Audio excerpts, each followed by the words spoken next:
1. Reincarnation. Dr. Shirogane, why isn't my baby crying?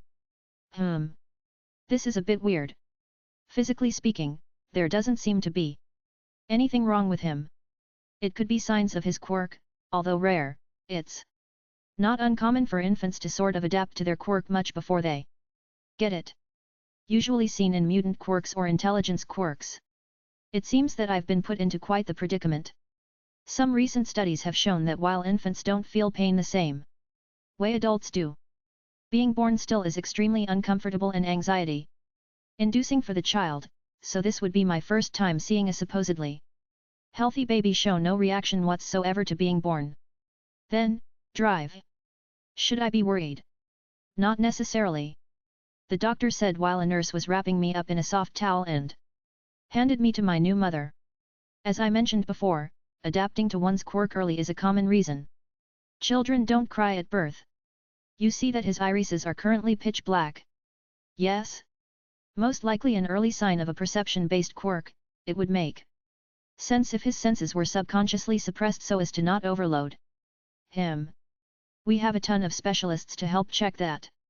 So you're saying that you think he might be getting a perception-based quirk? Me and my husband are both quirkless. Wouldn't it be super unusual to have our child be born with a quirk, then? My mother, probably due to just giving birth, was too tired to hold me fully, leaving my body on her chest and just supporting my head and neck.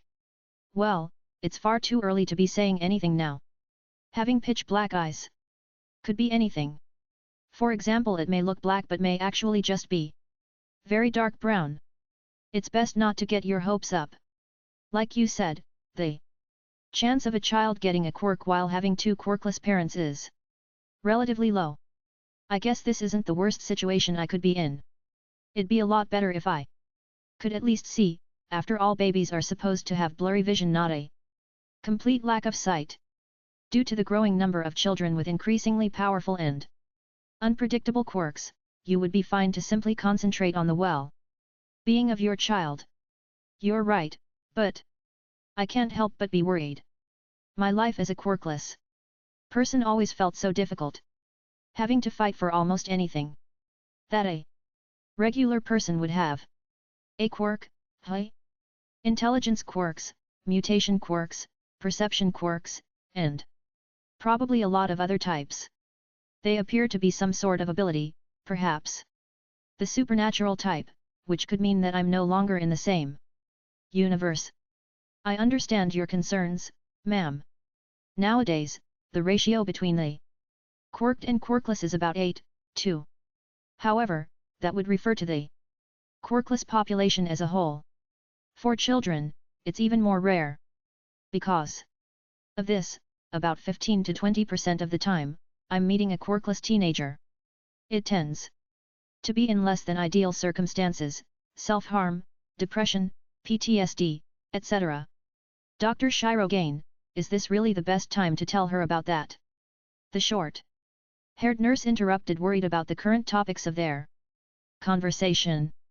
Good point, although you are aware of the difficulties of being quirkless, it was a terrible time to discuss that information with you. My apologies. The point I wanted to get across was that, while we are specialists can help look for early signs of a quirk, it's never a guarantee. Unless it's well within your budget, I'd recommend just waiting until your child is of age before scheduling an appointment. Now I have a few things I need to take care. I'll leave you a bit of alone time with your newborn.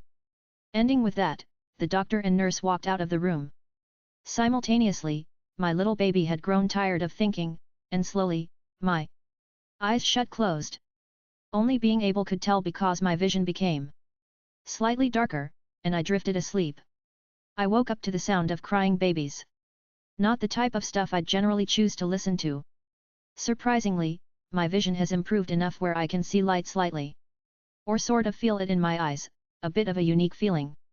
I'd be able to tell if someone was standing in front of me as well. The lights are on still. I can't exactly tell how long I fell asleep for, perhaps they already did all the important health tests on me.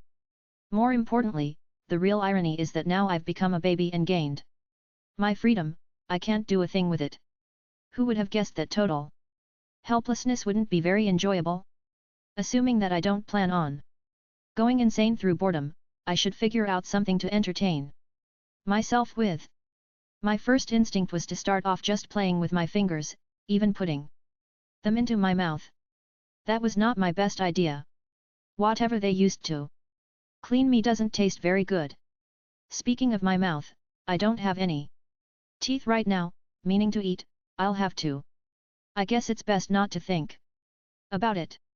Might as well start counting and see how high I can get. 1, 2, 3, 4, 68, 124, 386, 1243. Creak. Someone's just picked me up from my bed without saying anything, must not be the biggest fan of children. Does this mean that I'm leaving the hospital soon as well? I sure hope so. Counting wasn't the best thing I could have done to waste time. Not that I had that many options, although I had no intentions of putting any more things in my mouth, PTSD perhaps. Here you go, ma'am. The nurse handed me over to my mother. Thank you. He's just so cute, isn't he? He has my eyes, fluffy light pink hair, and nothing from my deadbeat of a husband. My own little pookie bear, my mother said while pinching my cheek lightly. Ahaha, I'm sorry. A man in the corner laughed awkwardly.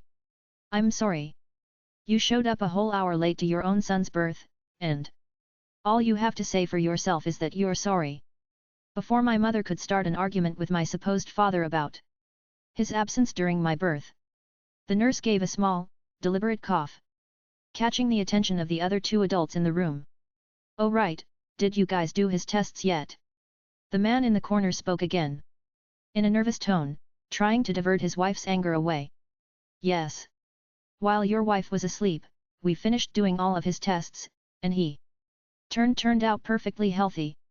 You two still have some paperwork that needs filling out, getting his shot, then you would be free to take him home with you.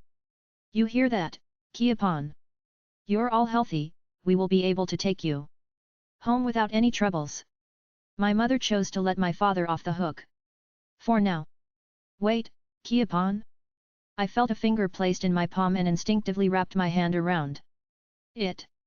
A soft finger about twice the length of my hand, most likely from my mother.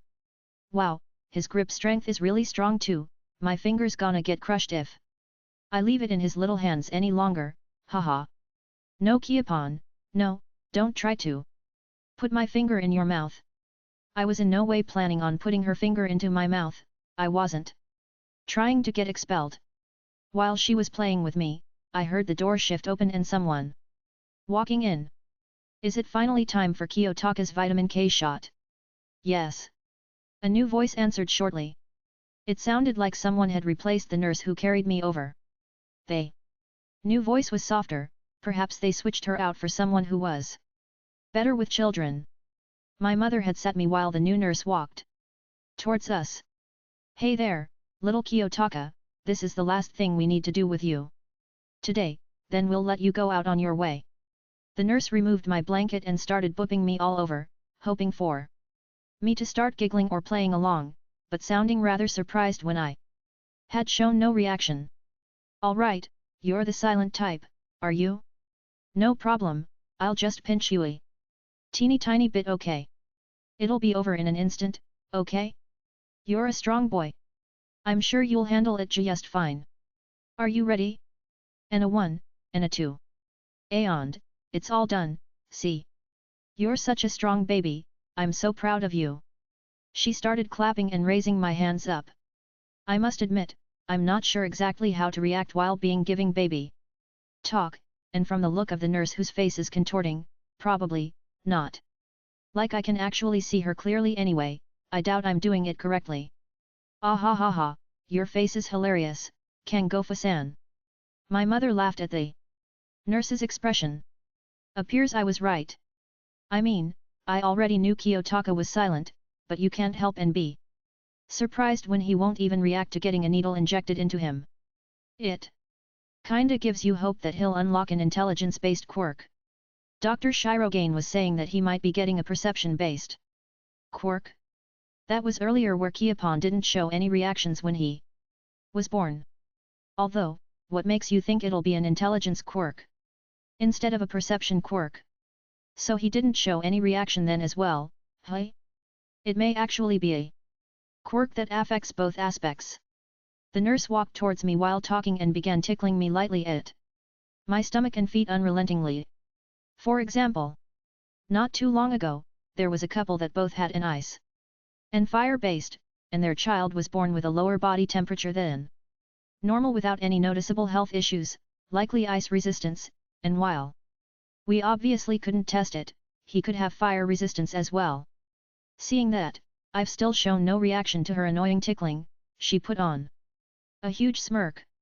For perception-based quirks, children can sometimes have their senses suppressed, which I'm sure Dr. Shirogane told you about it. While children with intelligence-based quirks often cry a lot less.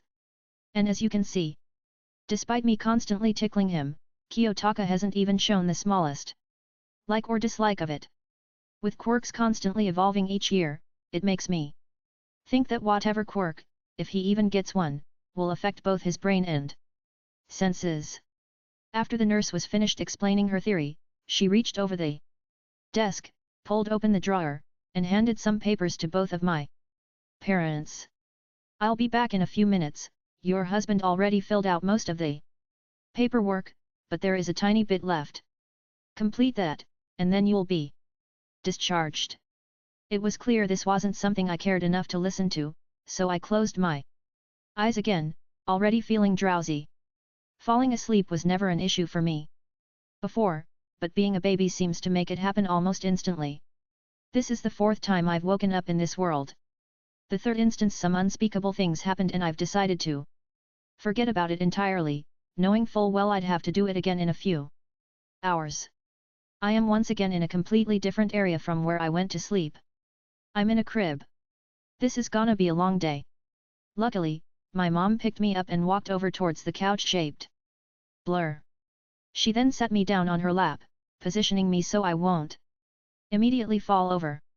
Not even 2 seconds later, she changed her mind and abandoning me on the side of the couch. It looks like she forgot something.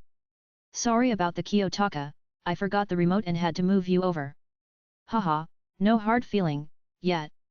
Since I was still sitting upwards, I just stared at her for a couple of seconds before deciding to try babbling. Uae. Yuha. Aaeu. This makes me feel like I'm mentally disabled. Akman Kyopu, don't be mad at your mommy like that, you're going to break my heart. We continued going back and forth with my occasional babbling and her consistent baby talk. It was tough to tell while at the hospital due to her fatigue, but apparently my mom is really animated when she's not exhausted. While I couldn't turn my head away, I began slowly ignoring her more and more in hopes she would take the hint and turn the TV on instead of keeping up the constant baby talk. Kiyopon, you're not ignoring me, are you? You're only about a day and a half old, and you're already ignoring me? I'm sure you're much smarter than the average 1 day old, but you can't already be ignoring me, can you? You don't think you're too cool to talk to mommy, are you? My mother, still pretending to be heartbroken, fell down on the couch, and placed me onto her lap, eventually turning the TV on when I stopped my expulsion of air that produces vocal sounds and declining any light from her direction from entering my retina. Owa. I raised my hand and smacked her for taking too long. Oh, Kiyo-chan already bullying his poor mother. Wiping away her fake tears, laying down onto the couch, she began by lifting my compressed body on top of her stomach, her feet kicking around in play frustration. Acting more like a child than the infant currently staring at her. Hey Kiyopon, smile for mommy. She raised me high into air, lifting me up and down, swaying me back and forth, with no smile from me in sight. Next, she leaned up once again, placing me onto her lap and beginning furiously tickling me all over, blowing bubbles on me, making funny faces at me, all without any reactions. Kiyo, smile for mommy, please? I'm begging you. Just a little smile. She attempted about 3 more times to receive my smile, all being mercilessly shut down by my intelligent babbling. And during the 4th attempt, the TV played a short intro. Edit. Breaking news, notorious supervillain laxatives merchant Ryuin escaped from police custody and is currently on the run in Shibuya. He was last spotted entering through the JR East area of the Shibuya station. If you see him, do not approach, contact the police immediately. Laxative merchant Ryuin, last seen at the JR East area of the Shibuya station? That's kind of close to where we live. He looks really scary too. Don't you think so too, Kiyo-chan? The familiar voice on TV said he was a supervillain? And his name was Ryuin. Coincidences can be scary. I understand that quirks are some sort of power, but is this world really set up as a hero versus villain thing? I'm sure one of the heroes will catch him soon, so even if he's scary, you won't need to worry about him. It's getting kinda late, so I should go make. I zoned out once when she started talking about something irrelevant. My theory, unfortunately, was immediately answered by my mother on the type of universe I was reincarnated into. What a pain. _____. Ch1 end. Once again, my dialogue writing skills are complete cheeks, so if anything sounds weird, do point them out. Thank you.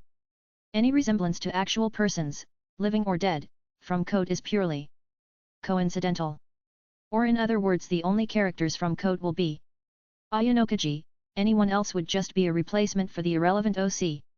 That would be in their position, don't expect so more of them. My knowledge of MHA is purely through fanfictions, as my only real knowledge of MHA original is watching it through dub, while writing or drawing, so nearly non-existent.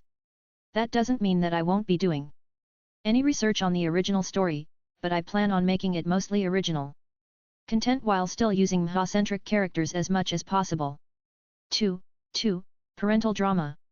I got reincarnated just under 30 days ago. My eyesight has gotten a lot better, though it's still not quite back to normal.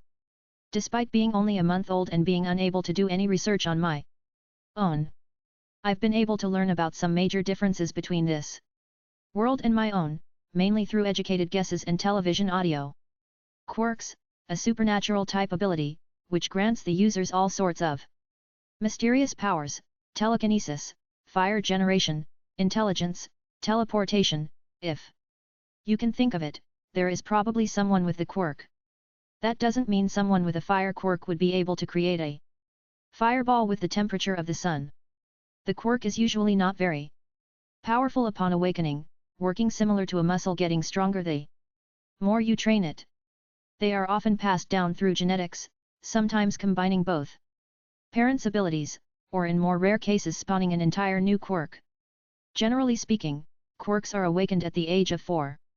Being born with a powerful quirk can let you live life on easy mode, as my father would call it.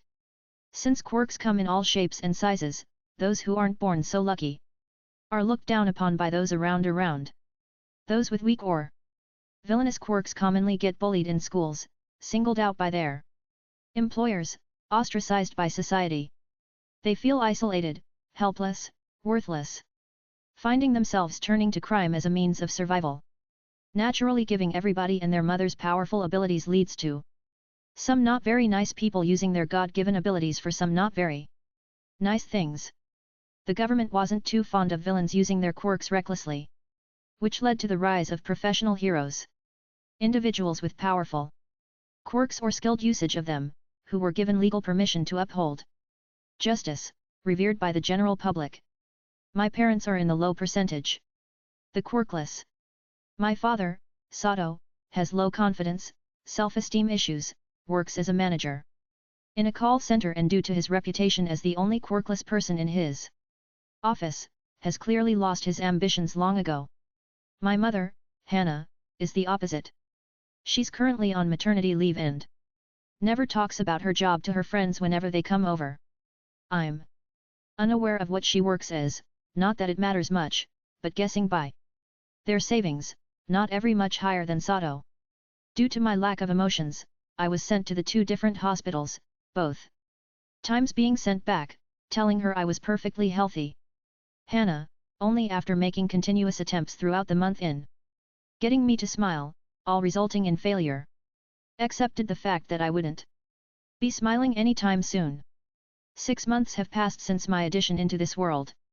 I can already walk and my parents know so, but it's far more efficient to just get carried everywhere. Hence, my parents' arms have gotten stronger. I've found out that both of my parents are tech illiterate. A simple observation of them while using their electronic devices showed them using it only for the most simple of tasks. It'd be remarkably easy to hide my usage by simply opening incognito mode. My instant decision was, when she left her phone in front of me while cooking or doing laundry, I'd immediately start my research about anything I couldn't have figured on my own.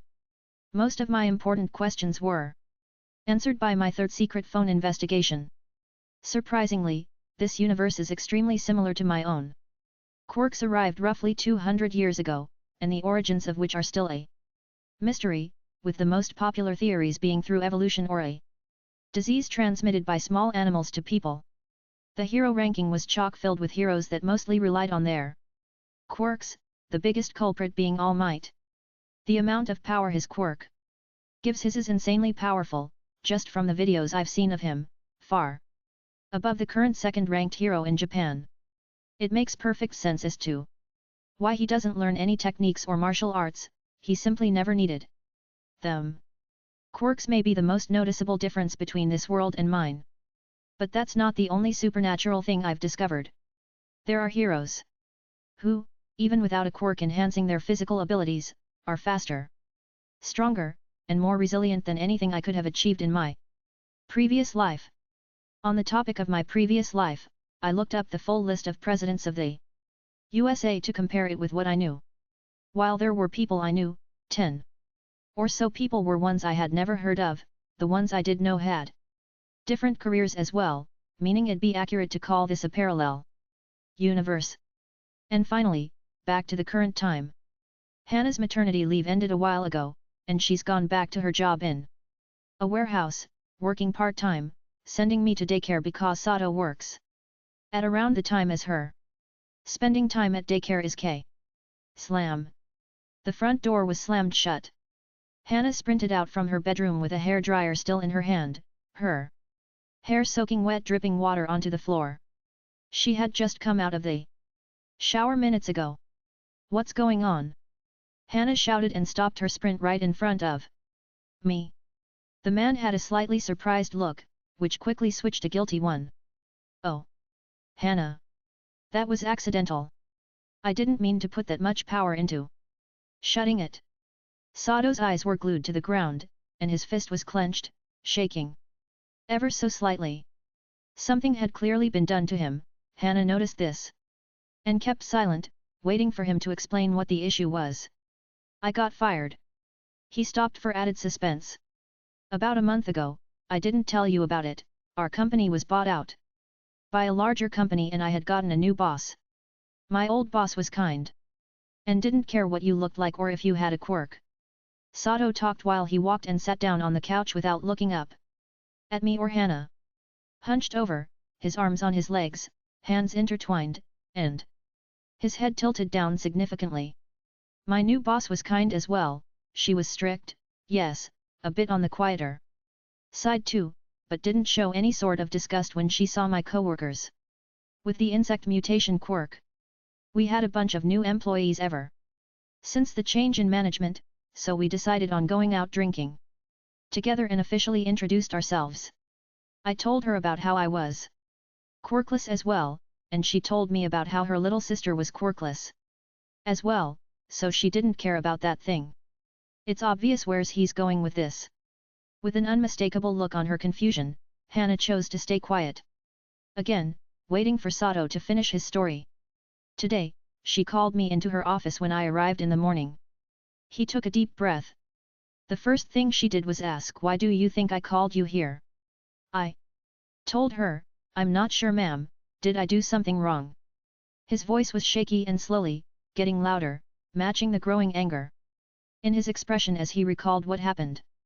His voice was shaky and slowly, getting louder, matching the growing anger in his expression as he recalled what happened. Edit. She had a poker face, and her voice was monotone, so I wasn't sure what she was thinking. Let me ask you something. I was once asked by a pupil of mine, in Japan, right now, do you think society is equal? I replied. Does that question have to do with why you called me here? She answered back, just answer it, humor me a little, so I humored her. Well, I don't believe society is equal. I agree. Equality is just a fantasy. Her voice had a tint of amusement, which was making me nervous. It's all right, just take your time. Hana began rubbing Sato's back in an effort to calm him down. What's your point? I accidentally spoke informally, she could tell. I was getting nervous and held back a smirk, turning to the window so I couldn't see her face. Well, you see, Ayanokoji-kun, we had someone with a minor intelligence quirk apply for your position. Right, my full name is Kiyotaka Koji, I really doubt that was a coincidence. I asked her, are you saying that you don't need me anymore? You're planning on replacing me with them? Her back was still turned towards me. We've only known each other for a short time, and for a defective you've done well, but clenching his fist with as much strength as he could muster, Sato's was finding it increasingly harder to keep himself calm. Edit. She turned around, with the most malicious smile I've ever seen, and said, you're fired. Hana, still gently rubbing his back, realizing that Sato was only getting more upset as he kept talking. She understood what had happened and knew that allowing him to vent further could be counterproductive. That's enough, Sato. I got it. Both of my parents sat in silence. We could report her to the Labor Standards Office, Hana shouted, the first thing she could think of. There's no point. Everyone knows the Labor Standards Office can take months before they respond to any cases. That's not even mentioning their not-so-secret discrimination towards quirkless and mutant quirk users. My boss acted normal the whole time. No one knew about her secret dislike for me, so even if they sent someone to investigate her, chances are nothing would be done against them anyway. Then the Ministry of Labor, they could. That's another no, we tried that last time, and you remember how it turned out.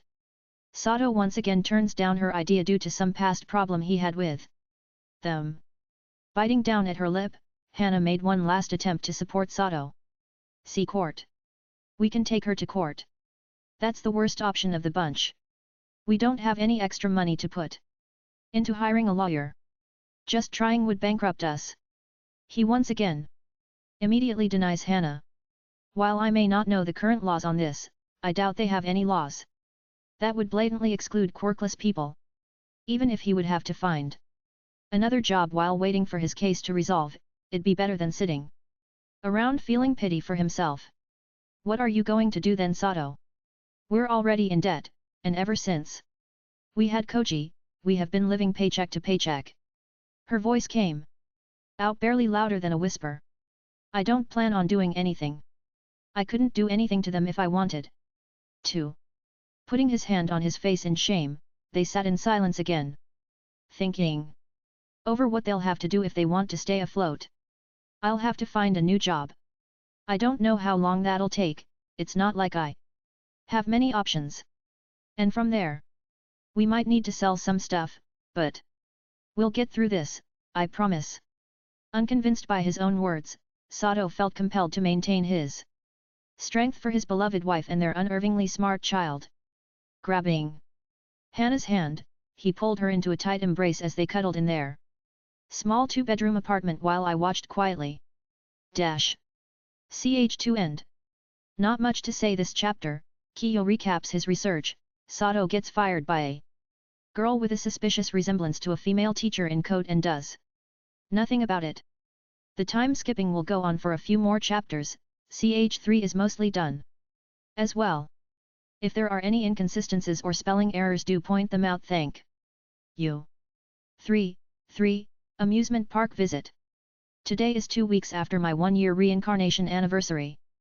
Because of what the hospital staff told Hannah, both of my parents were certain I'd unlock an intelligence quirk. I'd reached milestones much earlier than expected. I could read a little. Whenever I spoke, it was in broken sentences. An average baby would talk around another year. More importantly, things have only gone downhill since Sato's firing. I could tell he never loved me as much as Hannah did, which was fair. It's not easy to love something that clearly doesn't love you back. I was an exceedingly silent and unemotional child, similar to a moving doll without a real personality. That being said, he didn't actually hate me either. He made it a point to spend time with me throughout the day, doing his best to act like a loving father. I played along mostly to hide my reincarnated nature, but also because I was genuinely curious. Sato was fired near the start of the month, meaning they already had paid for a month worth of my daycare. Unfortunately, the place wouldn't accept refunds, so Sato would send me there, and when I was gone, he would go around the city applying to jobs in person. When he was at home, he'd try hard not to become a freeloader, cooking, cleaning, applying for more jobs online, doing absolutely anything to help his family. That same routine went by for around 3 weeks, and his frustration was building up. There wasn't anyone that was replying to his job applications. He started smoking occasionally, and I wasn't sure exactly when, but he'd started watching anti-quirk videos on YouTube. His viewing habits didn't matter to me, yet I could see this ending badly, so I had tried to stop him a few times. Since I couldn't talk, each attempt resulted in failure as he would just carry me away into a baby-proofed room.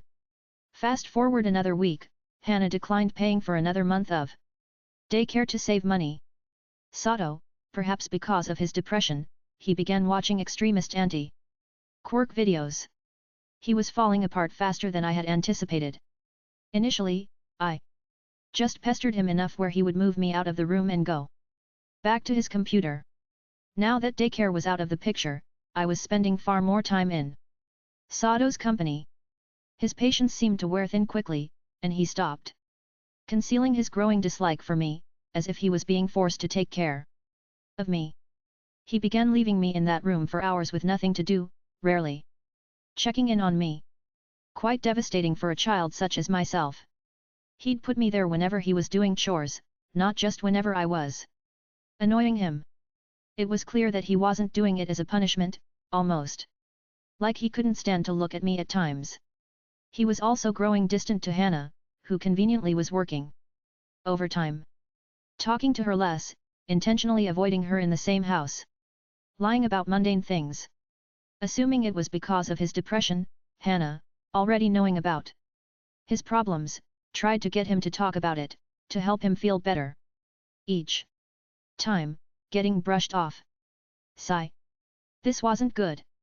Personally, I'd prefer to continue living with my parents, but I wasn't willing to do anything that'd expose me. I'd chosen the wait-and-see approach. Another 2 weeks went by. Hannah, being a social person, had noticed Sato was avoiding her almost immediately. However, she understood his reasons and refrained from mentioning it. It was only when she realized I had begun to avoid him as well that she decided to confront him about it. Sato. We need to talk. Sato paused the video he was watching, took off his headphones, and turned towards her, avoiding eye contact. What's up?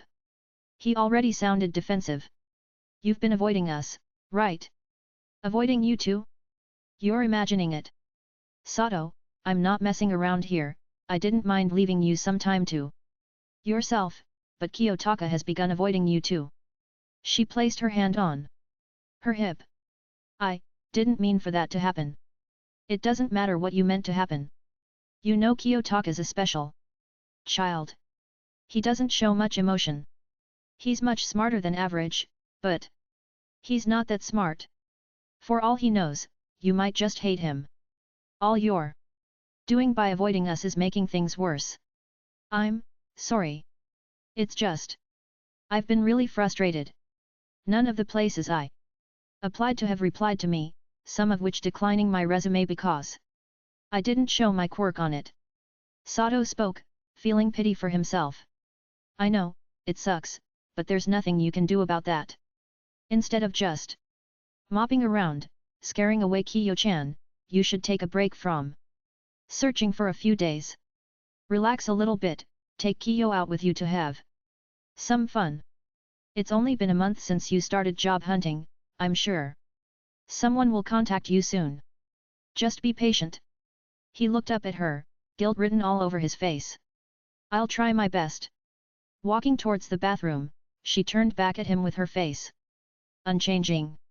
You'd better. We can't keep going like this. Over his few-day break, Sato took me out on to have fun. He gave me a few options. I chose the amusement park, specifically MHA Brilliant Park. Having never been to one before. Edit. Leaving in the morning to hopefully avoid any long lines or crowds, not that there were any, we walked through the front gates and greeted the receptionist. She said my ticket was half off and waved us off as he carried me inside. I couldn't go on any of the with a height limit. I guess they don't make many scary rides for 7-month-olds, with all the rides I could go on being slow and boring. We went to watch All Might fight the evil criminal El Ginger Man. Wahahahaha, I'm gonna cover the whole world in ginger. Oh no. Everyone be careful, El Ginger is attacking the crowd. I was unusually tall for 7.5 months old, easily mistaken for a toddler. Already walking too. El Ginger ran to the group for a hostage, and being as bored as I was this past year, I figured why not put my hand up. He moved the fence over, I walked towards the stage, while El Ginger had his hand on my back, lightly pushing me forward. Mwahaha, I'm going to spray my ginger juice on you. Oh no. El Ginger Man is attacking the poor pink-haired child. The woman on stage yelled. Help! All Might! I yelled in lowercase with one hand in my pocket. Unsuspiciously.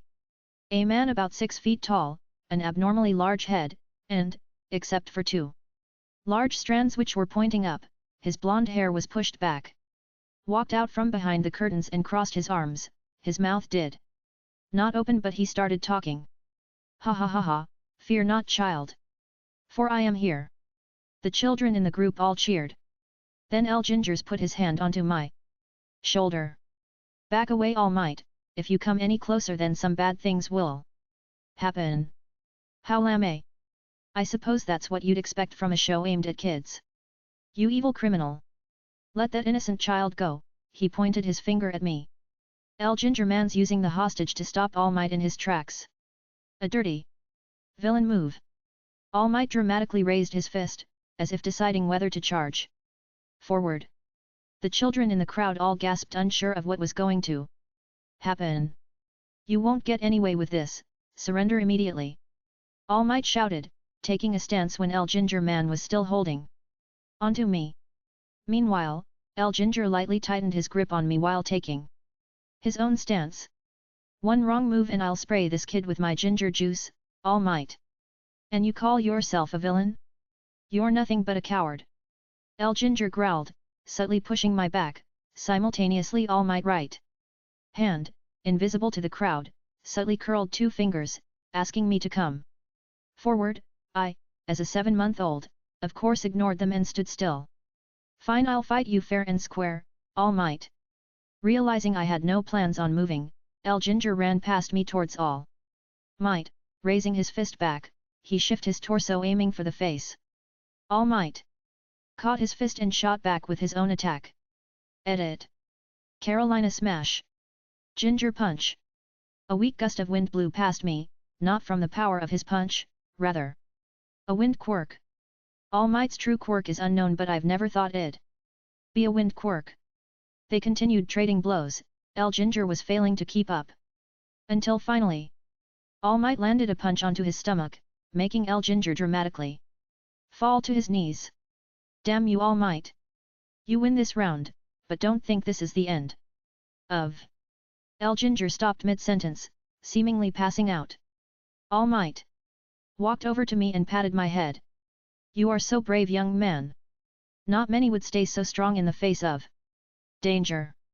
Thanks to your courage we were able to stop that villain without anyone getting hurt. I was too nervous to reply, so I just nodded my head, looking down and tapped my fingers together. Edit. All Might as a gentleman took the opportunity to wave at the crowd while walking behind stage. The announcer walked up to me and, not that I could read it, handed me a $5 coupon for the concession stand. And there you have it, folks. All Might, the symbol of peace, triumphs against evil once again. El Ginger's dastardly plot is foiled, and our brave young hero escapes unharmed. Let's hear it for All Might, showing us that justice and courage will always prevail, no matter the odds. Thank you, All Might, for saving the day.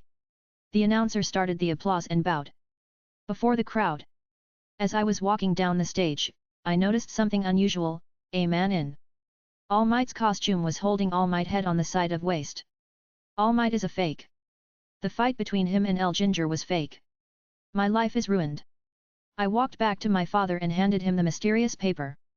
He took one look at it, put it into his pocket, and carried me out of the amusement park without stopping by the concession stand. Sato took me to the park next and sat on the bench, instantly scrolling on his phone instead of watching me. The stairs of the playground equipment were half my height, making it slightly difficult to climb them. I only went up and down the slide twice, moving over to the sandbox as someone had left a shovel and bucket there. I spent about 30 minutes until Sato walked over, picked me up, and we took the train back home, all without saying anything. I wasn't really surprised, he had only took me out so he could say he took me out. Not because he wanted to go out with me. He knew my nature well enough to predict I'd stay silent regardless. On the last day of Sato's break, he got an email for an interview as a cashier at a 7-Eleven's in the next city over. Excluding myself, no one was home, so soon as he saw it he started jumping for joy and scheduling the interview ASAP. It was a minimum wage job, but enough to give some hope to a man who believes he has next to nothing left for himself. With his newfound happiness, he was finally out of his depressive mood, fitting some time into his day to play with and work out at home. The interview was at 2 p.m. on a Saturday. He left leaving me with Hannah on her day off, arriving back home not even an hour later with a smile on his face. I got the job, he yelled, opening the front door. That's amazing news, Sato. Tell me all about it. Hannah replied, a little startled by his eagerness, but nonetheless happy herself. Apparently the last full-time clerk was killed in a freak villain attack on his way to work. They needed someone to replace him as soon as possible. Oh. That's kind of dark. But who cares, you got job, woohoo. Let's celebrate with some cake. She quickly changed the topic. Ha ha ha, sounds like fun to me. Oh, before I forget I should mention that I actually start working on Monday, tomorrow. We'll have to start sending Kiyotaka to the daycare again. Way ahead of you. She had already contacted the daycare. Time skipping forward around 4 months. Sato became much less depressed when he started working at 7-Eleven's, still noticeably gloomier than he was at his previous job, but he had recovered from his depressed state. Nevertheless, he still had a mild dislike for me, shown only whenever Hannah wasn't around. Steadily growing worse with each passing day. I'm not really sure what's going on, but I noticed he munches on these gummies in secret that seem to make him all giggly and overly friendly for a little bit. He likes to hide them away from me and Hannah. I wonder what that's all about. Recently, he's been arriving home fashionably late and Hannah's been venting to me about it. He's still not back yet? She asked, to no one in particular. Putting down the toy car I've been absent-mindedly moving back and forth. I turned towards her and stared without saying anything. Hey Kiyopon, what do you think Sato's doing right now? Not expecting a serious answer, she laid down next to me waiting for me to talk. Work. No, that's not it. His shift ended at 5 p.m, it's already 6:15 p.m. and he's not back yet. It only took him 20 to 30 minutes before to get home, but he keeps showing up late and lying about why. Maybe he go eat ice cream in Sequet. I put my finger on my cheek. You think so? Yet. Hannah leaned up with a small sigh before crossing her legs gracefully. She stood. I wasn't really worried about him cheating on me. After all, he's not the type of person who would, or, could do so. Hey. I'm worried he may be doing something illegal instead, that'd be really bad. She kept mumbling her thoughts aloud, forgetting I was still here. All right, it's settled, I'm going spying on him tomorrow. I dropped Kiyotaka off at a friend's house. I learned the address of Sato work by looking through his email. I haven't been there yet, so I'm heading out a bit early. Sato didn't tell me before, I noticed while looking at it on Google Maps, but the 7-Elevens he works in is actually in the red light district. Shinjuku City is real popular area for heroes to go patrolling, meaning safety isn't a big issue. That doesn't include the Kabukicho, there probably won't be many heroes entering there. It's not exactly the most child-friendly place. I should leave as quickly as I can. I took the train all the way to the Shinjuku and there's one more bus to Kabukicho. My brilliant plan is to sit in the cafe directly across the convenience store and follow Sato with a mask and glasses when he exits. The bus dropped me off in the walking distance. I should hurry. It was 4:45 p.m. when I had made it, there not much time before his shifts ends. There it is. I walked directly into the cafe and ordered some coffee for myself, which I didn't drink, while watching the 7-Elevens for the next 15 minutes until he walked out the front doors. He left at 5 p.m. on the dot. Stealthily I begun following him from a distance. As the doors closed behind him, he stopped for a moment, pulling out his phone to check something. Pushing it back into his pocket, Sato walked at a leisurely pace down the street, passing the bus stop and some other no-name buildings. Looks like I might catch him doing something.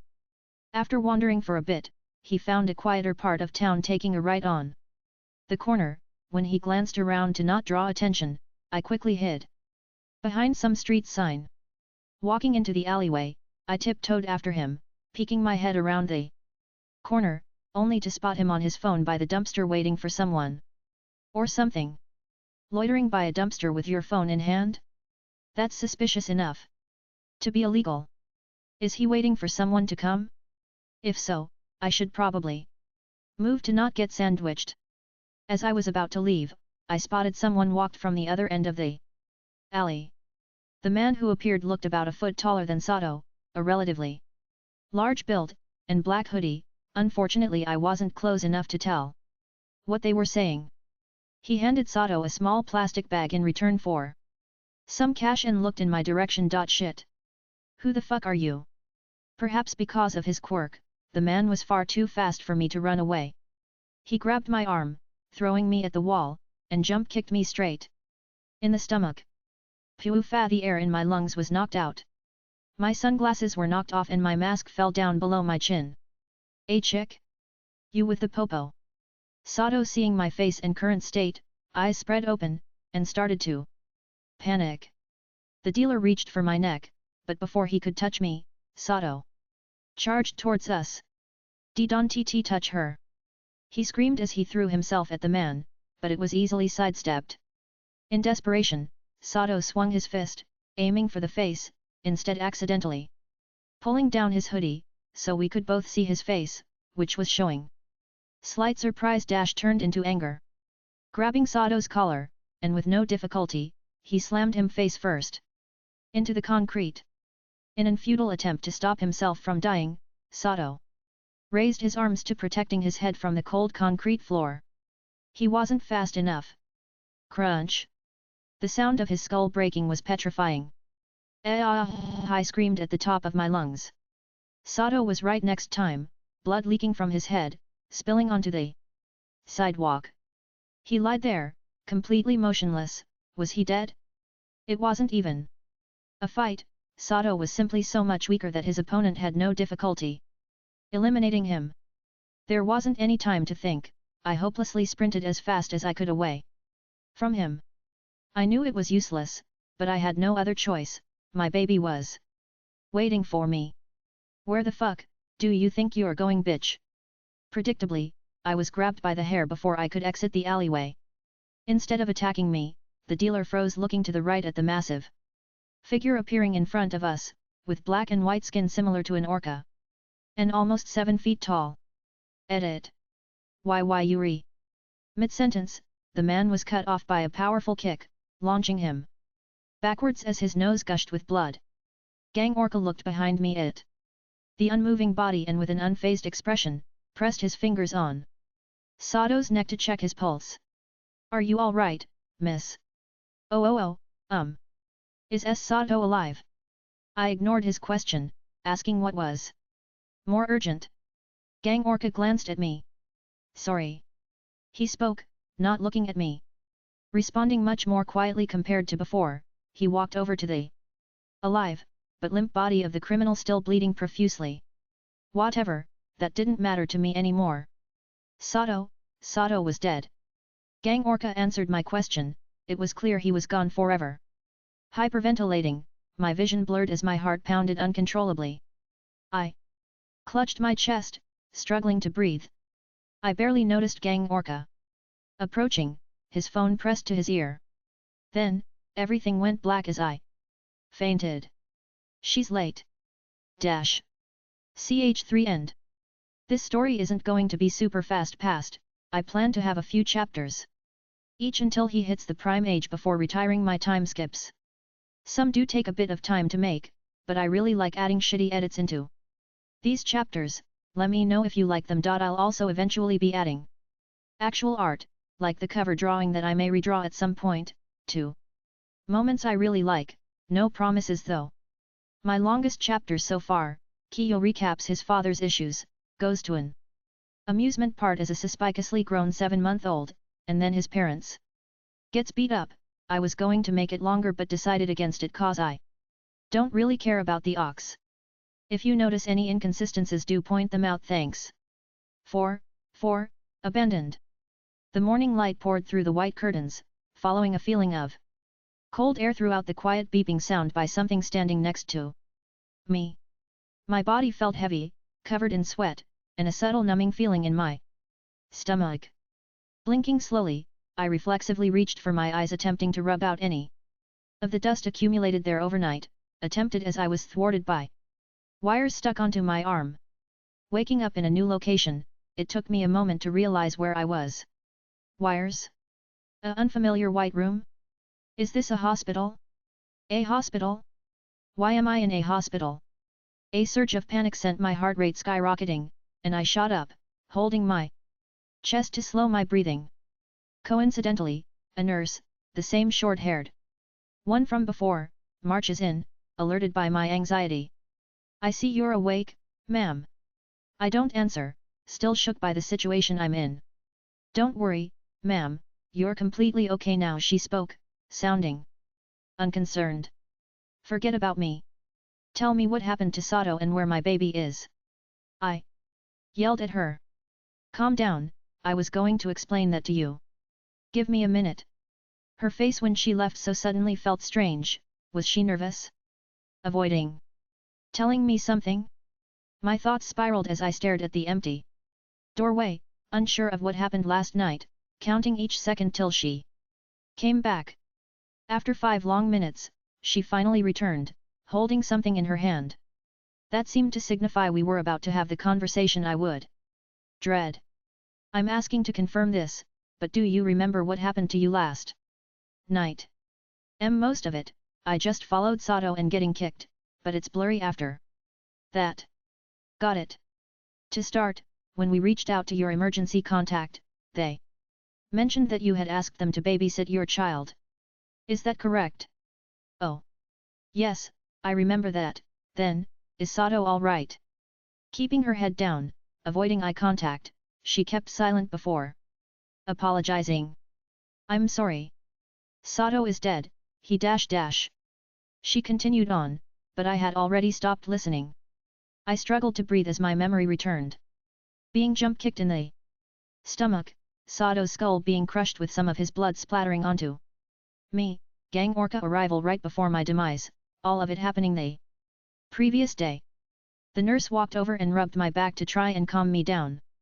Breathe slowly, she whispered.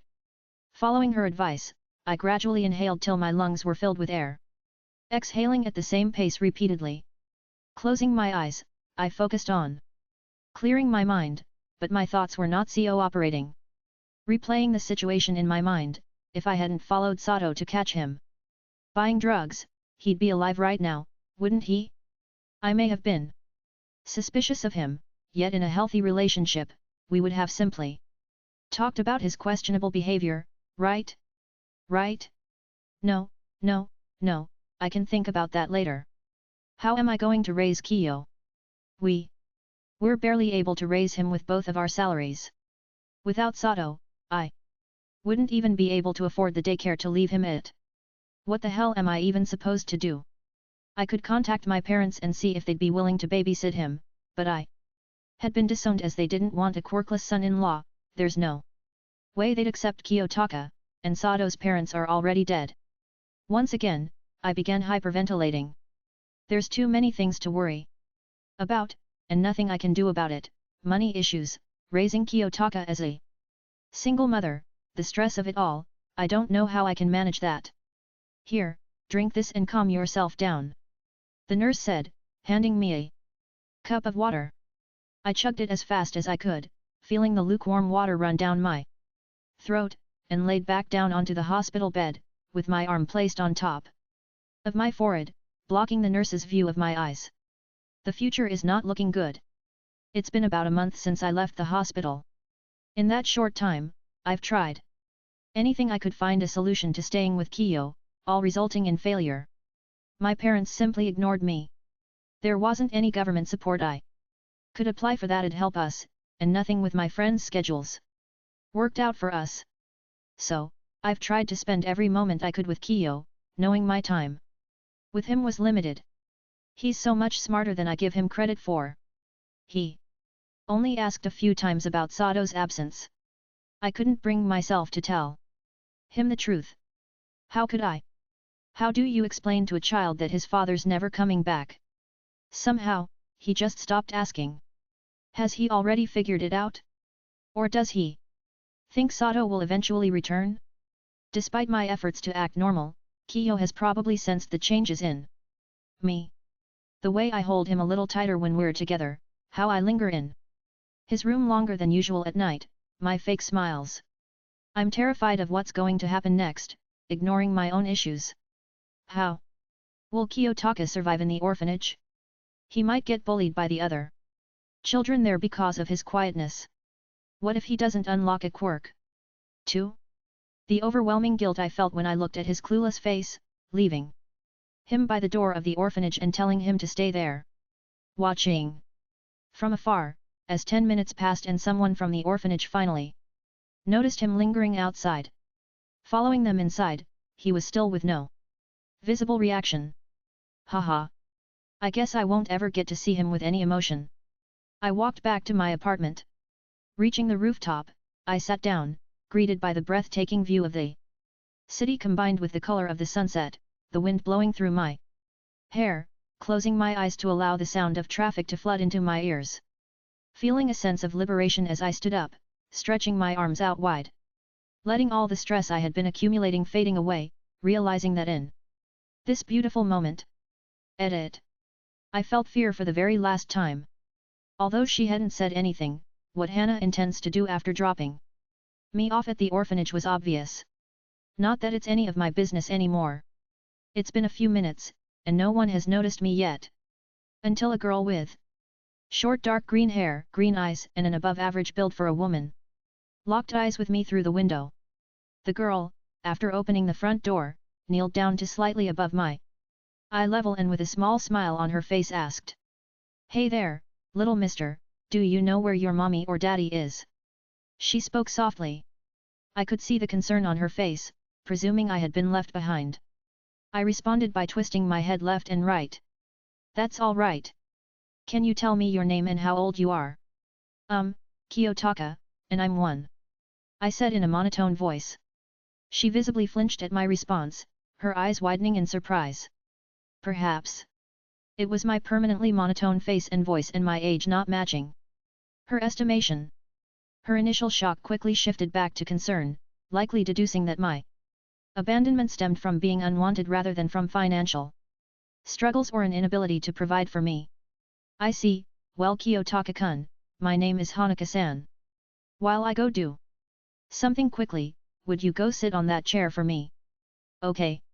Walking over to the chair Hanaka was talking about, I noticed a group of girls of various ages, with their heads sticking out the door, with one of them pointing at me. I'd never been in an orphanage, but it seemed they were prohibited from being outside their rooms after bedtime. Look, I told you we got another kid, with pink hair too. Who cares? We get one every other week. He's so cute, though, and he's looking over at us. SSSH. You're being too loud. Hey! What are you girls doing up this late? A different adult walked in and yelled at the girls, causing them to immediately scatter back into their rooms. Instead of continuing to shout at them, she trudged over to me. Hey, Kiyotaka, was it? Come here, please. Watching as I followed after her, she re-entered the room he exited from. Took a seat on the large black office chair behind a tiny desk, and without a word pointed for me to it on the chair in front of her. Understanding what she meant, I waited for her to talk anyway. Are you all right, Kiyotaka-kun? I looked down at the floor, not saying anything. The woman got up off her chair, kneeled down to become less intimidating, and with a small smile handed me a lollipop. You don't have to be scared, Kiyotaka-kun. I'm only here to help you. Okay. She leaned forward slightly, trying to meet my gaze, but the floor was looking quite appealing. Are you hungry, Kiyotaka-kun? We can get you something to eat, if you'd like. Another failed attempt at getting the 12-and-a-half-month-old to speak. He hadn't looked up, yet could tell her smile hadn't so far fallen. She sighed under her breath, unable to find the correct words. Not feeling like talking right now? Take your time, you're okay. Hanaka will come right back. The child sat down on the chair she originally offered, still staying silent. Stepping out of the room, she stole a glance at me before exiting, and entering back was Hanaka by herself about 3 minutes later. Hey again, Kiyotaka-kun. Looking up, Hanaka waved at me as she entered the room, with the lollipop in my mouth. I chose to wave back instead of speaking, albeit much less enthusiastically than her. If you don't mind, we will need to ask you some questions, and afterwards we can give you some chocolate milk. Is that okay with you, Kiyotaka-kun? I nodded. So, Kiyotaka-kun, I know some of these questions might be a little boring. We only need to know more about you, okay? Hanaka asked me a series of questions to determine my well-being and gather some info on me, things like my health, if I remembered my parents, or anything about my life before being dropped off. Okay, Kiyotaka-kun. Thanks for helping me with the questions. You've been really brave. Now, how about that chocolate milk I promised? Leading me out of the room, towards what I examined to be the kitchen area, opening the fridge, handing me a carton of chocolate milk. It did not mix very well with the lollipop I had just sucked on. While I was drinking it, she had brought a small mattress from the walk-in closet directly outside the kitchen. Hanaka brought me, with the mattress to her side, to another room with a group of young boys, all of various ages under 18. One of the boys, who looked to be about 13 years old, with short dark purple hair, slanted purple eyes, and very noticeable horns on the sides of his head, pulled down his blanket and peered over at me, going unnoticed by Hanaka. If they weren't already asleep, I'd introduce you to the other kids tonight. Looks like that will have to wait till morning. I hope they don't overwhelm you too much when they wake up. I'll apologize in advance. Hanaka said. She placed the mattress on the previously empty small crib, subsequently grabbing a pillow and blanket from one of the shelves of the room and tossing them in as well. Unfortunately, we don't have any private rooms. There's a spot up here for you, though. It might be a bit tight. I know you can do it. Hang in there. I'll leave the door slightly open, so if you get scared or need something, go straight down the hallway. That's where my room is. Since the crib was too big for me to climb on my own, Hanako lifted me up, placing me down softly. I took a look around at the other children sleeping. Faces, some were curled up in their blankets, others had their arms and legs sprawled out in carefree sleeping poses. Hanako, not wanting to wait for me to go to sleep myself, pulled the cover over me, observing for a minute to ensure I succumbed to a sleepy demise. Awoken by the stares of multiple male and mostly female children with their hands laying on my crib, I leaned up with my usual expression, staring back at them blankly. The small whispers and giggles filled the room, none saying anything directly to me.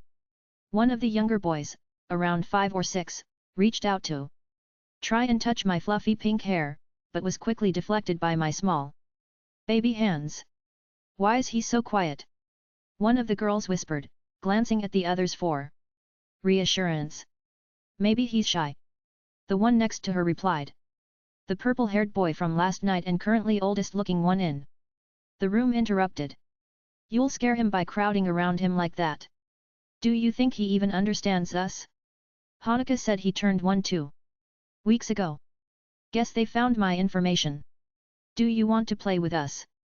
A girl barely older than me asked, holding her teddy bear up. I remained silent, regardless of the continuous curious gazes being sent my way. There's no way he understands us. Grabbing onto the crib railing, I pulled myself up from my bed, gathering even more attention than I had previously. The small girl, seeing that, assumed I wanted her teddy bear, handed me it, only to be thrown aside like a broken tool, causing some muffled laughter in the crowd. After my laughable attempt of leaving the crib, I gave up on exiting on my own, raising my arms up.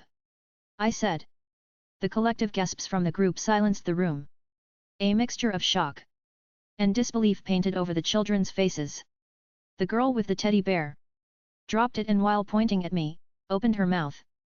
"He can talk," she exclaimed, her voice filled with excitement. "Wait, what did he say?" questioned the purple-haired one. I'm not sure why he was so surprised. He had seen me walking before, and Hanako wasn't talking to me like how'd you expect someone to talk to a toddler. Not to mention, 1-year-olds normally can speak in short sentences. "Lift me up," I repeated, swirling my arms around. My demands were ignored by the masses, who were currently bickering with each other in awe at my show of mediocrity.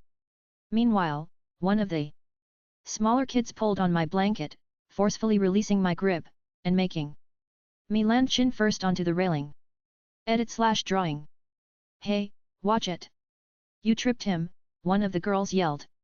The sound of the children quarreling was growing louder, and with none of the older ones moving over to help me. I've given up on my escape, falling backwards dramatically into the warm embrace of my new bed. The slightly above average intelligence toddler defeated by a mere baby crib. 3 years have passed since my entrance into the children's home. There hasn't been anything interesting to reminisce about, and I still have yet to unlock my quirk. The orphanage, as poor as orphanages usually are, doesn't have the money nor any intention to take me for some tests, especially with them knowing both of my parents were quirkless. From the very beginning, there were whispers about whether or not I'd be normal, which wasn't people talking just about my apathy.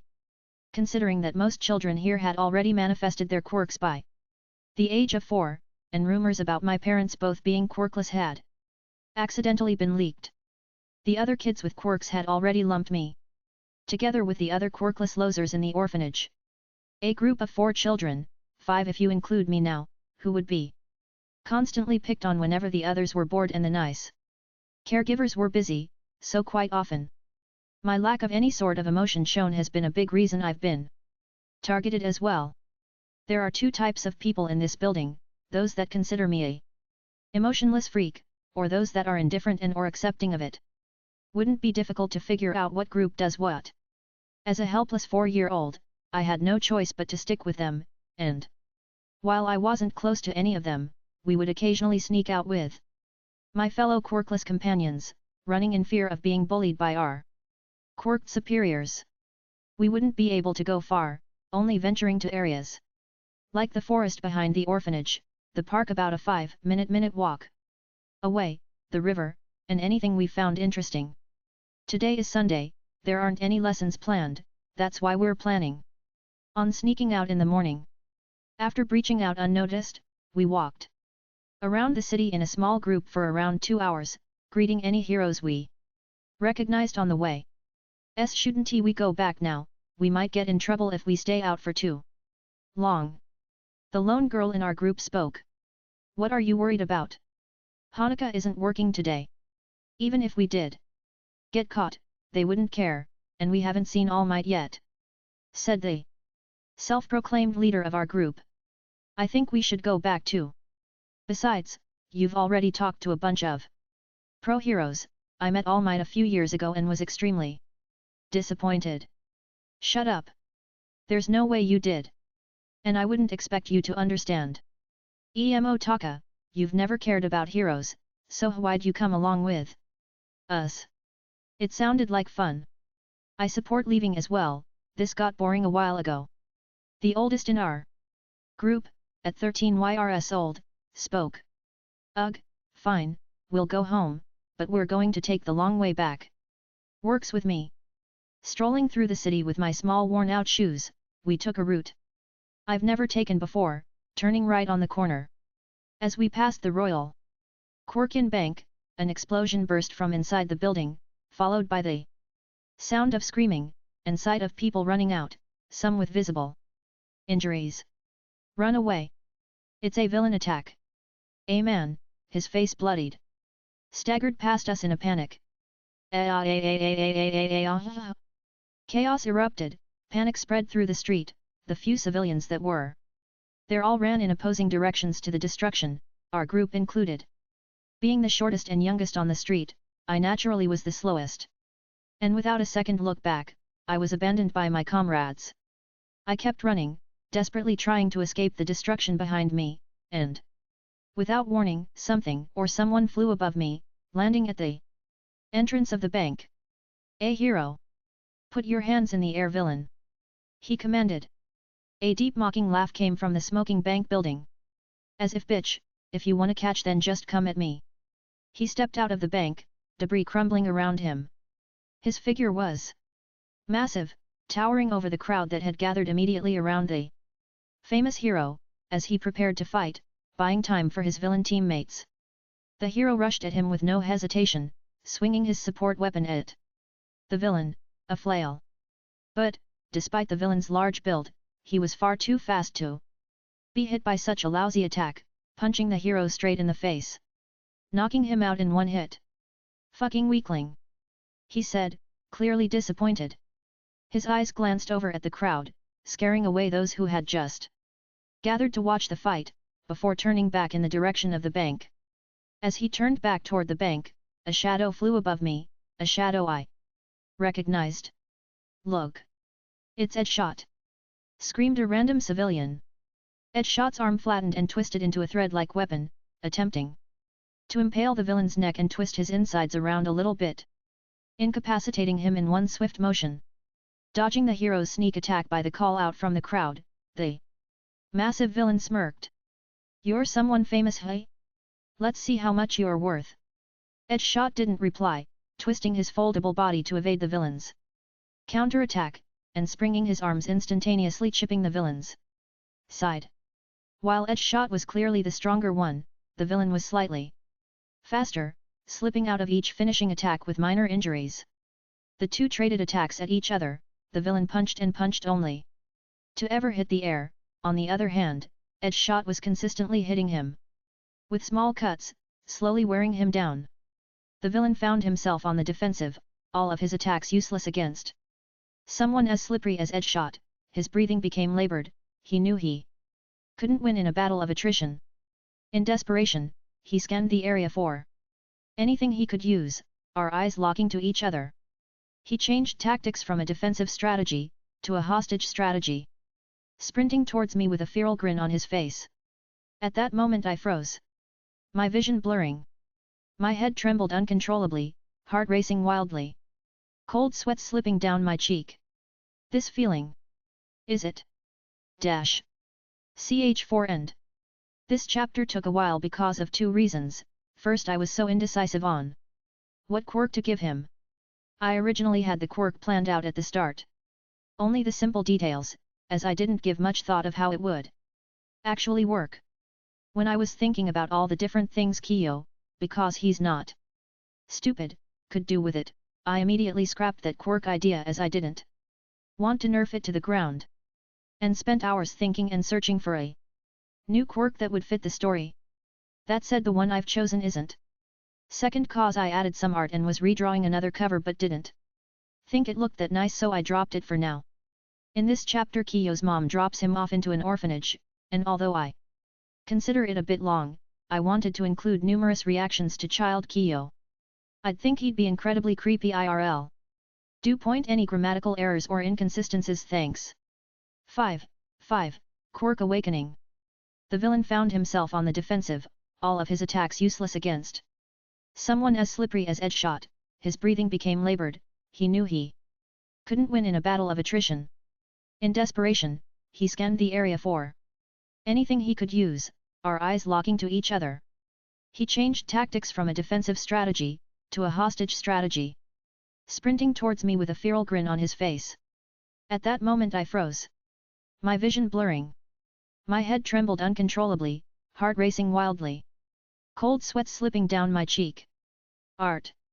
This feeling. Is it Fia? The fuck? Ya just randomly started bleeding. Don't ruin my immersion. He grabbed my arm with immense strength, raising me into the air like a ragdoll, and moving me in front of him to block Edgeshot from advancing. I could feel my arm throbbing from the pain. Edgeshot was it? The name's Hosen and I have no problem admitting you're more than I can handle. Hosen said. Help me Edgeshot-san, I'm scared. I screamed for help. What? Uttered the hero. Edgeshot stopped about 10 feet away from me and Hosen, confusion evident on his and Hosen's face. Hosen, did you do that to the kid? Edgeshot's voice was low, clearly wary. He kept silent for a moment. Not yet. But I'll snap this kid's arm like a twig if you don't back off and do what I say. What do you want? Edgeshot said, narrowing his eyes. Simple. You're going to let me walk away with the cash my goons collected. You can keep their bodies, no tricks, no backup, I'll let this kid go. Afterwards. Hosen sneered.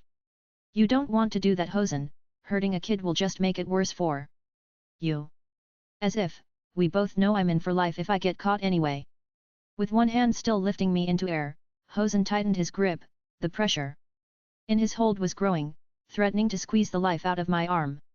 Probably intending to make me scream out in pain. With one hand still lifting me into air, Hosen tightened his grip, the pressure in his hold was growing, threatening to squeeze the life out of my arm. Probably intending to make me scream out in pain. Edit. I'll give you 3 seconds, fuck off, or I'm breaking this brat's arm. He said. Fully intent on following through. The villain had no intention of surrendering, and Edgeshot knew it, but he wasn't going to back down either, as there was no guarantee he'd let me go. After this. Think about it, Hosen, you're just making things worse for yourself. 1. He counted. You're not going to get away, Hosen, let him go now and maybe we can talk about a deal. 2. _____. I had got a call about a villain with a speed quirk described to be fast enough to outmaneuver the rising hero Edgeshot, who was currently holding a child as a hostage as a means to escape. Sprinting towards the area where it was last reported, I swung myself up onto the rooftops, navigating the city at a speed much faster than running on the ground. The height gave me a clear view of the streets below, and a few minutes later I spotted a crowd gathered. All right, Finn. 3. He interrupted. The villain wasn't in my sights when he screamed, but the unmistakable sound of a bone breaking was loud enough to be heard throughout the street. Likely the kid had something broken. Immediately as I spotted him, I disabled his quirk and launched my capture scarf and wrapped it around his arm, which Edgeshot took advantage of, incapacitating the villain with a thin strike to the neck. Damn it! I cursed under my breath. The street was silent, except for the quiet whimpers of the child. People gathered recording the incident from a distance, showing no concern for the child's privacy. I sped over to where the child was sitting to check his condition. "You're a tough kid. Stay still for me," I said, crouching down to his level. Ignoring the dried blood coming from his eyes and his uninterested face, his emotional state appears normal, his heart rate is also normal. He doesn't seem to be in a state of shock, but he hasn't reacted to me touching him. That's a bit weird for a child. "You are a hero, right, Mr. Homeless Man-san?" he said in a monotone voice. "What? Homeless? This brat?" "I am. Are you feeling all right, kid?" "Other than my broken arm and the minor case head and eye pain, I feel fine, nothing too bad." "Minor case of head and eye pain? By the way, what's your hero name?" "It's Eraserhead. We're taking you to get help now, okay? You're going to be fine, you are already handling it like a pro," I replied. "Ugh, I'm no good at dealing with children, and this one's got a weird personality too. He looks about 5 or 6 years old and speaks rather maturely for his age, in a calm tone. It might be too early to judge anything, but his monotone voice and uncaring face are giving me the creeps. You know." He paused, looking over at Edgeshot, who walked over to us with guilt written on his face. This was lame for my first time. "What?" I asked, confused on what he was talking about. "Well, it's my first time being a hostage, and I could see next to nothing for the entirety of it. Kind of ruins the whole experience, don't you think?" I exchanged glances with Edgeshot, who was equally as perplexed by this kid's thought process. "There is no experience in being a hostage, kid, just focus on staying alive." Yes, I got it, old man, no need for the lecture, just help me up, will you?" he said, out of character. Yes, I got it, old man, no need for the lecture, just help me up, will you?" he said, out of character. Art. That's his broken arm. Man, this toddler is a freak. The emergency responders arrived shortly after and did some basic health checks on him. I watched as he remained expressionless while they inspected his broken arm, before putting him on a stretcher, and wheeling him off into the ambulance. I gave one final look at the strange kid, wondering what exactly was going on in his life to be acting like that. _____. After the whole hostage situation, I was sent to the hospital for my broken arm and internal bleeding from my head, which I was sure was because of my quirk awakening. The doctors said my arm would heal in a month, not a big problem. My vision/head issue turned out to be far more significant. I couldn't tell before as my eye was basically blind during the incident, but my eyes had actually adapted to be able to see permanently what I never believed existed: souls. Souls are sort of like the true form of a living being, where all living things have souls, humans, animals, and even plants, despite most of them not being sentient. It shows the true feelings of a person, similar to mind reading, but instead of reading their thoughts, I see their real emotions on their soul's facial expressions. Since the soul is essentially your true self, it would also stop any transformations, disguises, or facades from tricking me. It isn't a physical entity either, so I can look or move through the it to spot and fix internal damage, or see hints of a quirk. My ability doesn't only let me see souls, I can manipulate them. By manipulation, I'm able to shapeshift or morph mine or others' soul in any way I like, as long as it isn't creating new material. The body and soul and linked together for most people, naturally, meaning changing the soul would affect the body as well, allowing me to change any living composition for good through touch. Over the past 2 years I've become more soul than body. I can, by removing the souls from the body, take over other living things, or forcefully share a body, and my getting my head or heart destroyed wouldn't result in my death. This doesn't mean that I'm unkillable or self-sustainable. I can still die, and my body needs sustenance to not turn rotten. If I make any changes to my body and stop using my quirk, it no longer reverts to its regular state, as the new form would become the regular form. Simply put, my body has become just a vessel for my soul. Moving on from my quirk. I don't know what exactly I plan to do with my life. That place is gone, my father is gone, all the issues from my previous life have disappeared, because they don't exist anymore. Along with it, the life I was being raised for disappeared too. I had no issue with becoming a politician, yet it's not something I'd go for now. I don't know what I'm going to do in the future. I've spent the last 6 years doing basically whatever I wanted and could do in this body. I could become a hero, I suppose. My quirk is extremely versatile and powerful enough. The idea doesn't excite me, maybe it's worth trying. Though? After all, isn't that what most people with strong quirks end up doing? On the other hand, I could live quietly, enroll into a normal high school and university, find a normal job, start a normal family, live a normal life. It's not like anyone's looking for me anymore. It wouldn't be a bad option. I have plenty of time to think about that later. I'm currently walking with Hanuka towards my new school, Salty Banks Elementary. It feels a bit strange to be going in elementary school at my age. I haven't even stepped on school grounds, yet I can already sense the overwhelming amount of energy these children have. When my quirk manifested, I gradually found myself becoming more isolated at the orphanage. I wasn't exactly excluded from the quirkless losers group, but things because awkward and I slowly distanced myself from the group. From what Hanuka learned while signing me up, most of the children already knew each other during preschool and kindergarten. I might be destined to be a loner forever. Stopping at the front gates of the school, it's predictably much smaller than the size of ANHS, even smaller than what I'd expect an elementary school to be. Edit. Hanuka, assuming I was nervous, lightly pushes my back, encouraging me to go in.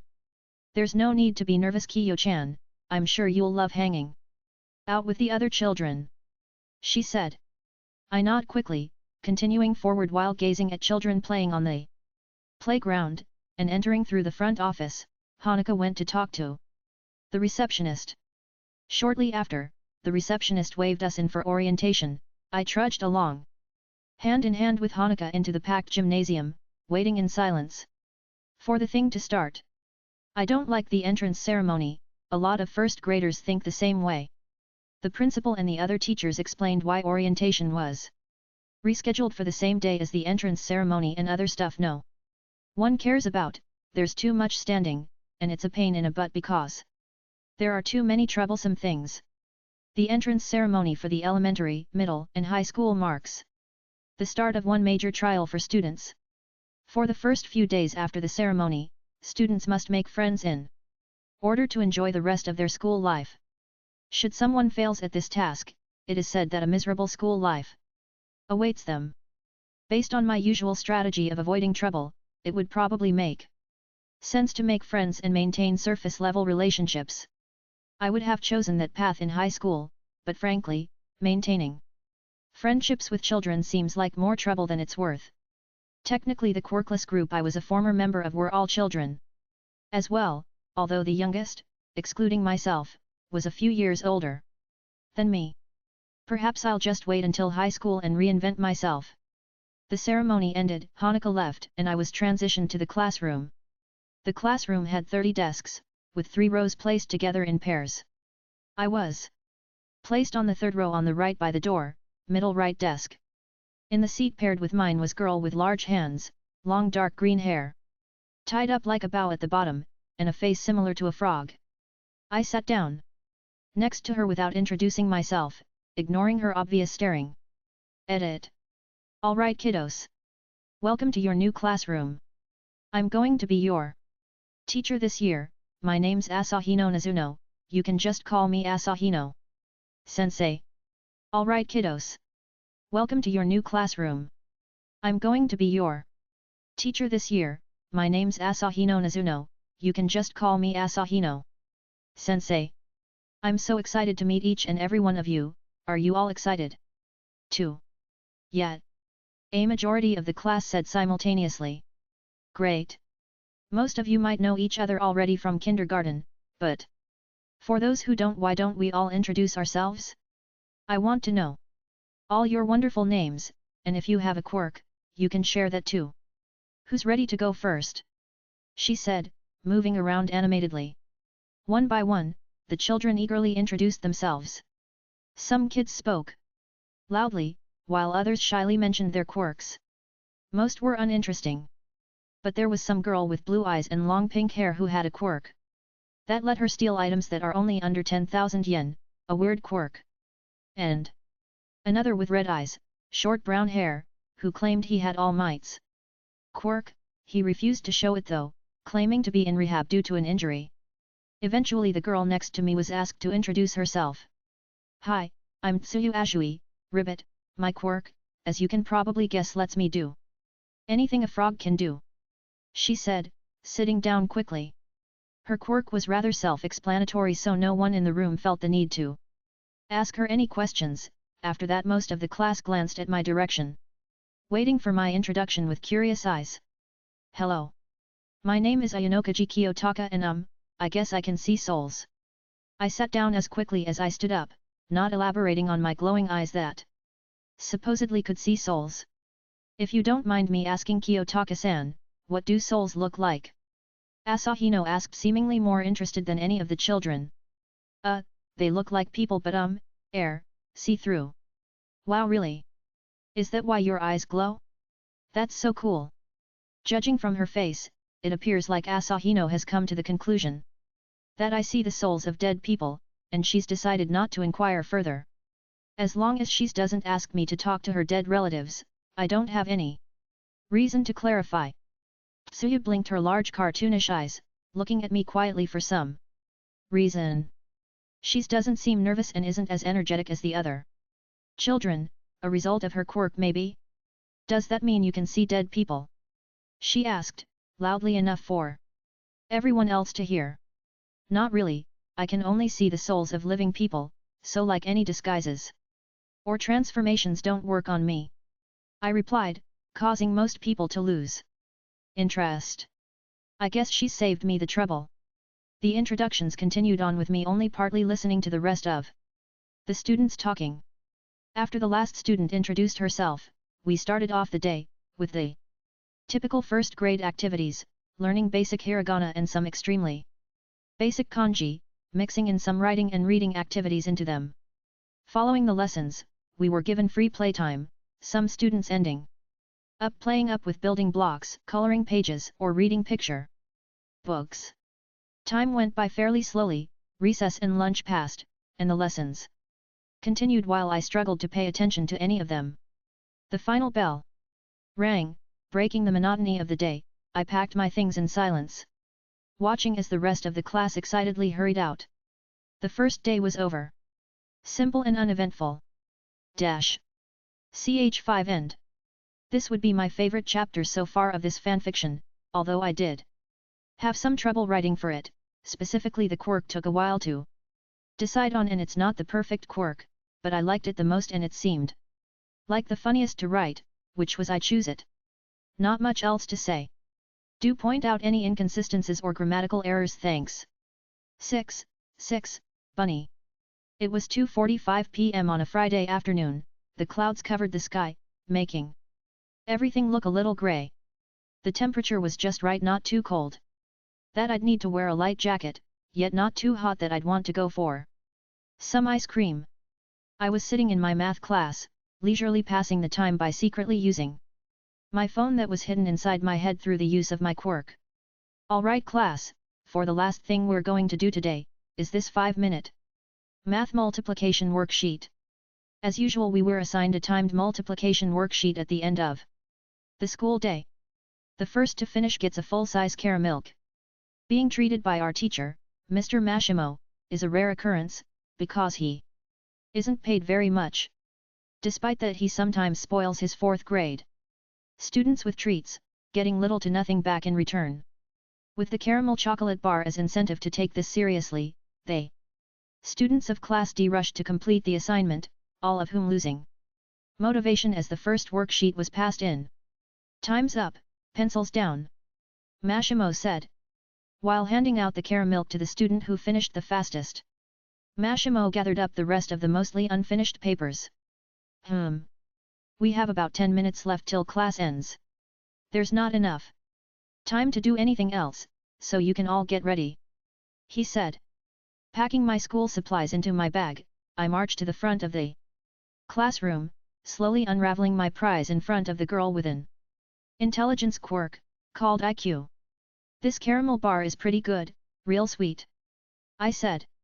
Edit. She looked at me, her expression a mix of anger and annoyance. "Why didn't you try and win that? Don't you have an intelligence quirk?" She doesn't respond to my question, glaring at me instead as scary as a 9-year-old could.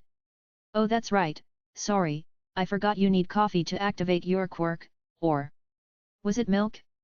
Didn't you need to do a twirl too or something like that?" Once again she ignores my innocent small talk, walking away to talk to her friend group.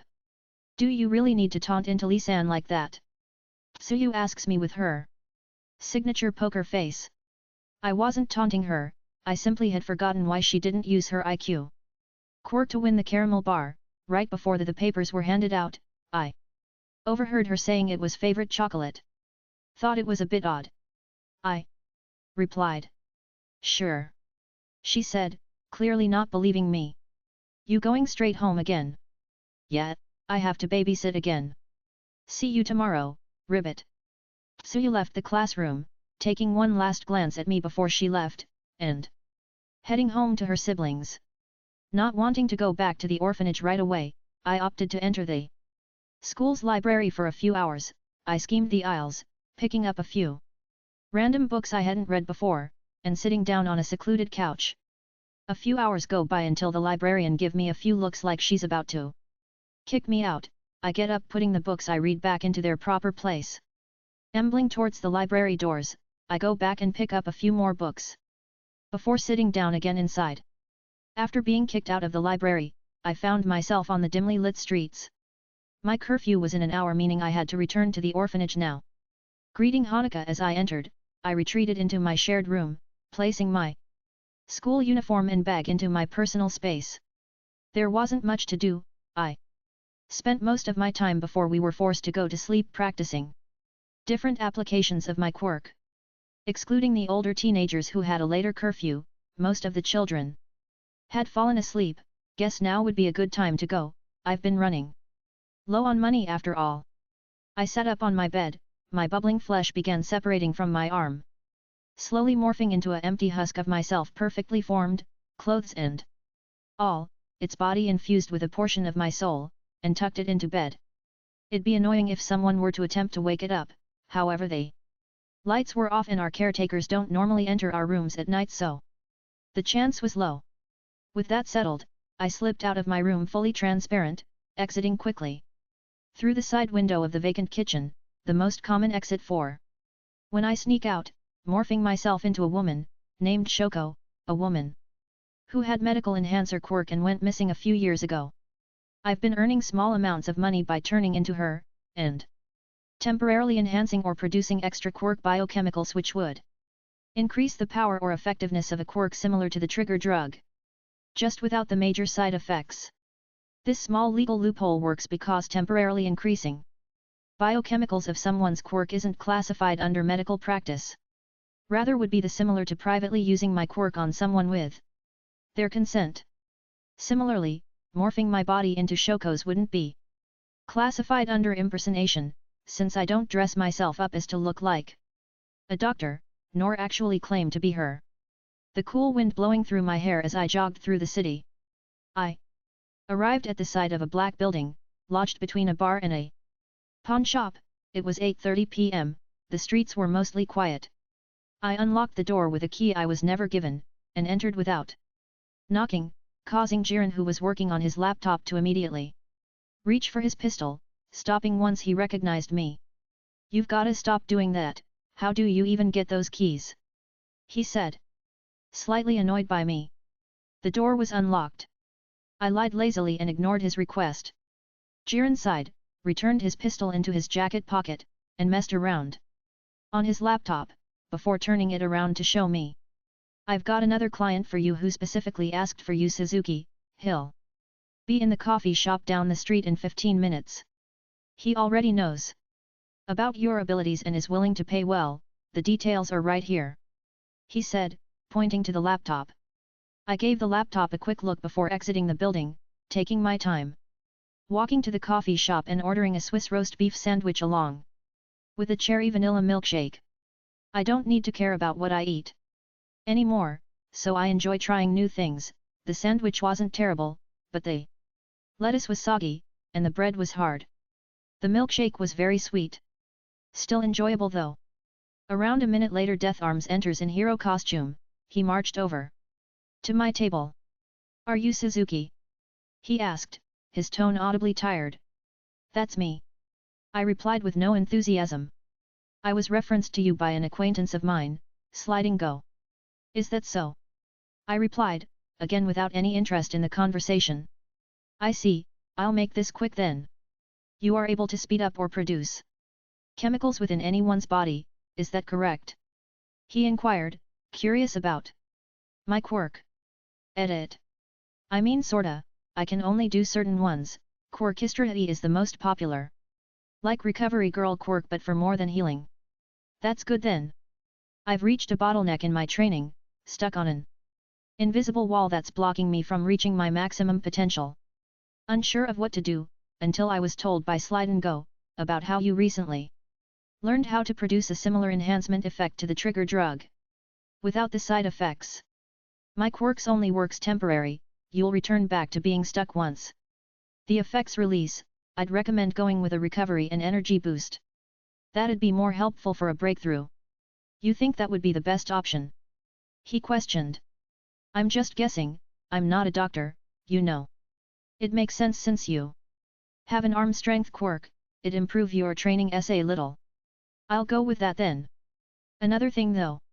Death Arms sat motionless for a moment, one hand nervously taking down his headband, and using his other hand lift his hair up, revealing his balding hairline. Art. I'm not even that old and my hairline started receding. Are you able to fix that too? Visibly sweating Death Arms asked, as if I was his last hope.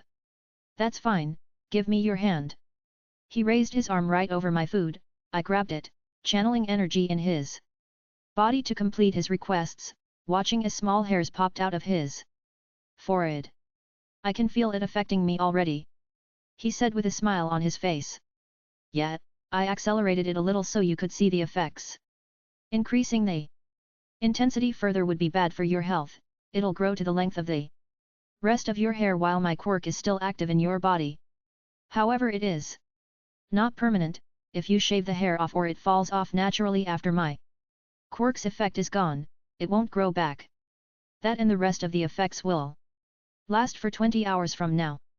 I understand, it's honestly can't believe it would be this easy. Oh and This might be a weird question, but are you able to increase someone's length as well? Right. Anyway, your total's 35,000 yen. I said, adding extra for the stupid question.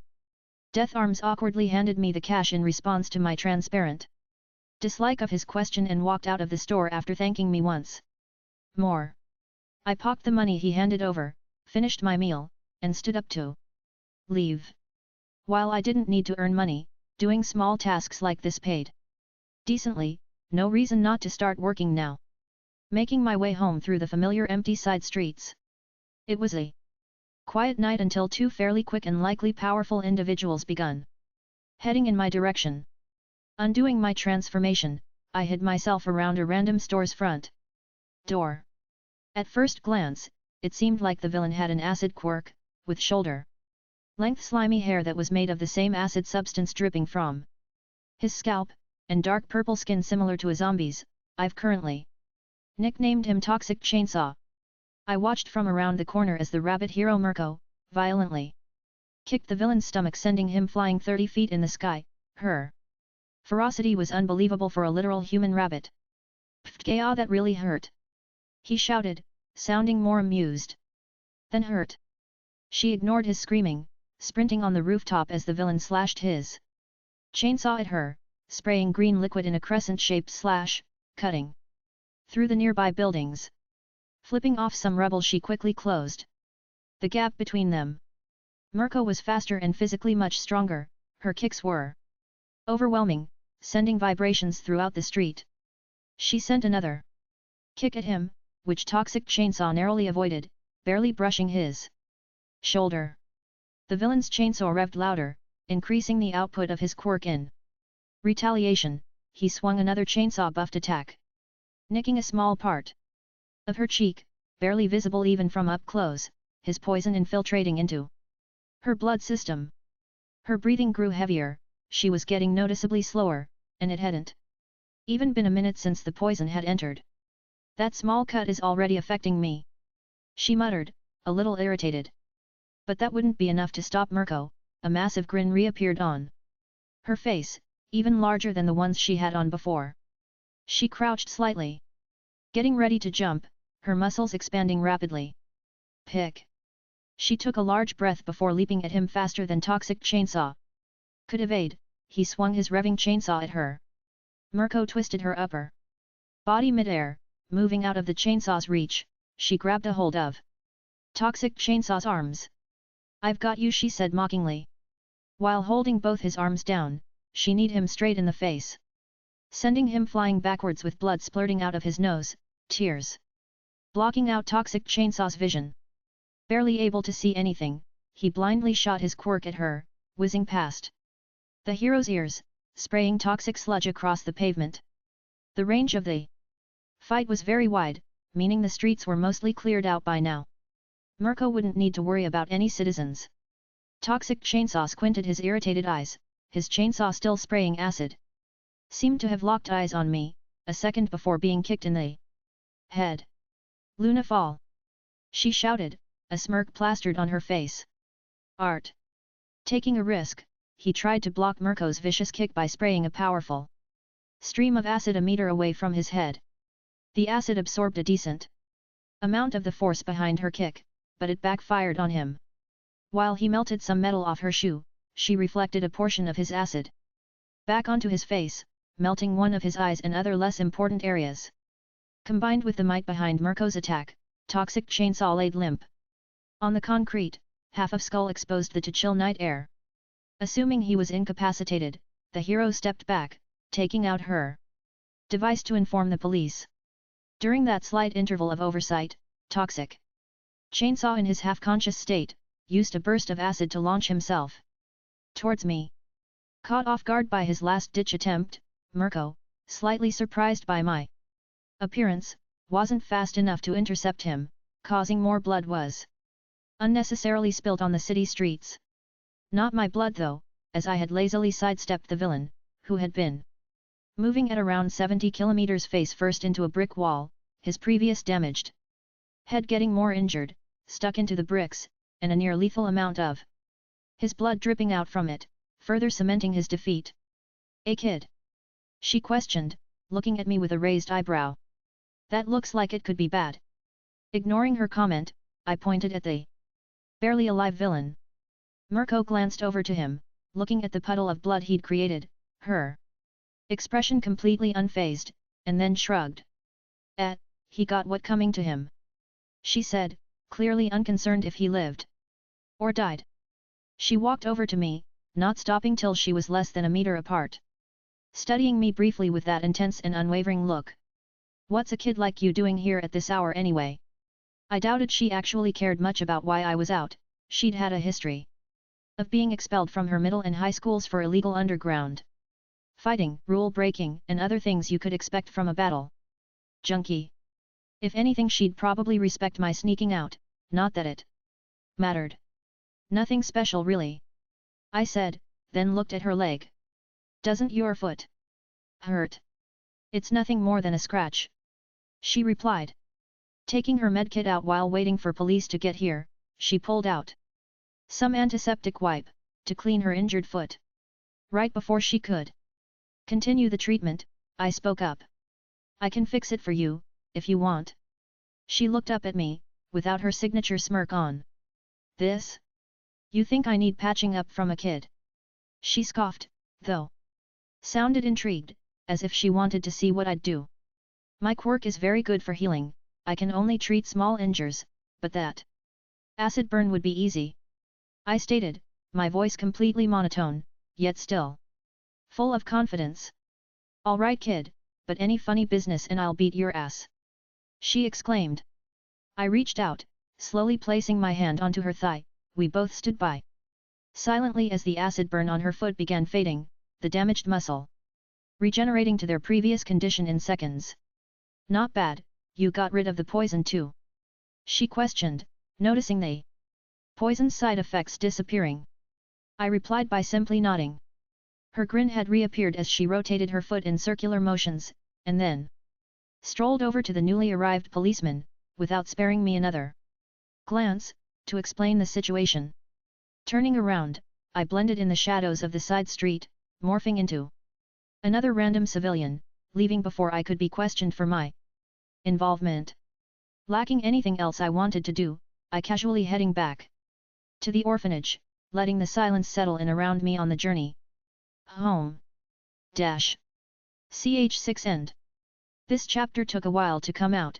I spent a lot of time on the art, redrawing a few parts multiple times, which I wanted to avoid badly to avoid time wasting, but I kept getting stuck on the writing, so I redraw parts of the Mirko vs Toxic Chainsaw fight it every time I got stuck on it. Speaking about Toxic Chainsaw, I kind of fucked up on his hair. It was only redrawn once as I cared more about Mirko.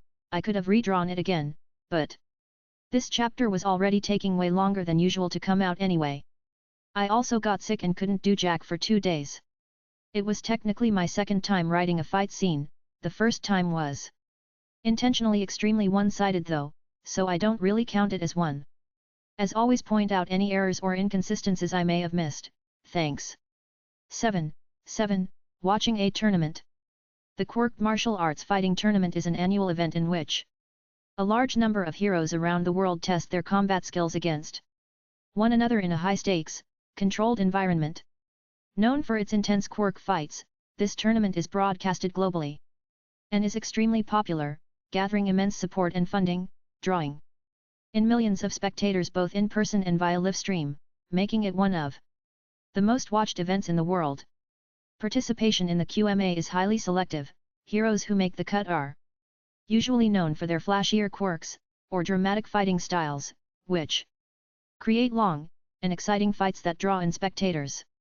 With the large number of applicants, the organizers tend to reject heroes that aren't very entertaining, have unsuited quirks, or are controversial. As a result, exceptionally skilled heroes like Eraserhead, who would turn the battle into a quirkless fight, or the former hero Lady Nagant, who specializes in ranged attacks, often find themselves on the outside looking in. Regardless of their overall combat ability, though those two likely wouldn't have applied regardless. This year it's being hosted today in Japan, specifically Tokyo, and excitement is spread all throughout the city. Heroes and fans alike flocked to the city, eager to witness the event, myself and Tsuyu included, as I had won 2 tickets from a children's martial arts tournament I'd won 3 weeks ago. School was finished for the day. We were sitting silently on bus, making our way over to the venue. Tsuyu was looking out the window, her eyes scanning the busy streets, while I had my eyes shut, feeling very relaxed. I think I might fall asleep. However, my gentle respite was promptly obliterated. Hey, Ayanokoji-kun! My eyes that were already closed, suddenly shot back open. Tsuyu, who had been silent for most of the bus ride, suddenly began speaking to me. I'm not trying to sound rude when I ask this, but why did you choose to invite me of all people to go with you? She asked, placing her finger on her mouth. Edit. I understand why she would ask that. I rarely talk to her or any of my other classmates for the few years I have been placed in the same classes. It'd be correct to call us mere acquaintances. I figured you might be interested. You mentioned once how you planned on being a hero. Tsuyu had talked to me about becoming a hero, about doing it to help support her family, that she often had to babysit from the lack of income. If you could get tickets, the QMA was fairly popular for children as well, which, weirdly enough, don't need to have an adult supervising them when visiting. Nonetheless, I had chosen to invite her over my fellow orphans. I guess that makes sense. Still, I didn't really expect to be invited by you. Most people probably wouldn't. I replied, having nothing more to say. The rest of the bus ride was silent, except for her occasionally stealing glances at me. Neither of us were able to come with any conversation. When the bus finally came to a stop, Suyu and I got up from our seats. Disembarking from the bus, we stepped onto the sidewalk, where a huge crowd was greeting us. There's so many people, I'm no good in crowds. Suyu said. Yeah, me too. Tokyo is normally pretty crowded anyway, but this is on another level. I replied. As we invaded the crowd, we were quickly pushed through it, and started walk together passing people of all ages and ethnicities, and we made it to the arena's entrance. Waiting in line to hand our tickets in, I could see lots of heroes that weren't participating being asked for autographs before they could enter, tourists carrying cameras, hardcore fans bring all sorts of fan merchandise, banners, replica masks, jerseys, and other promotional materials. Who are you most excited to watch fight, Suyu? I asked, as we were getting security checked. The fight I'm most excited for? For the main events it would be Eren Yeager vs Big Red Dot, and for the undercard, I'd go with Yoroichi vs Mundane Man, and Gang Orca vs Minotaur Lady. Mundane Man? Who's that? I questioned, having never heard of such a mundane person. Not sure, I heard he won another tournament while fighting against the Midgar Kingdom's #1 hero, but nobody had managed to figure out his quirk. Is that so? Given the KMA standards, he must be pretty strong. Once we passed the security checks, and handed in our tickets, we entered cramped, high-ceilinged lobby, filled with hero-themed food vendors and more merchandise stands. Continuing past that, we entered the hallway that led to the arena itself. The massive posters on the walls showcased the current matchups, the event timings, and of course all the sponsored advertisements.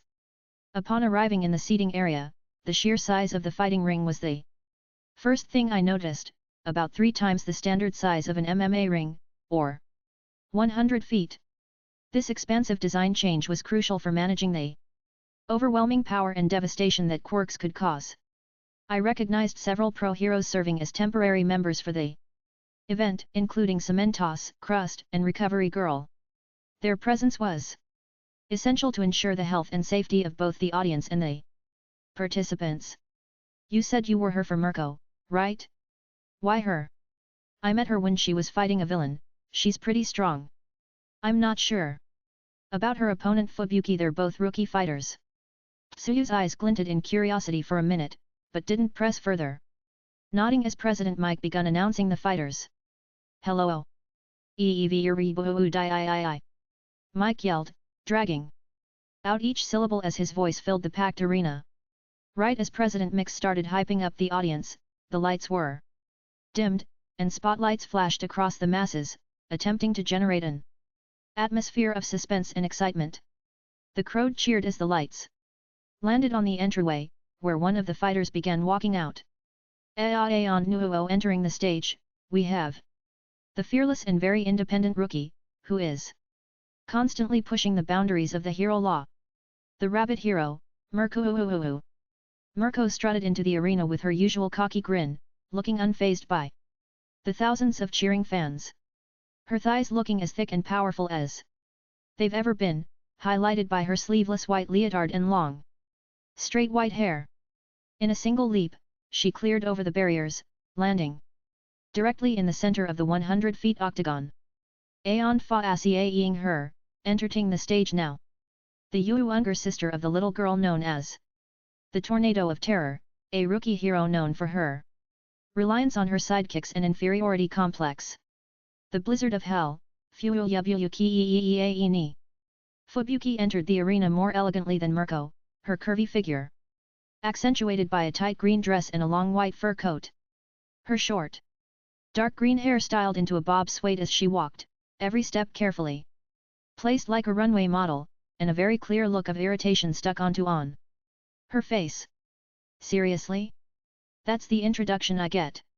She muttered, making no effort to hide her annoyance, as she made her way into the octagon. The crowd screamed in anticipation. Fubuki stepped into the cage, locking eyes with Mirko, who was bouncing lightly back and forth. Mirko, right? You seem like the type who's all brawn and no brain. But I don't mind letting you join my Blizzard group, she said confidently, striking a pose with her hand on her hip. I'm not joining your little fan squad, only weaklings join teams. Mirko replied, a smirk still plastered on her face. Suit yourself. And don't underestimate me. I may not be as strong as my elder sister, but I'll still beat your ass. Fubuki retorted, going ignored by Mirko. We watched them bicker with eager eyes as the tension between the two fighters built. Are you all for some actio? The audience roared in excitement, their cheers filling the air as President Mix continued hyping up the battle. The two fighters, still eyes locked together, took their own stances. Let the fight begin, President Mike declared as the bell rang, signaling the start of the bout. Mirko surged forward. From the viewpoint of a regular human she was a blurred figure, quickly closing the distance between them, and launching a powerful kick at Fubuki's midsection. Reacting on instinct, Fubuki created a green energy shield formed at an angle that deflected Mirko's kick. The impact cracked the shield, despite Fubuki's attempt to offset the kinetic energy. What the hell? Fubuki mumbled, unable to believe the sheer force behind Mirko's kick.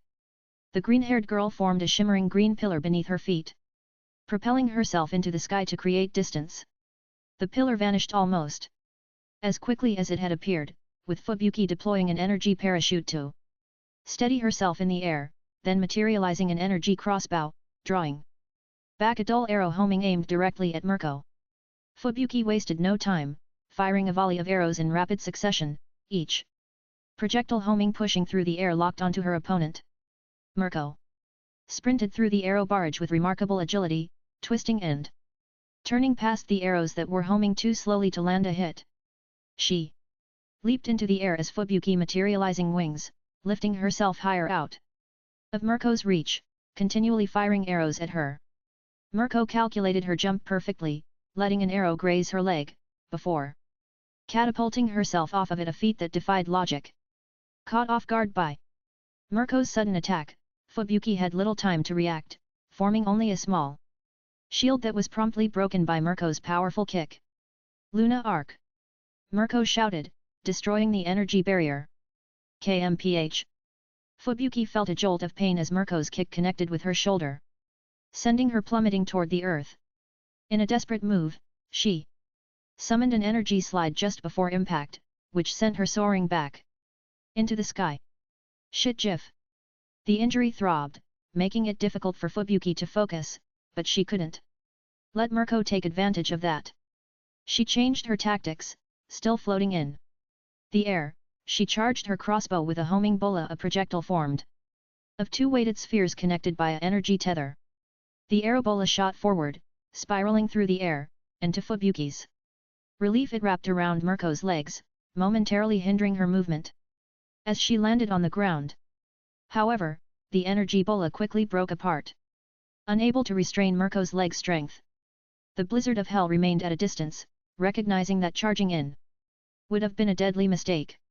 Instead she swapped weapons again, manifesting a spiked capture net to buy herself more time. She shot in with the crossbow, the strands extended outward, but Mirko easy dodged to the side. Fubuki was clearly getting nervous, frantically pulling out every tactic or weapon she could think up, trying to gain the upper hand. The pressure of the fight was gaining on her. Looks like Fubuki might be all outta options. Is this the best she's got? President Mix's voice boomed.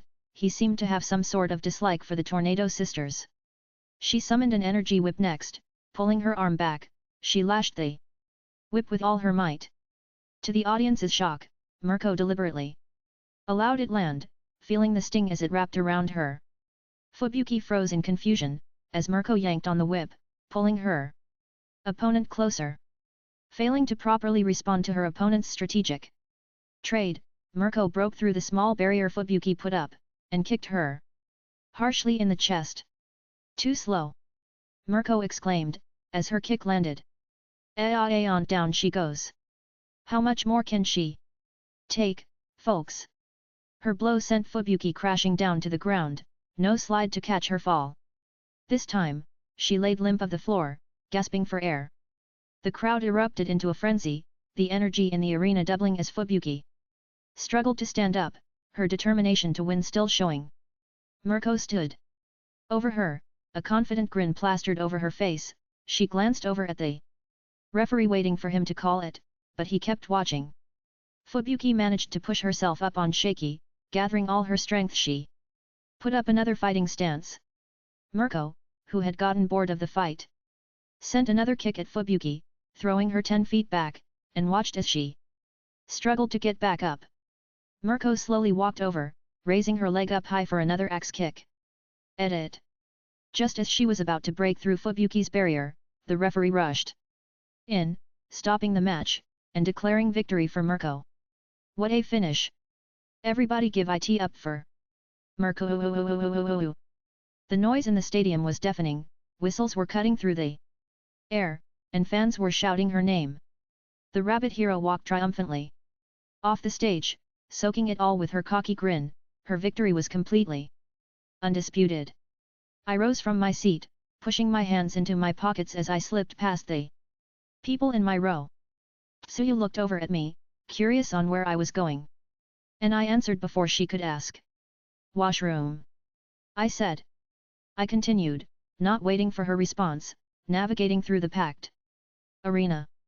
The loud cheers and whistles faded behind me as I followed the path towards the exit. Once I was out in the hallway, the noise was mostly muffled, being blocked out by soft music. I kept walking, the brightly colored posters lined the walls blurring together as my mind drifted. Eventually, I stopped and glanced around. I had walked further than I didn't recognize where in the arena I was. The corridors felt unfamiliar. I think I might be lost. Ch7 end. This chapter was supposed to be longer, but I knew if I added the second half it wouldn't come out for a few more days, so I just uploaded it as it was. Already chapter length anyway.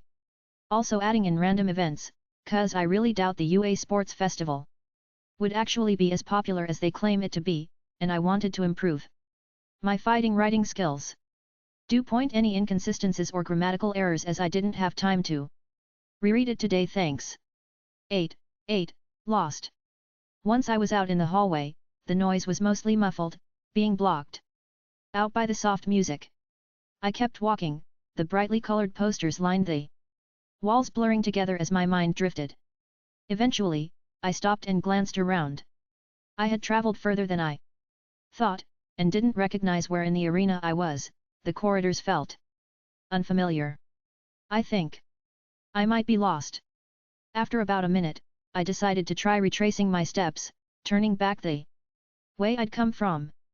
I made a turn, marched straight for a bit, and made another turn, then another, expecting to see something familiar, but somehow I ended in an even less recognizable hallway. I tried again, to retrace my retraced steps to retrace my original steps, and I ended up standing in front of a supply closet that definitely hadn't been there before. I was even more lost than when I'd started. I let out a small sigh, abandoning my lackluster attempts of retracing, and set off aimlessly. As I wandered, the noise of the arena faded completely. The corridor walls here were empty, already having passed all the posters or signs. I proceeded on, finding a few empty rooms filled with stacked chairs, storage rooms, and a couple empty ones. Several men in dark clothing and neon green vests patrolled past me, laughing and making jokes with each other, seemed to paid me no attention or might have somehow missed me entirely. I considered asking for their help to find my way out, though my pride wouldn't let me admit to getting lost. It was slightly confusing yet no big deal. Carrying on, I'm hoping for something, anything that would tell me where I currently was. I entered into a quiet hallway with most of the doors locked and tiptoed over to the lone door that left slightly ajar. Peeking my head through the gap, I could make out several beds lined up with curtains hanging between them to offer some privacy. The room I had accidentally stumbled outside of was the medical room. Feeling a tad worn out from roaming for so long, I decided to step inside. It wouldn't hurt to rest to take a small break. The room had a pleasant scent to it, opposed to the rather smelly one coming from the rest of the arena. I could instantly feel my body relaxing as I laid down. As I was about to fall asleep, I noticed the curtains on my right shifting to the side, and there was an old lady sitting down by her computer, looking over at me slightly surprised. "Tired, are we?" she said, smiling.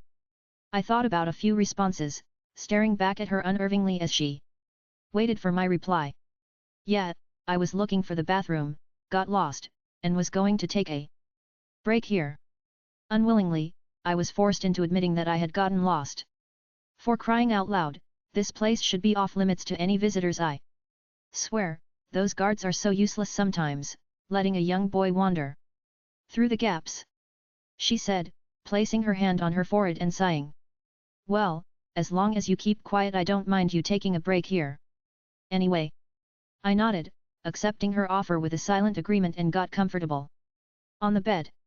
The room was no longer noiseless, broken by the sound of recovery girl tapping away on her keyboard, extremely focused on her work. A few minutes had gone by in silence, and I felt I had gotten enough of a break. Leaning up from bed, I noticed she had gotten a 5-star wanted level. Perhaps she's using it for her hero training. Edit. Just as I decided on getting up, the door opened abruptly, followed by Mirko and a nervous female staff member. "Let's get this over with, LHMM. You're that kid with the strong healing quirk? Aren't you too young to start working as a doctor?" she said, mistaking me as part of the support staff. "A strong healing quirk?" Recovery girl muttered, glancing at me curiously. "I'm not working as a doctor, I just got lost and ended up wandering all the way here," I replied. The staff member face had switched from nervous to confused, but refrained from saying anything because one of the fighters had recognized me. Underscore. "Is that so? Well, whatever," she stated, quickly losing interest in the child. The pink-haired apathetic boy, who Mirko had claimed had a powerful healing quirk, walked past Mirko to the front door, took one last look back at us, waved, then exited the medical room, all without asking anyone directions for making his way back. "Ha!" I sighed. He could have at least said bye. I notified the staff member who had accompanied Mirko here to help him go back. "Don't worry, this will be quick." Moving over to the impatient bunny girl sitting over on the bed, I leaned forward, kissing her cheek, and healed the minor whip injury. "Since you weren't very injured, that's all the treatment that was needed," I said, to the slightly annoyed hero. "You should tell those annoying bastards, next time, I don't need to be healed for every scratch I get," she added on, then pulled out her phone. Now, dear, I get that you're not thrilled about coming to the medical room for every little scratch, it's still better to be safe than risk any complications," I replied, ignoring her obvious dislike of my advice. Retreating back to my desk, I pulled out some forms I needed her to fill out. Only to hear a knock at the door, and turning to see the principal of UA Nizu, entering alone. "Hello. I hope I'm not intruding on anything." He spoke calmly, with his usual smile worn. "Don't worry, you aren't, I just finished up with healing Mirko, what's up?" I inquired. "Ah, I actually came here for her," he said, pointing at the seated rabbit hero. "Before that though, I was somewhat curious about that pink-haired child that walked out of this room a moment ago." He paid me no attention whatsoever while I strolled past him, which is weird. Ordinarily, children his age can't resist not staring or at least show some interest. "Do you know him?" he added, with a furtive smile on his face. "No, he got lost apparently, and was taking a break on the bed when I noticed him." "Lost? Hey! That's a bit odd, don't you think? There should be numerous staff members guarding around the medical room that could have lead him back. It's rather unlikely he would accidentally stumble along in here." Nizu thought aloud, placing his paw onto his chin in a thinking pose. When I think about it, it does sound a bit far-fetched that someone could just accidentally slip through all the security and find their way into this room. The boy was bizarre, sure, yet I don't recall him doing anything strange during the short time he was here. I suppose you're RI. Oi, I don't wanna listen to you two theorizing, so give me my legal stuff. Already? Mirko interrupted, intending to finish her obligatories, and leave as quickly as possible. Oh right, grabbing her legal forms, I handed them to her. Mirko, dear. You mentioned that the child had a strong healing quirk, do you happen to know who they are? I questioned her as she started reading the papers. Nah, I don't. She replied as she signed the first document. I've only met him coincidentally twice, first when I was out patrolling where he told me his quirk, and right now. How do you know his quirk is powerful? And do you know what it is? Nizu inquired. Is this an interrogation or something? She gave the impression she was done talking, only to continue on. He healed an acid wound I received during my fight with Toxic Chainsaw. Almost instantaneously. She replied half-heartedly, flipping to the next page in the small stack of paperwork. Didn't care enough to ask what it was, but I could tell it was pretty strong. The toxic effect was erased too. Instantly healing an acid wound, and removing any effect Toxic Chainsaw quirk had placed. All while being a child? That's quite the impressive feat. Definitely. I nodded, and thought about my encounter with the boy. Although, back to him being slightly suspicious by making it to the medical room without being stopped by staff. He was very unassuming, yet didn't show any signs of nervousness. And I hadn't noticed him doing anything shady either. He left without asking me or Mirko for anything. It was hard to pinpoint exactly where, but Nizu's expression had changed a little as he thoughtfully began tapping his chin. Interesting. Very interesting. He whispered ominously. Underscore underscore underscore. Side by side with the female staff member as a guide, we made our way back through the silent hallways, passing through the seating area once more. I realized she stopped walking. Do you know where your seat is? Or would like me to lead you there as well? She asked, standing about 3 feet behind me. No, I can make it back from here on my own. Thank you. She'd nodded her head, but watched from afar as I wove through the crowd towards my seat, ensuring that I would make it back before she could go back to her job. After a few more rows, I finally arrived at the section where Azui was waiting. I gave the staff member a glance to signal I found it, and went back over to my seat. You were gone for a while, what happened? She asked, with her signature poker face still on, yet I could tell she was genuinely worried. I kinda got lost, then one of the staff members had to walk me back. I replied, not looking her in the eyes. Oh, you're always one of the top scorers in class, so I'd never thought something like that would happen to you. It was much more embarrassing having to admit being lost to someone I was going to see often rather than a stranger. I should have came up with a better excuse. Azui accepted my answer without a word, turning her attention back to the ring as the next match was about to begin. I followed suit, feeling the noise and excitement fill the arena again as the next fighters waltz in. The next few fights were loud and also fast-paced, were mostly disappointing. I'd missed the mundane man fight against Yoroichi, though. Azui informed me that he'd defeated her almost instantly. Gang Orca won his fight against Minotaur Lady. It was a much closer fight than what was expected, and Aaron's fight against Big Red Dot was also pretty one-sided. A couple other fights that featured fighters nobody's ever heard of, unless you actively followed the sport, all of which were also relatively unsatisfactory. Mirko had defeated her second opponent as the first match of the second round, and the next contestants came up. Mundane Man was facing off against someone called Kaneki. There was a brief exchange, but it was over in just a few blows, ending as quickly as it had started. However, instead of celebrating or walking off stage, Mundane Man strangely turned his head to the VIP seating.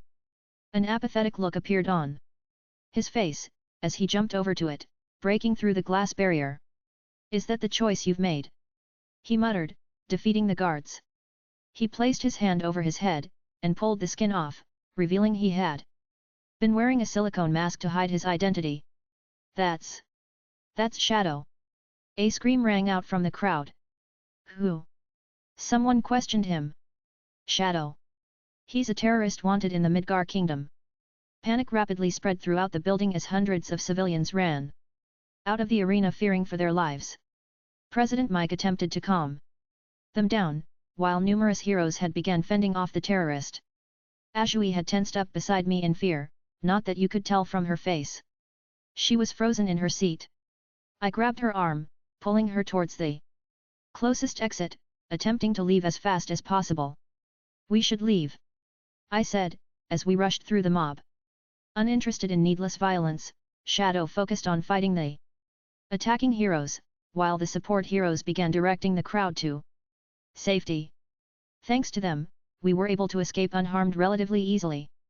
Outside, the commotion of the crowd continued as people scattered across the plaza, some still panicking, though most had already calmed down and followed the heroes' orders. Ashui and I moved quietly, heading in the opposite direction from the arena.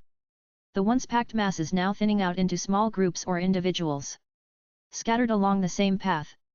Now and then, someone would rush past us, focused on their own escape, or perhaps worried about a friend or family member. Do you want to grab some ice cream before heading back? It hasn't been 15 minutes since the terrorist attack, and you want to get ice cream? She looked at me, clearly surprised by my question. We're already safe. No reason to let it ruin the rest of our day, we take it and go, in and out. I replied nonchalantly. She kept silent for a moment, before rebiting, and giving me a small smile. You're stupid. We continued down the street, reaching a small, brightly lit dessert shop right off Main Street. Its distance from the terrorist incident allowed for a calm atmosphere inside, where an average height, red-haired middle-aged man stood as the sole employee. Hey there you two! What can I get for you today? For someone who looked like he'd rather be anywhere else, he was oddly outgoing. What do you want, Ashui? I asked her. Strawberry, please. She replied quickly to the employee, wasting no time to choose what flavor she wanted. I, on the other hand, found myself scanning the different options. Out of around 36 flavors, there were about 16 I hadn't tried before, including chocolate peanut butter, guava, lime coconut, red velvet, carrot, and others. Right away, I eliminated any options that were combinations of gelato flavors I'd already tasted before, ruling out those with chocolate, peanut butter, assorted fruits, etc. Red velvet also didn't make the cut. It was decent enough as cake or cupcakes, yet I wasn't exactly eager to try it here. Then there was guava. I'd heard it had mixed reviews, which seemed like enough reason to cross it off as well. There were 4 left: salted caramel, spiced pumpkin, boobette, and cotton candy. Salted caramel seemed like a solid pick. It was a fairly popular flavor in other shops, and most people couldn't go wrong with sweet and salty. Although as I leaned forward, I realized the container was overflowing late in the evening, which could indicate only 2 things. 1, that it was a very unpopular flavor in this store, or 2, that it was recently replaced, not something I'd be willing to bet on. I crossed it off the list. Pumpkin spice looked nice as well. It sounded like a seasonal and mildly interest flavor of gelato, but taking a closer look, the top layer looked a little crusted over, as if it hadn't been changed in a while. Safe to bet it wasn't a popular choice either, another pass. Finally there was boobette and cotton candy. Both didn't have any obvious issues, and looked promising for things that I hadn't already tried. Boobette mainly consists of purple yam, which I'd heard was a bit of a unique flavor experience. Cotton candy was exactly what you'd expect: sweet, sugary, and artificial, though the taste took place over being artificial. The employee, bored of waiting for me to decide, spoke. Cotton candy is one of my personal favorites, he suggested, as I raised my hand in response, and side glanced over to him. Art. Putting a finger in front of my lips, I cut his words short. I wasn't about to let someone who reeked of cigarettes, and gave off crackhead energy, recommend me an ice cream flavor. I looked to the right at Azui, who was patiently waiting for me to decide on what I wanted. Dang, normally I can pick the ice cream flavors I want in an instant. I know exactly what I want, when I want it, and I order it without hesitation. Yet I'm being incredibly indecisive on these two. The reason is obvious, both were flavors I wasn't particularly interested in. Bet? Cotton candy? They just weren't things I could get excited about. Turning my gaze back to the counter, I noticed the employee still waiting for me to decide. He seemed to be growing a bit impatient, though I wasn't in any rush to decide. Can I get a edit? It wasn't that I subconsciously disliked either option, they just felt underwhelming. Thinking about it negatively, bet, for instance, seemed like a strange option. Who wants a dessert made from purple yam anyway? Cotton candy looked ridiculously sweet. The content of the ice cream might not have mattered, but the excessive sugar didn't exactly tempt me. I'll just stop thinking about it. Bet, please. The employee gave a quick nod, seeming relieved that I'd finally settled on a choice, quickly reaching for his ice cream scooper. Actually, I think I said. Shifting his weight, the middle-aged man's customer service smile barely hid his poorly concealed irritation. He looked down at the scoop of bet, already melting in the cone, then back at me, then back at the cone, then to Tsuyu, who was calmly enjoying her strawberry gelato. Nah, never mind. Bet is good, I added, as I prepared to hand him my money. His customer service smile flickered as he steadied his hand on the ice cream cone, the slight crunch giving away how close he was to losing it all. His eyes practically begged me to not continue changing my mind, pleading in the only way someone who'd been forced to deal with hundreds of indecisive customers could manage. I almost felt bad. Actually I almost underscore. As we stepped outside the dessert shop, Azui turned her head to me, while licking her ice cream. That's probably why you don't have any friends. Because I'm indecisive, I replied, confused on what she meant. She was same deadpan expression she always has on, yet I could tell she wasn't exactly the biggest fan of my fun little endeavors. No, because you kept messing with the poor employee for no reason back there. He looked ready to snap at you, she said, shaking her head. I was just unsure what ice cream flavor to get. I'd tried most of them already. Having said that, it wasn't like I was actually lying, I just may have let things with the staff member get a smidge out of hand. I looked away, feigning ignorance. Yeah, well, we're lucky we didn't get kicked out. You decided on bet, but kept changing your mind like 4 times. If I was him, I would have totally throw the cone at you after the second fake out.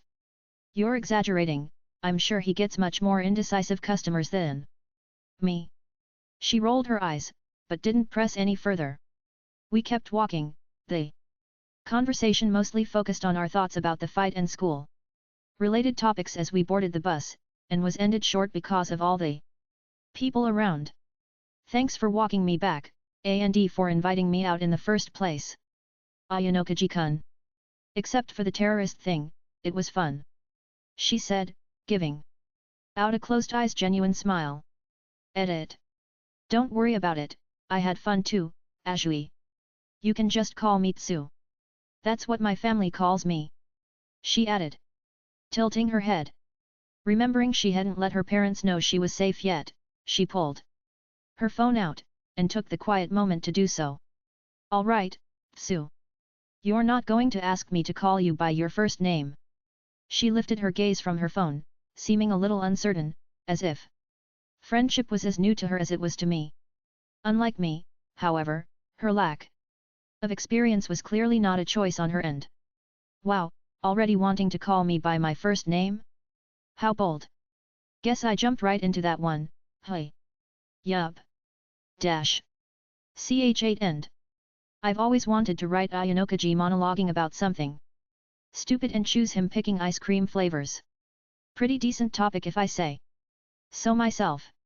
I wasn't really planning to write the whole tournament of irrelevant side characters, so I only wrote the Mirko part last chapter, and skipped the rest of it. This was mostly an intermission chapter, so I decided to make it very obvious what type of character I'm planning on making Kiyo in this fanfic. The chapter was also gonna be longer, but 3.5k words for me is already long enough chapter length for me, so it's basically been split into several parts. Nearing the end of the constant short time skip as well. Point out any inconsistencies or grammatical errors. Thanks. 9. Medical internship. It's hard to believe that I reincarnated into this world around 10 years ago. Most people would probably think that a second life in a place where superpowers are the norm would be a dream come true, something someone like Ike, Yamauchi, or Sotomura would kill for. The truth isn't nearly as entertaining. As a baby, you're always under someone's watchful eye, unable to do anything worthwhile, was mind-numbingly dull. Then school started, and it felt like trading one cage for another, revisiting basic subjects, tolerating obnoxious children, and other mundane things. The repetitive routine was slowly killing my brain. That's not to say that I have any real desire to return to the world where I was originally born, that life is over, and there's no point in dwelling on it. I've incorporated a few new hobbies into my life to help pass the time. They aren't exactly the kind that would make me very popular with my peers, though they were never meant to anyway. Second place again, hey, I stated, to the pale blue-haired girl, currently glaring at the midterm test scores. Edit. Intali heard my not-so-quiet comment on her score, turned over to me with an annoyed face. You. What is your problem? She grabbed me by the tie, glaring at me while demanding answers. What do you mean exactly? The results for the latest mini-midterm tests had just came out, and due to the added presence of a bonus question, she'd been placed in second for another important test. Well, as important as a test could be in elementary school. Don't play dumb, you keep silent most of the time, but every time you do talk, it's always you trying to piss someone off. No, I think you're only remembering our disagreements. To be accurate, what she's saying is mostly true. I haven't been all that interested in befriending most of my younger classmates, so my conversations with them don't often go smoothly. More importantly, I remembered you bringing tea-filled thermos bottle on the day of the test. Surely you didn't fail the bonus question while using your quirk? I questioned, mono-talkingly. You are seriously the most insufferable person I've ever met. What the hell is wrong with you? Whoa, did you just say the H word, Intali? I'm telling the teacher on you. I replied in shock. Scared by the wrath of my female classmate, I awkwardly waddled over to Mr. Mashimo, resorting to the underhanded move of tattletaling to force her into a humiliating retreat. Sensei-sen. I glanced back over to Intali. Can I go to the washroom? Revealing it was a fake-out all along. What I used was a common tactic often employed by children, typically done with a friend, where one pretends to snitch on the other. However, instead of actually reporting something, they tell the teacher something different in order to provoke a reaction from the other. A truly extraordinary manipulative technique. Mashimo looked up from his computer at me, giving out a small sigh before responding. Call me either Mr. Mashimo or Mashimo-sensei, and there's around 5 minutes before school ends. Do you really need to go, or can you wait till then? I suppose I could wait. On my way back to my seat, I gave Intali a wave, which she acted like she didn't see for some reason, while Tsu approached my desk, shaking her head. You really need to stop doing that. Aren't you already used to it by now? It's how I am, I returned, making no effort to deny it. That doesn't mean you shouldn't try to change yourself. We might not end up going to the same middle school. Are you planning to become friendless there as well? She was genuinely worried about my well-being regardless of my obvious personality issues, going out of her way to try and rehabilitate me before we could enter middle school. Maybe, although you can't be talking like that when excluding me, you Haven't made any friends either, Sue. That's true I guess. But, at least I'm not making any enemies. She retorted. As the bell rang. Together, we stepped out of the classroom, following the flow of students. Leaving the building. She kept her hands by her sides, while mine stayed in my pockets as we headed home without speaking until we reached near the school gates, where we go in opposite directions. See you tomorrow, Kiyotaka-kun. Yeah later, Sue. She turned to leave, and I watched her move for a second before setting off. In the other direction. The sidewalks were mostly empty despite of it only being around 3 p.m. on a Thursday.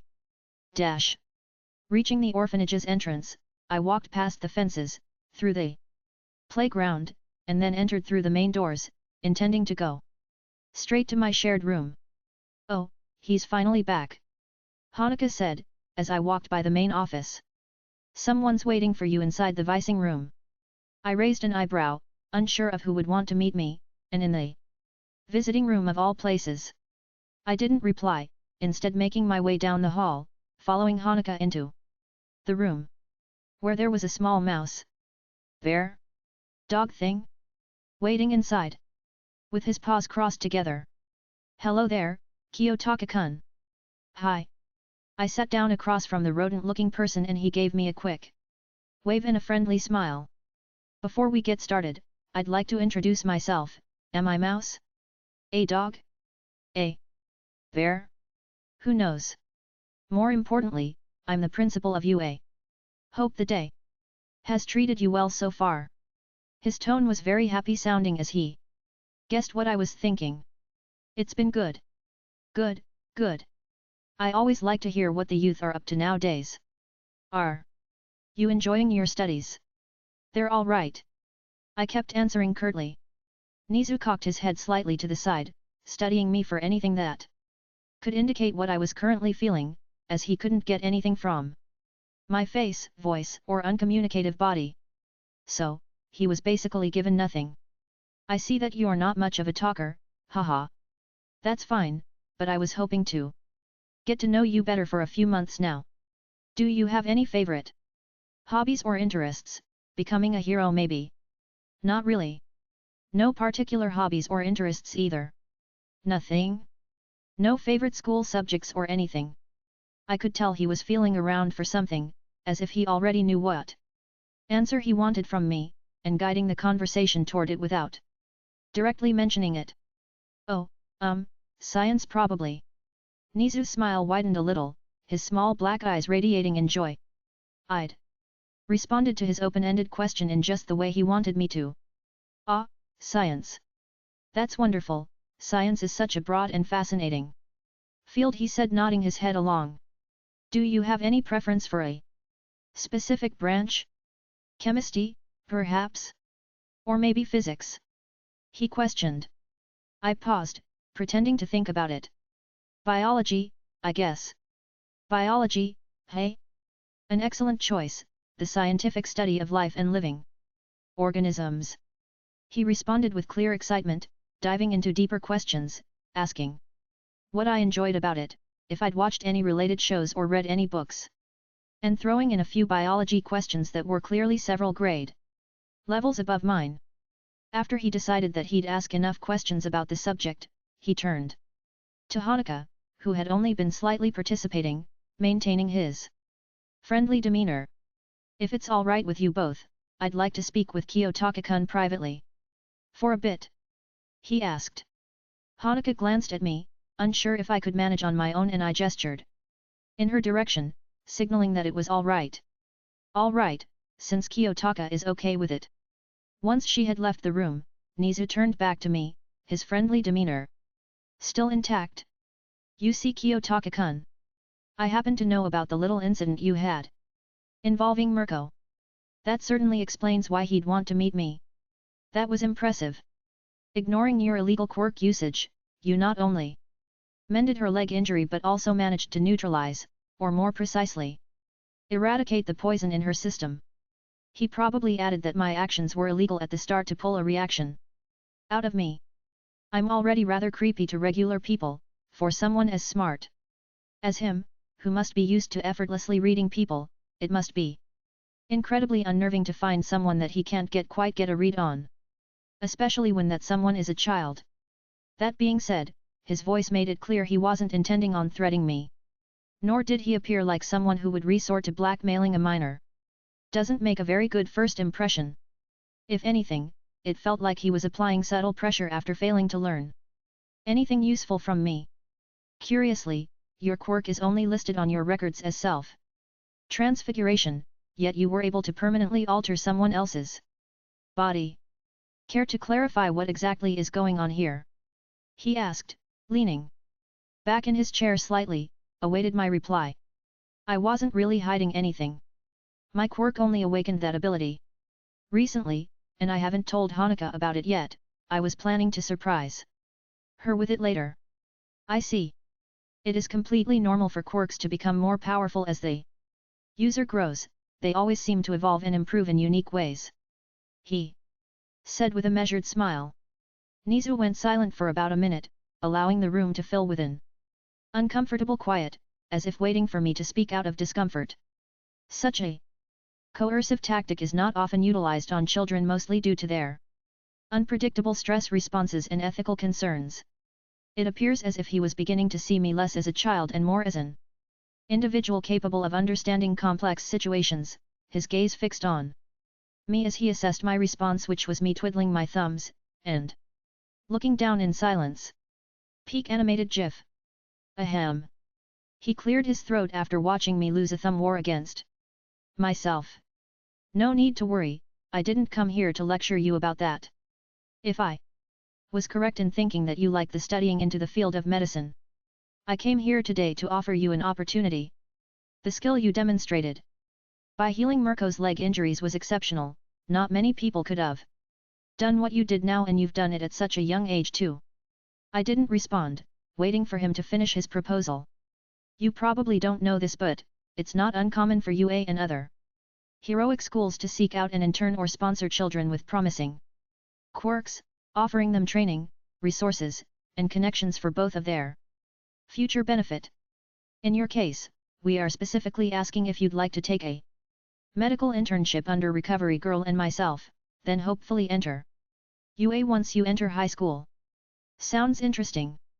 Though I'm going to have to decline. His smile fell slightly, disappointed by my instant refusal. May I ask why? Nizu tilted his head. I wasn't planning to become a hero in the future. Nizu blinked, clearly caught off guard, then his smile retuned even more amused than before. Ha ha ha, now that I think about it, you did say that earlier.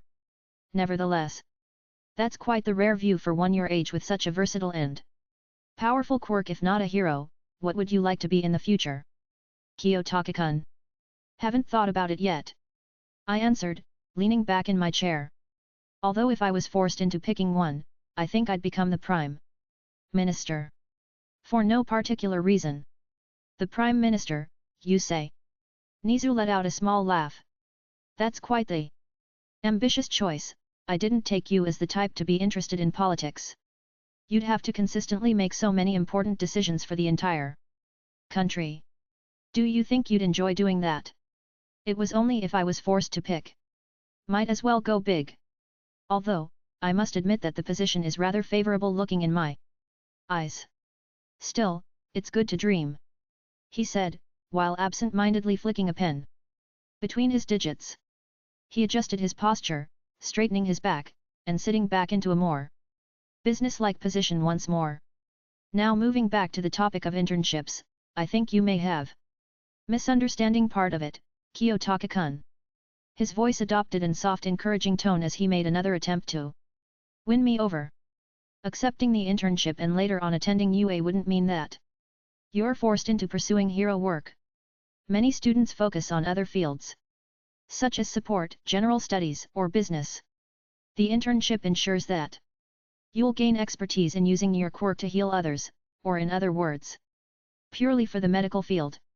If you're curious about something like management, acting, or heroic work, we'd include that only upon request. Healing quirks are exceedingly rare, and this scarcity was why Recovery Girl was invaluable. She would frequently visit various hospitals over the country. Her presence in Japan was essential due to the insanely low number of people capable of performing such tasks. With her already past the average retirement age, it made sense that they'd be searching for someone to take on her responsibilities. Still, he was weirdly insistent on getting me to intern. Is this standard for those with healing quirks, or is it because Nizu suspects my quirk holds massive potential? Could it be something else that I'm not currently aware of? If I do accept, I want to add a few conditions. Dash. Oh, You're much younger than I was told. The tall, blonde-haired, skeletal figure entered the private room, taking a quick glance at me before sitting down. Does that bother you? I asked, tilting my head to peek over the computer. No, not at all, ha ha ha. He replied, nervously waving his bony hands in denial. I was told by Principal Nizu that you were young, but very skilled. I didn't think you would be that young though. Yagi said. Muttered the last part. One of my conditions for accepting Nizu's medical internship offer 3 years ago, was to keep my role in the operations concealed from a majority of the staff and entirely from the patients, meaning I typically don't have direct interactions with conscious patients. It's better if you didn't worry about it too much. Despite my young age, I've done plenty of stomach operations, and Recovery Girl is still the head of this operation. However, Nizu had assured me that this skeletal man was a trustworthy friend and his, and for reasons I wasn't told, he was very insistent that we speak after learning about my quirk. Oh, of course, I wasn't worried about that. So, how is this going to go?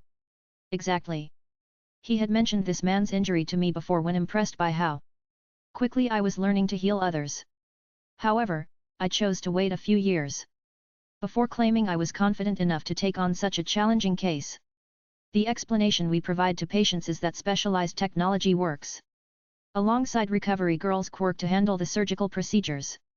While that explanation is technically true, it leaves out just how minimal her involvement actually is. And since you're already aware of me through Nizu, I'll explain my part in simpler terms.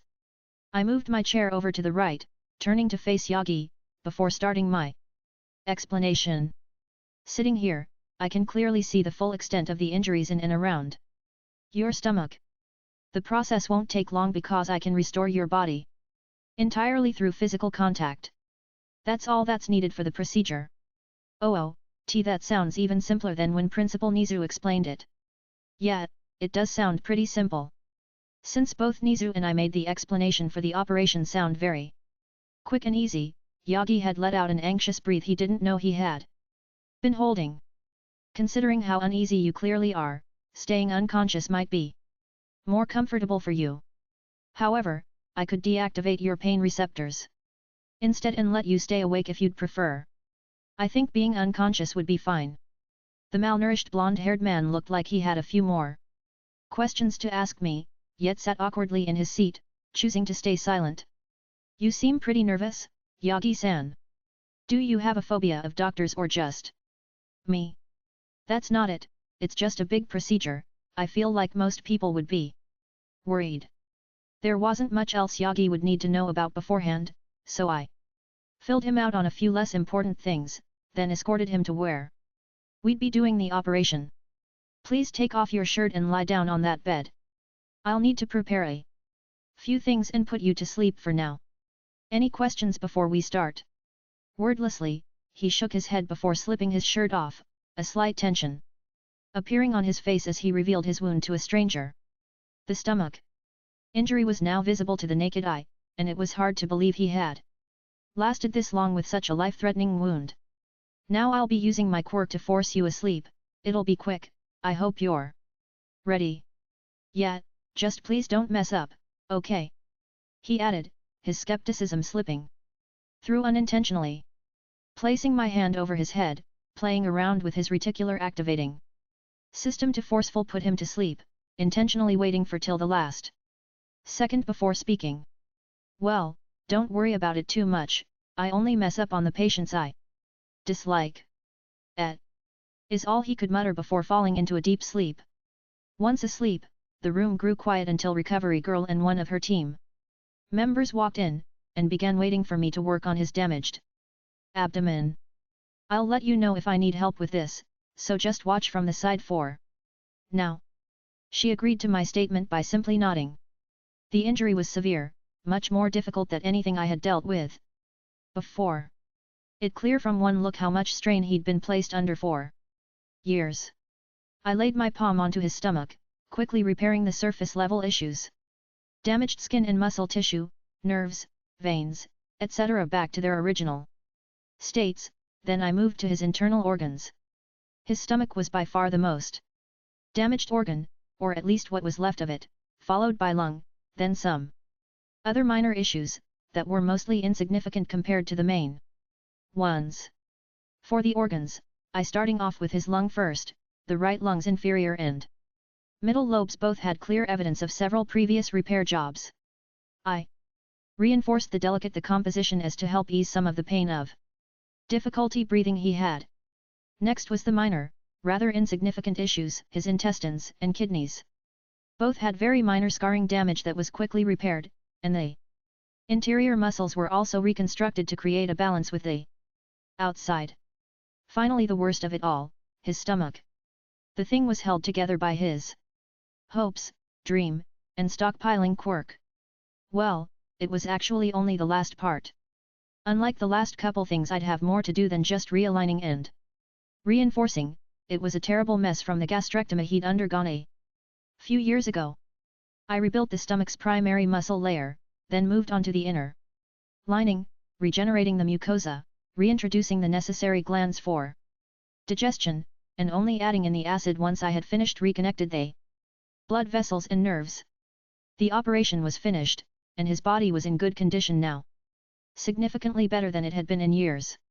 It had taken around 30 minutes, if you include the time I spent doing nothing as to not finish too quickly. Yagi, still resembling a stick figure even after everything, stirred as his eyes slowly opened. He instinctively raised a hand to his head, reacting to the sudden end of his induced sleep state. "How are you feeling?" I asked, my hand slipping off his chest. He blinked, rising cautiously and letting his hands drift to his stomach. Although thin and bony from malnutrition, the surface was smooth and intact. His expression transformed into amazement as he confirmed the wound was no longer there. "This is incredible," he said in awe as he looked down at his chest. "It's like I never received the wound. There isn't even any marks showing I had an operation on my stomach. I basically sculpt the inside of your body to recreate a healthy version, so there won't be any marks left, unlike a surgery or recovery girl's accelerated healing." Yagi was having trouble fully processing what had happened. He continued, rubbing his hand over his stomach, as if to make sure what he was seeing was real. "It's truly unbelievable. I don't know how to thank you enough. You really saved me," he said, completely shook. "You're welcome. Just paying for the bill is good enough, no need to be overly thankful. But Ayanokoji-sensei, I've lived with that injury for years, and nobody has been able to heal it. I can't just settle for covering the bill. I need to repay you properly. Extra money works fine." Before Yagi could respond to my suggestion, recovery girl, who had been standing by quietly behind me, smacked the back of my head with her cane. "A doctor shouldn't be asking their patients for extra money. Where's your sense of ethics, young man?" She scolded me in the disapproving tone of a strict elder for my reasonable decision. It was buried under the current cost of living. Living and paying rent alone after being emancipated isn't cheap, you know? Besides, he looks like he could afford it. I pointed at Yagi. The blonde-haired man laughed awkwardly, scratching the back of his head. "At our interaction? Well, I wouldn't mind giving him some extra money, honestly." "Don't encourage him, idiot," she retorted, smacking him with her cane next. After that, there was nothing left for me to handle, so I grabbed his shirt from the chair, handed it to him, and watched as he accepted it, a small smile on his face. Slipping the shirt over his bony frame, he pulled his arms through the sleeves. Pausing for a moment, then slowly lifted the hem, revealing his stomach again, as if he needed to verify it wasn't some illusion. Edit. It's hard to believe I'll be able to live normally again after being like that for so long. Yet, I responded shortly while preparing to leave. And because of the way my quirk works, you don't need to be on a liquid diet as it's already completely merged with your body. Although I'd still recommend sticking to soupy foods until tomorrow, just to be safe. After collecting my belongings, I made my way to the front door, stopping to turn and face the remaining people in the room before I left. If there's nothing else you'd like, I'm going to head out. Except for Recovery Girl's disapproving glare, no one responded to my announcement of departure. I continued out of the operating room, intending to finish the rest of my important tasks for the day before heading home. Ch9 End. Another one of my longer chapters, at least for my MHA fan FIC. I originally planned a few more events to have before Canon starts, but I wanna start Canon already, and I didn't wanna have too many side events shown. Writing this chapter, it was obvious to me that skipping through several years of the medical internship and not showing anything about how it started was a very rushed decision, but frankly I didn't think it would matter enough to write in the medical stuff anyway, so I just skim-wrote through the procedure and skipped the other random unimportant stuff. And since it's basically confirmed now that Kiyo is going to UA, I'm looking for suggestions on his possible hero outfit. I was thinking something that was very open, but still cool looking, allowing him to easily shapeshift his body however he wants. I made a quick sketch on that too. Pick of hero outfit. I like the pink since it matches his hair color, and it's not like he'd fully shirtless from the top up. That wouldn't really fit Kiyo in my opinion, but if you can recommend something better feel free to. LOL. 10. All Might SS, choice. 4 years after my fight with All for One, I had just accepted that I would be living without a stomach. The unrelenting pain, the continuous blood vomiting, the mental and physical trauma, the daily struggle to eat, the inability to work more than a few hours at a time, the endless nights without sleep, the feeling of losing strength every day, I had visited one hospital after another, spoken to countless doctors, endured numerous surgeries, been given many different diagnoses, and tried everything to maintain my role as the symbol of peace while my wound healed. The best thing that I was told could be done was getting an entirely new stomach that would prevent me from doing hero work for up to a year, and wouldn't even extend my ability to work once it healed. None of them could do what that child did. Ayanokoji Kiyotaka, a boy the same age as Midoriya, had been the one who healed my stomach. I'd heard about him from Principal Nizu around 3 years ago. He told me that the boy was an exceptionally fast learner, and in time might even be able to heal my stomach injury. Of course, I was skeptical. I mean, who wouldn't be? Isn't med school supposed to take something like a decade before you're qualified to be a doctor? A child, barely 10 years old when I first learned of him, was expected to heal me after a few years of practicing his quirk? I understood the potential of his quirk, but expecting me to accept that some random child, just because he's a bit bright, could fully reconstruct my stomach with it in a few years? That's hard to believe. It turns out I was wrong, as 2 weeks ago, he succeeded in creating a whole new stomach for me and repairing the other damage I had taken during that battle. In just 30 minutes, my life was changed in a way that I never thought was possible. Years of pain and struggle erased in the blink of an eye by a boy who showed no visible emotion during my visit. I feel more alive than I have been in years. My body no longer holds me back, breathing is effortless, and I can eat anything without worrying about how my intestines might react. I should be celebrating. For the first time since my battle with All for One, I feel like I'm truly capable of being the symbol of peace again. You'd think that'd be great because it is, but that new stomach has put me into a dilemma. Should I still pass one for all to Midoriya? The decision has been haunting my mind for the past 2 weeks. On one hand, there's Midoriya, a quirkless boy I met recently who has more heart and determination than most heroes around nowadays.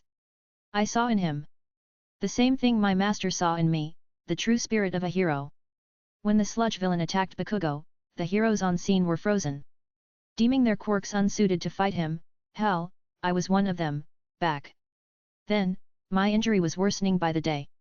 I could feel my strength slipping away, and my time as the symbol of peace was coming to an end as I watched the blonde-haired boy fight back in agony. Midoriya was the only one to rush into the danger without hesitation, driven only by his desire to save his friend. He has been working hard to become the new symbol, pushing himself to the brink of exhaustion almost daily, enduring training that most people would have given up on immediately. That's why I chose him as my successor, the one who would inherit one for all. But I'm not so sure anymore. Things are different now. Though I'm still far from my peak, every day of training and regaining the weight I'd lost brings me closer to full strength. The limits that once restrained me are gone. My punches hit harder, my patrols last longer, and even my confidence is growing. The desperation I had to find a proper successor has faded. And with it doubts about him being the right choice have begun to creep in. Thinking about it now, I basically picked young Midoriya out on a whim. Initially, I had denied his dream at first, then later promised him he could become a hero, giving him hope when the world told him he had none. Yet here I am, contemplating whether to strip that hope away from him again. That boy reminds me so much of myself at his age, someone who's dreamed of being a hero his whole life. Can I really take that dream away from him? If I tell him that, after all the training I've put him through, sorry, but because someone healed my wound, I no longer need a successor, wouldn't I crush his spirit, extinguishing that fire I saw burning in his eyes? In a world where quirks mean everything, he's quirkless. People like him don't get second chances, and I was the one who offered him one. If I go back on that now, I'm not just denying him a chance at a quirk, I'm stealing his dream. What kind of hero does that make me? That sounds very hypocritical of me. If I swapped into his place, I wonder what I'd do.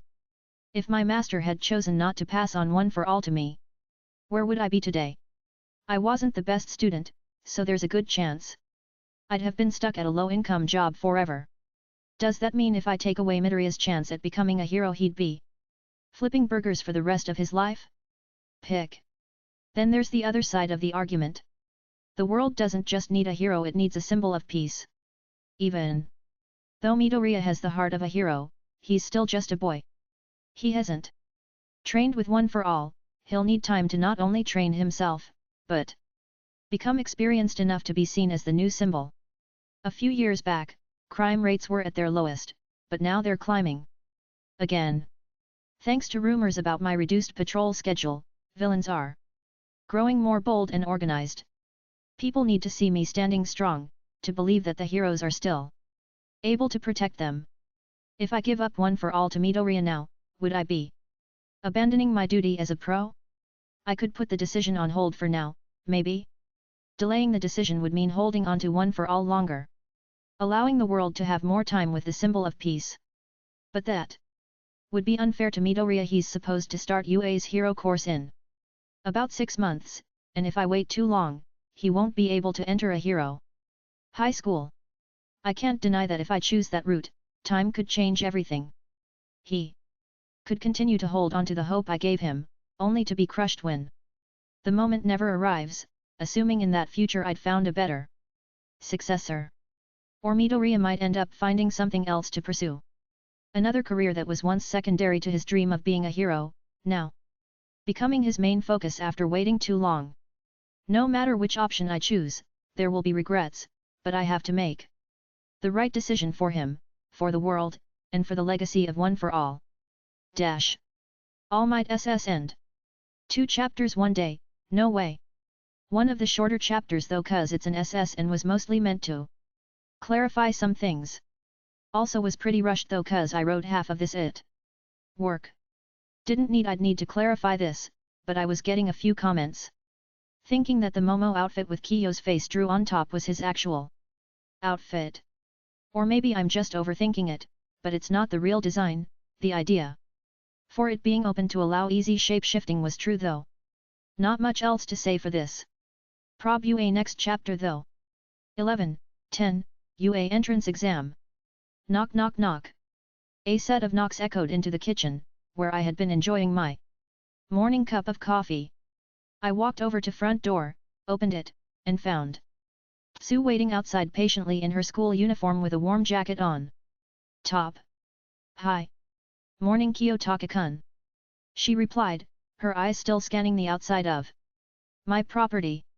I know you said you had gotten emancipated around a year ago, and were allowed to live and decide things alone, but you're not being supported by the government, right? That's right, surprised. I replied, pushing the door open wider so she could see the inside. Well, my parents both work full-time jobs, and our house is smaller than yours, Kuro. You can come in if you want. We have some time before the entrance exam. She stepped inside cautiously, slipping her shoes off before walking any further. Quickly moving from the entryway into the average-sized living room. This feels so much bigger when you're inside. She commented, going around the building. I guess you made a ton of money from the internship thing. Most of the clients where I intern at are rich people. I picked up the coffee I had placed down before and took a sip as Sue started traveling throughout my house. I end up being paid significantly more than I should be. I hear my bedroom door open and turn my head towards it. Sue had finished looking through all the rooms and finally moved on to where I slept, but exited as quickly as she went in and glanced at me in disappointment.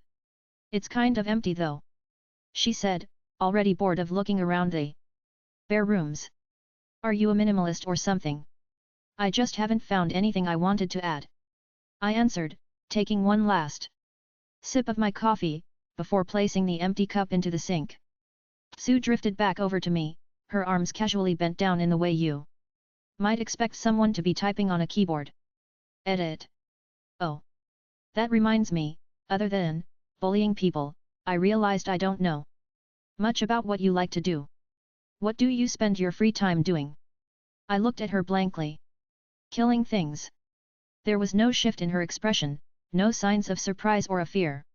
She simply stood silently, having grown accustomed to my intentionally misleading remarks and thinking that I was joking. I take the souls of living things for my quirk. I added. Oh.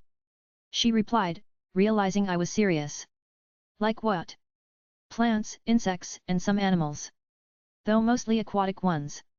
She placed her finger onto her cheek, a common thing she does when thinking something over, then inquired more about my quirk training.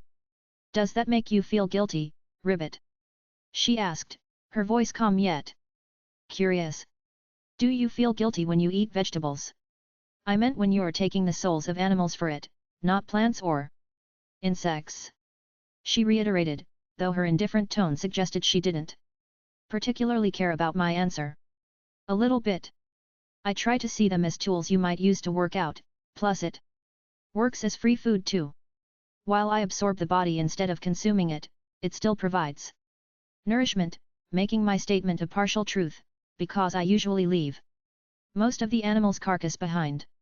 That doesn't mean I always leave the animal's body, I can use it as food too. But eating hundreds of whole raw animal carcasses isn't exactly a very appealing activity. I see. Was all that she said, choosing not to question it further. Instead, she adjusted her jacket, shifting the conversation with her actions rather than words, and glanced at the clock sitting on the wall. We should get going now. I followed her gaze, confirming the time, which was 8 a.m. Yet. Approaching the front door, I inhaled my phone, that was left on a side table charging, into my arm. Jiff. It's a habit I've picked up since my quirk awakening, far more convenient for me than carrying it in my pocket. I moved quickly to my walk-in cabinet filled with shoes. My choice of footwear were slides, while Tsu put on her school-induced shoes, and then we both exited the building. The weather was colder than usual, that's the reason why Tsu decided on wearing extra clothing. We walked side by side down the path leading away from my neighborhood, entering onto the city streets, standing in silence at the bus stop for a short time until the bus arrived. The bus rolled to a stop with a small creaking noise coming from the wheels, and the door folded open. Sue stepped on first, then I followed. We swiped our transit cards and moved towards the middle, finding seats beside each other as the bus was only half full. Apart from the sound of the bus's engine, the ride was mostly quiet. It was standard etiquette to keep quiet on public transportation, and Sue and I weren't the talkative type anyway. When the bus finally pulled up near UA, the front gates were filled with students eagerly entering for their chance at admission, the air alive with a mix of excitement and nervous anticipation. I can never really tell because your face is even more unmoving than mine. But are you nervous for the exam? She asked, as we stepped off the bus. Not really, I think I'll be passing it pretty easily. I replied confidently, as we traveled down UA's paved walkway. I should have expected that from you, Kuro. There was a slight quiver in her voice as she spoke, her words coming out faster and quieter than usual, with the awkward way she was holding her arms while walking only reinforcing the impression that she wasn't as composed as she appeared. Are you nervous? I asked, not looking at her. I can't help it. She hesitated before elaborating, her eyes glued onto the floor as we walked. I know I told you that I've always wanted to become a marine rescue hero. But I'm not sure if I can even make it into any of the hero schools. She admitted, her voice barely above a whisper. I have a frog quirk. It's not as useless as something like a fingernail extension quirk, or having a spray bottle as a head, but compared to others around me today, it's really basic. Take you, for example, you're my age, we're already scouted because of your powerful quirk. You make enough money to own and live alone in an above-average-sized home, and honestly, you probably don't even need to be here to be successful. What she was saying about me was true, but she doesn't seem to realize that I wasn't scouted because of my quirk's latent power or my future potential as hero. Rather, Principal Nizu scouted me for my quirk's powerful medical ability despite only being a child, that I demonstrated by healing the rabbit hero, Mirko. In fact, I'd turned down every offer that Mouse gave me to train me to becoming a hero. Nizu pushed for it several times, offering me much more money than I currently make, and even specialized training with several famous pro heroes. He was adamant that my quirk could be used for more than just saving lives, but I never needed the training, so I'd always decline. Oddly enough, when I applied to UA's hero course, Nizu didn't bring it up at all, even though he'd been so enthusiastic about getting me to apply. If he knew, he kept quiet about it. Maybe he thought I wasn't interested in more training and would reject any tea party invitation. I don't know. I feel like I might not only get rejected by UA. What if all the other prominent hero schools reject me too? I wasn't sure why she was telling me all this. We weren't exactly close enough to be sharing our insecurities together, and it seemed a bit out of character for her to be voicing out her worries to me. Someone who intentionally goes out of my way to create drama. I suppose it may be because I was the only one she thought of as a friend. Since neither of us spoke much to our classmates, she wouldn't want to tell her family either. Her parents would worry too much, and her younger siblings wouldn't be able to handle something like this. You've seen the UA sports festivals, I stated, redirecting the conversation. If you paid attention to the senior students in hero classes A and B, you'd notice not all of them were admitted because of their quirk's power. And a good example of that is that blonde-haired student whose quirk allowed him to phase through objects, appearing 2 years ago on TV. You mean that naked guy? She asked, having remembered that public embarrassment. Yet, despite not having good control of his quirk, they accepted him into UA, probably because of how powerful it could get. They'd likely see your quirk the same way your tongue is ideal for rescues. You can camouflage to avoid detection, and you can paralyze opponents, which are all things they'd be looking for in a future hero. Sue's gaze once again dropped to the floor, a small smile appearing on her face, as her shoulders untensed and she let her arms fall to the floor. I guess that could be right. Thanks, Ribbit.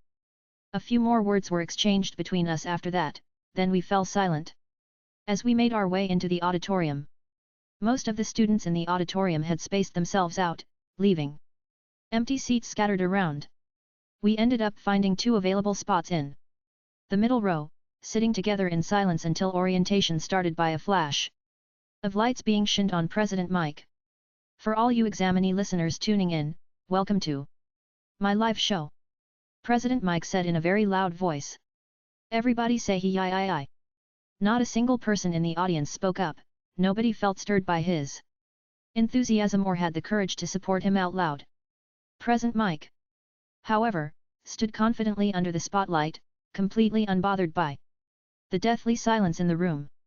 Keeping it mellow, hey. He voice echoed, breaking the silence. That's fine. I'll skip straight to the main show. Let's talk about how this practical exam's gonna go down. Okay. He paused, sweeping his gaze dramatically over the crowd. Are you re-a-a-a-a-a-a-I-I-I? Once again the response he got was, nothing. Except for the faint muttering coming from a green-haired boy 2 rows in front of me. His lips moved quickly, muttering so fast it was impossible to make out his words, prompting the blonde-haired boy next to him to immediately tell him to shut up. Like your application said, today you rocking boys and girls will be out there conducting 10 minutes mock battles in super hip urban settings. He said loudly, as the screen behind him changed to show a summary of the exam. After I drop the mic here, you'll head to your specified battle center. Sound good? UKAI. Edit. I picked up the exam ticket I'd left face down on the desk. Turning it over, I saw that I'd been placed in City F. Though what caught my attention was my examinee number, 401. Edit. These coincidences are too scary. First, I was born with the same name as my previous life, a statistical impossibility, and now being numbered 401 again. Let's not forget the quirks that break all biological logic. Genetic mutations might be able to explain some quirks, yet abilities like having a rifle in your elbow or morphing into a vehicle really didn't seem like accidents of nature. What city were you assigned to, Kiyotaka-kun? I'm in Battle Center C. City F. Well, not like thinking over it now is going to give me any results. We won't be seeing each other then. It makes sense that they would want to split up people from the same middle schools. Sue added, still looking at her exam ticket. Seems to be the case. Pay attention, everyone. On the screen, you'll see the 2 exams, Battle Centers A through D and E through G. These are your targets. There are 4 kinds of foe villains in every city, and the points you earn will depend on their difficulty. The auditorium dimmed slightly as the screen behind him grew brighter. 4 different robot designs appeared on the display, each labeled with a point value, 1, 2, 3, and 4. Choose your targets wisely. Your goal in this exam is to use your quirk to rack up points by destroying these robotic menaces or by arresting your malevolent evaluators. President Mike announced enthusiastically, as silhouettes of the foe villains appeared on the screen. Edit. But check it, make sure you're keeping things heroic. Attacking other examinees or sending any attacks deemed lethal to the evaluators will get you disqualified on the spot. A tall boy with a serious expression, short dark blue hair, and rectangular glasses stood abruptly, raising his hand sharply as he posed his question. Without waiting to be acknowledged. Excuse me sir, but I have a question. He began, his tone as stern sounding. As he looked. Why wasn't the 4th foe villain shown on the screen? And why are there 2 different exams being conducted? It seems unfair to evaluate candidates under vastly different conditions. Great questions for eyes. Skipping over that obvious first question, the answer's simple. A hero's job is to handle the unexpected, to think fast and adapt to whatever thrown at him. The blue-haired boy narrowed his eyes, clearly unhappy that his first question was ignored. Yet he thanked the teacher, bowed, and sat back down silently. Any more questions? He asked, nearing the end of the orientation. That's all I got for you today, but I'll sign off with a little present. He said, his grin widening slightly. Remember The job of a hero isn't only about taking down villains, sometimes it's what you do for others that really counts. Good luck out there, kids. With that, the screen displaying a short presentation on the exam shut off. And President Mike gave a final wave, before he walked off the stage as other students made their way out. Following the flow of students, Sue and I exited the auditorium, watching as the students naturally broke off into smaller groups on their way to their assigned buses. Good luck in City F, Sue said, giving me one last smile before leaving. Yeah, you too. After she headed to her bus, I boarded mine and took a seat near the front. Being one of the last to get on, I found myself sitting alone, gazing out the window as I waited for departure. Ch10 end. What do you all think of the story so far? If you exclude the SS chapter because of how short it is, this is the 10th chapter of my first real fanfiction. I've gone back and reread the whole thing and I really dislike the introduction chapters now. If I were to redo it, I'd change a whole lot. Enough that I kinda wanna remake this, but I don't wanna restart either since it's not terrible. That's what you expect from your first fanfiction, IG. The new part of the exam was only a small thing I added cause the original would only accurately scale PPL with destructive quirks, though it's not meant to be too big difference from canon yet. Heroes can arrest villains. Still have to be picked up by the police though, and the 0-pointer being worth points.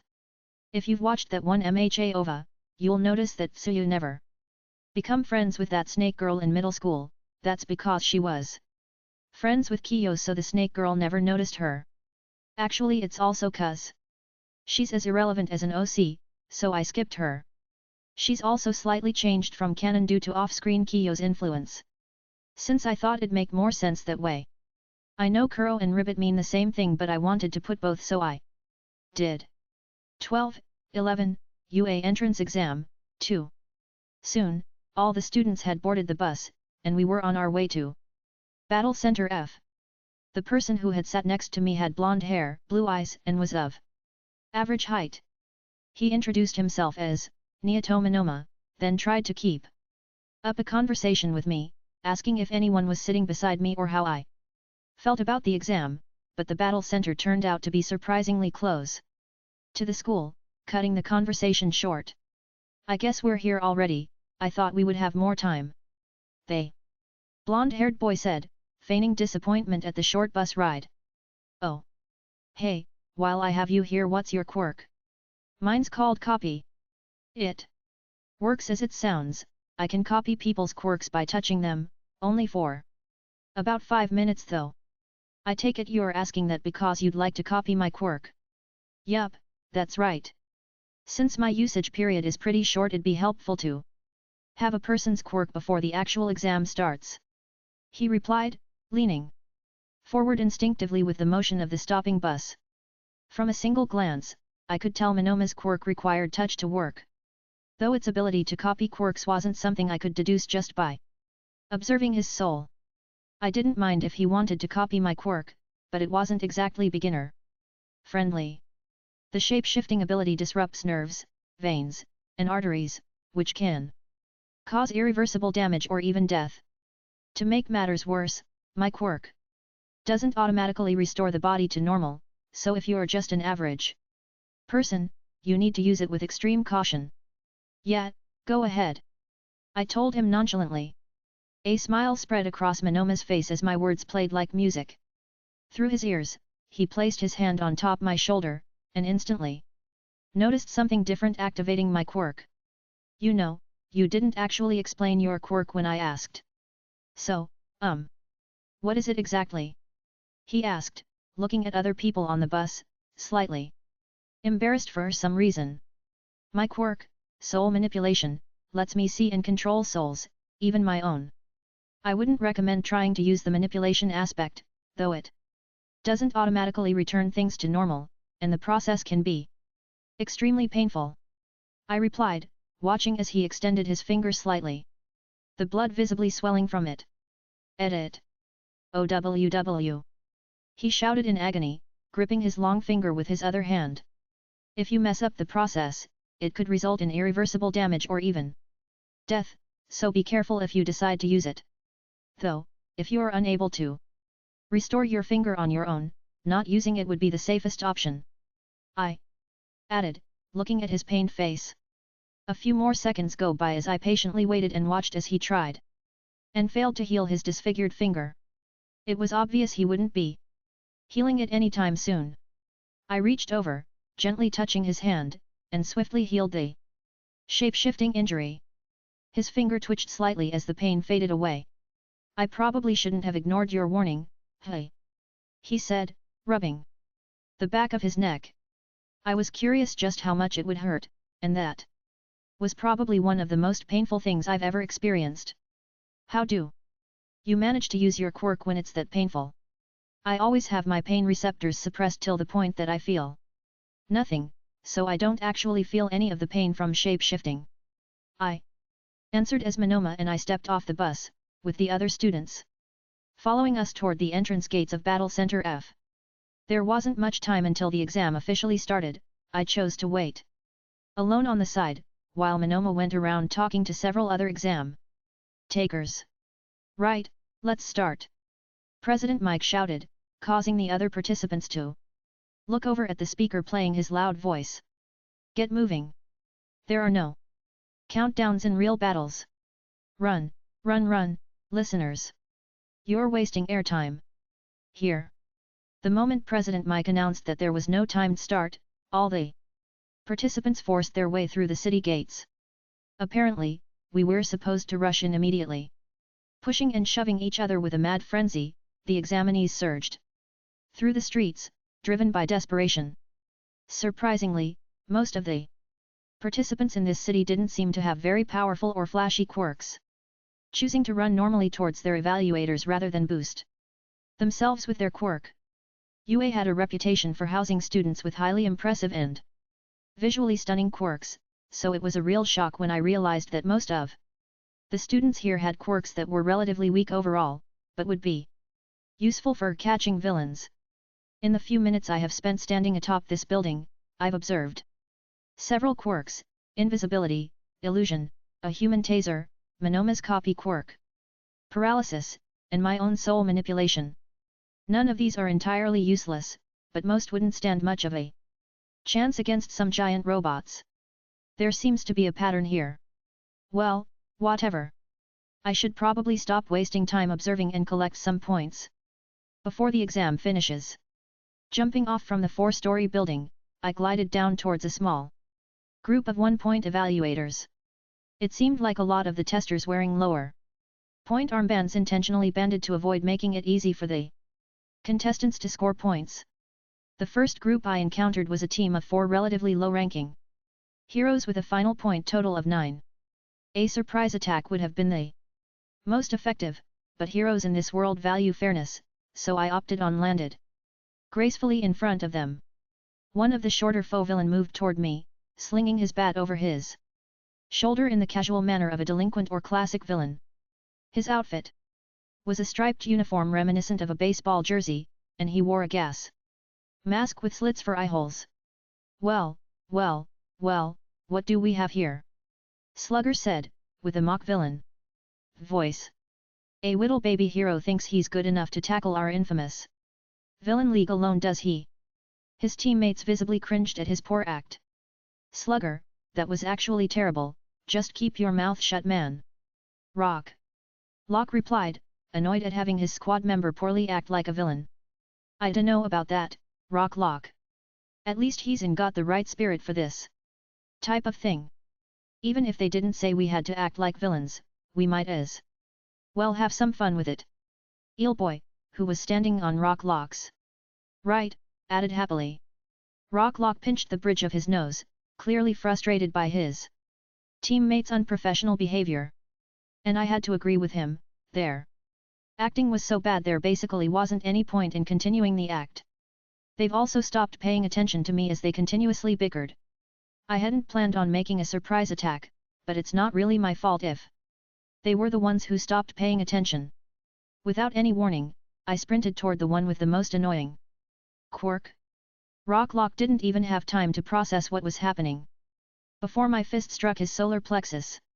I grabbed his armband and, in the Same motion, flung his reeling body at Eel Boy.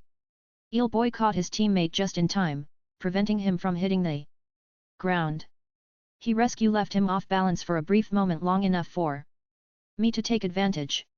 While his arms were still occupied, I sprinted to his side and swiftly grabbed his armband, leaving him standing frozen, hesitant to act in fear of accidentally harming Rocklock with his quirk. Damn it! He cursed, realizing his mistake as he dropped Rocklock, freeing himself too late to make a difference. I had already moved on to my next target. Unlike the first two foe villains, Slugger had more time to prepare for my attack. Dropping the baseball, likely realizing he couldn't afford to play around, he assumed a taekwondo stance, his metal gauntlet extended in front of him. Grabbing onto his green gauntlet, I left myself wide open, which puzzled both him and Backdraft. Seizing the moment, Slugger latched onto me, while Backdraft unleashed a powerful water stream aimed directly at my side. I didn't bother moving, allowing the forceful water stream to enter through a hole in my chest and strike Slugger. The brief impact left him winded, giving me the opening to shift my weight into my leg, reinforce my foot, and land a solid kick to his shin. Garg! Slugger yelled in agony. Kneeling down he held both hands over his shin, allowing me easy access to his armband. Backdraft was the last to stand.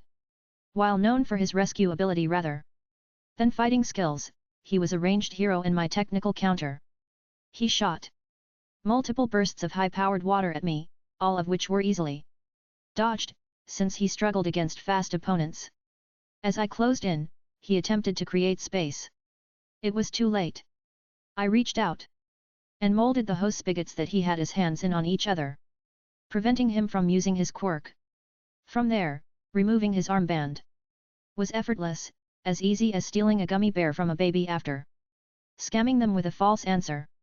The foe villains were stunned into silence, watching me with wide open mouths, as I casually stole all their armbands in around a minute's time. Except for Slugger, who was still whimpering about the shin kick that I had seemingly put too much force into. The four of them had probably planned to lose, sure, intending on putting up a bit of a struggle before eventually handing over their points, a part of the exam's design, I imagine. But instead of that, they were defeated effortlessly, two of whom had barely any time to react before losing their armbands. The shock and disbelief of losing to a student who wasn't supposed to have any real training yet, was written all over their faces. Backdraft, despite his mask obscuring his expression, was the most shocked of them all, quickly transitioning from confusion to concern. His quirk, which let him shoot water from his hose-like hands, was now useless, as his hands had been fused inward, cutting off the water from exiting. His quirk would be entirely useless and would stay that way unless I decided to revert it. Which is what I did. For the same reason that I didn't just immediately incapacitate the other foe villains that I had stolen armbands from. It was only an exam, after all. I had briefly considered whether or not to leave him like that for the rest of the exam, and decided against it, as it could be taken the wrong way if I had accidentally forgot to revert it later on. And without any words being exchanged between me and the foe villains, I turned my back on them, leaving to continue my point collecting task. Flying through the city at a dove's pace, I switched tactics to target exam testers that were already engaged in fights with other examinees, completely abandoning my previous strategy of choosing to fight fair and honestly. Hovering over the battles, I patiently waited for the tester's guard to slip, then swooped down to steal their armband before they could notice. The whole strategy was simple. Most people already struggled to focus on a single opponent, so adding one who could fly by in less than a second was nearly impossible to defend against. I stuck with this method, steadily accumulating points, until I was confident that no one else in the city had more than I did. Then, suddenly, while I was resting on top of a building, the ground began to rumble, and a menacing laughter echoed throughout the city. The voice, smooth and moderately high-pitched with a confident, teasing undertone, caught my attention. It was someone I knew. MT Lady. A hero that's recently been gaining popularity, especially among the young male demographic. Her quirk allows her to grow to a height of 67 feet, or roughly the size of a 7-story building. Mwahahaha. Prepare yourselves, you tiny little hero chicks, you're up against me, the super duper evil, MT lady. She declared in a provocative pose, only to watch every examinee within a 100-meter radius scatter in the opposite direction. Wait. Hey! Don't run away already, I just got here. She yelled, her disappointment evident. MT lady let out a large exaggerated sigh as the fleeing students ran in zag patterns through buildings in a desperate attempt to avoid her. What? No one's brave enough to take on Lil ol me? You're all supposed to be aspiring pro heroes, aren't you? Not some scared little babies that run back to their mommy every time they get scared. She added, placing her hands on her hips to act disappointed. For the second time, MT lady went completely ignored by the fleeing students, causing her to stomp her foot on the ground like a toddler having a tantrum. Safe to say the violent tremors that were caused by her little tantrum wasn't going to be convincing anyone to stay and fight. She paused mid-tantrum, spotting a small group of students resting inside of the shadows at the back of a building. They froze as they relieved they were spotted by her, as she put on a wicked smirk. I found you. As if her words were a magic spell, the students that were frozen in fear, ran away with all their might, even though they knew it would be useless. Don't think I'll let you brats go that easily. She sadistically taunted, wrapping her giant hands around one of them. Caught in the hands of a giantess with no hope of escape, the boy was lifted into the air by one of his arms and was forced to endure each of MT lady's finger flicks to his stomach. The overwhelming difference in power meant he had no choice but to play dead and accept his fate. Children are easily distracted. Their eyes flit from one thing to another, captivated by whatever they put their tiny little eyes on. A new tool, light shining off of a reflective surface. A cute toy watching them from an upper shelf. Their eyes fixate on thing. Drawn in completely, only to abandon it the moment something more interesting catches their attention. MT lady is no different. The boy she had toyed with was discarded just as quickly as he had caught her attention. Disposed of with a thoughtless flick of her wrist, she dropped him to the ground, her gaze now fixed on me, the prized toy she couldn't ignore, adorned with a large collection of armbands. Her bored expression changed instantly, replaced with a malicious smirk, as she stood up to her full, towering height. She started moving toward me with slow and seductive strides. I kept walking toward the kid who had gathered an impressive number of armbands. Honestly, he threw me off for a second. Most of these wannabe baby heroes scattered the moment I so much as looked at them while gigantified, but this guy? He just sat there, staring up at me like I was gonna be as weak as those other testers. I quickly ruled out the idea that he was too scared to move. He wasn't frozen in place. He simply didn't feel the need to react. Even when I was standing over him, only a few meters away. I crouched down, lowering myself to his level, or at least as close I could manage without accidentally destroying any buildings. He didn't even flinch. His apathetic eyes looked back into mine. I narrowed my eyes on him, trying to guess what he's thinking. He's kinda cute actually. Hold up, that's not what's important. Why isn't he moving? Maybe he's thinking that running would be useless? After all, at my size, realistically only people with a speed quirk could outrun me. Then again, why wouldn't he be hiding? He might not be able to outrun me, but hiding inside of a building would work out better anyway. Is it his quirk? Maybe he has some kind of defensive ability that he'll activate if I get too close. Is he waiting for me to make the first move, so he can counterattack? That could be it. Although, wouldn't that would be too obvious? I doubt he'd be able to gather that many armbands if his quirk was mostly defensive. Is he overconfident? Thinking that I wouldn't be able to beat him anyway. So there's no point in running? He has a bunch of different armbands that he must have stolen from that other contestants. This would make sense too. Ugh, I'm not smart enough to figure this out. I might as well just ask him. I leaned back a little, resting my arms onto another building. What's your deal, kid? I asked bluntly, a small smirk welded on my face. Are you too scared to do anything? Suddenly, he got up from his sitting position, and lunged at me.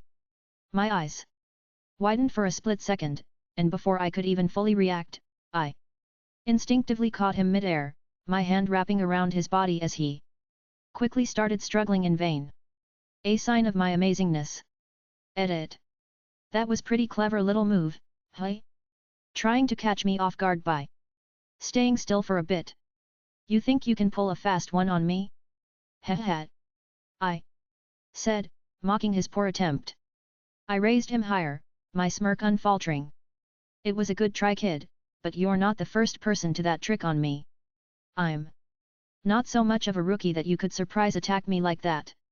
I tightened my fist's hold around his body, not enough that it would cause any actual damage to him, rather the same way you would squish a jam-filled donut without crushing it. At least, that was where I had planned on stopping. I stared at him, growing more annoyed by the second. I thought for sure he'd show some signs of fear once his surprise attack failed and I had him in my grasp, yet he didn't even seem to acknowledge the growing pressure I was applying. Come on, I whispered, disappointed at his lackluster reaction, debating if it was worth increasing my grip strength on him any harder. He may end up kicking the bucket, if I apply too much force to his body. Yet his lackluster reaction suggests to me that he hasn't been very affected by being squished under overwhelming pressure. Weighing the pros and cons of continuing of increasing the amount of strength I'm outputting, they were completely negative. Good enough for me. I continued squeezing his body harder, just enough to force some sort of reaction from him, and that response was his body going completely limp. Fuck. His head dropped forward, and his body was completely still, almost like a rag doll. Did I kill him? Is he dead? Oh God, why did I think that was a good idea? I leaned in closer, inspecting his unresponsive figure, praying to God he wasn't dead. Then the strangest thing happened. His lifeless form started to decompose. No, it was more like his body was losing its structure, turning into a liquid. Was he melting? What the hell? I whispered, very confused as to what was going on. His once solid body had completely liquefied, the eerie fluid slipping through my fingers, and dripping to the ground like water. Glancing down, I expected to see the puddle of human liquid forming near my feet, but there was nothing. Instead, the liquid was disappearing, almost like it was instantly evaporating. I turned my hand over, trying to confirm that what I was seeing was really happening.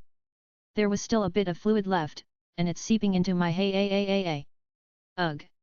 What the hell? Where am I?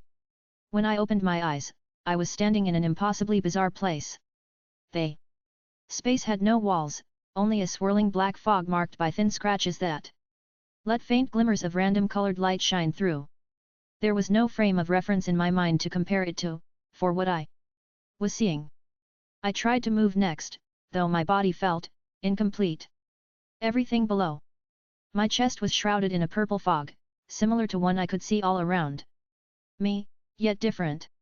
It was also around my mouth for whatever reason. I couldn't speak, couldn't feel my legs or chest or lungs. The fog had taken over almost every inch of my body. It didn't scare me, though. It felt almost like it has always been this way, as if those parts of me had never existed in the first place. Weirdly enough, I could still move, despite not having any actual legs to walk with.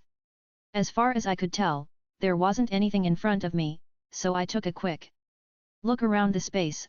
My attention was instantly drawn to a pink-haired figure standing right behind me. It was him.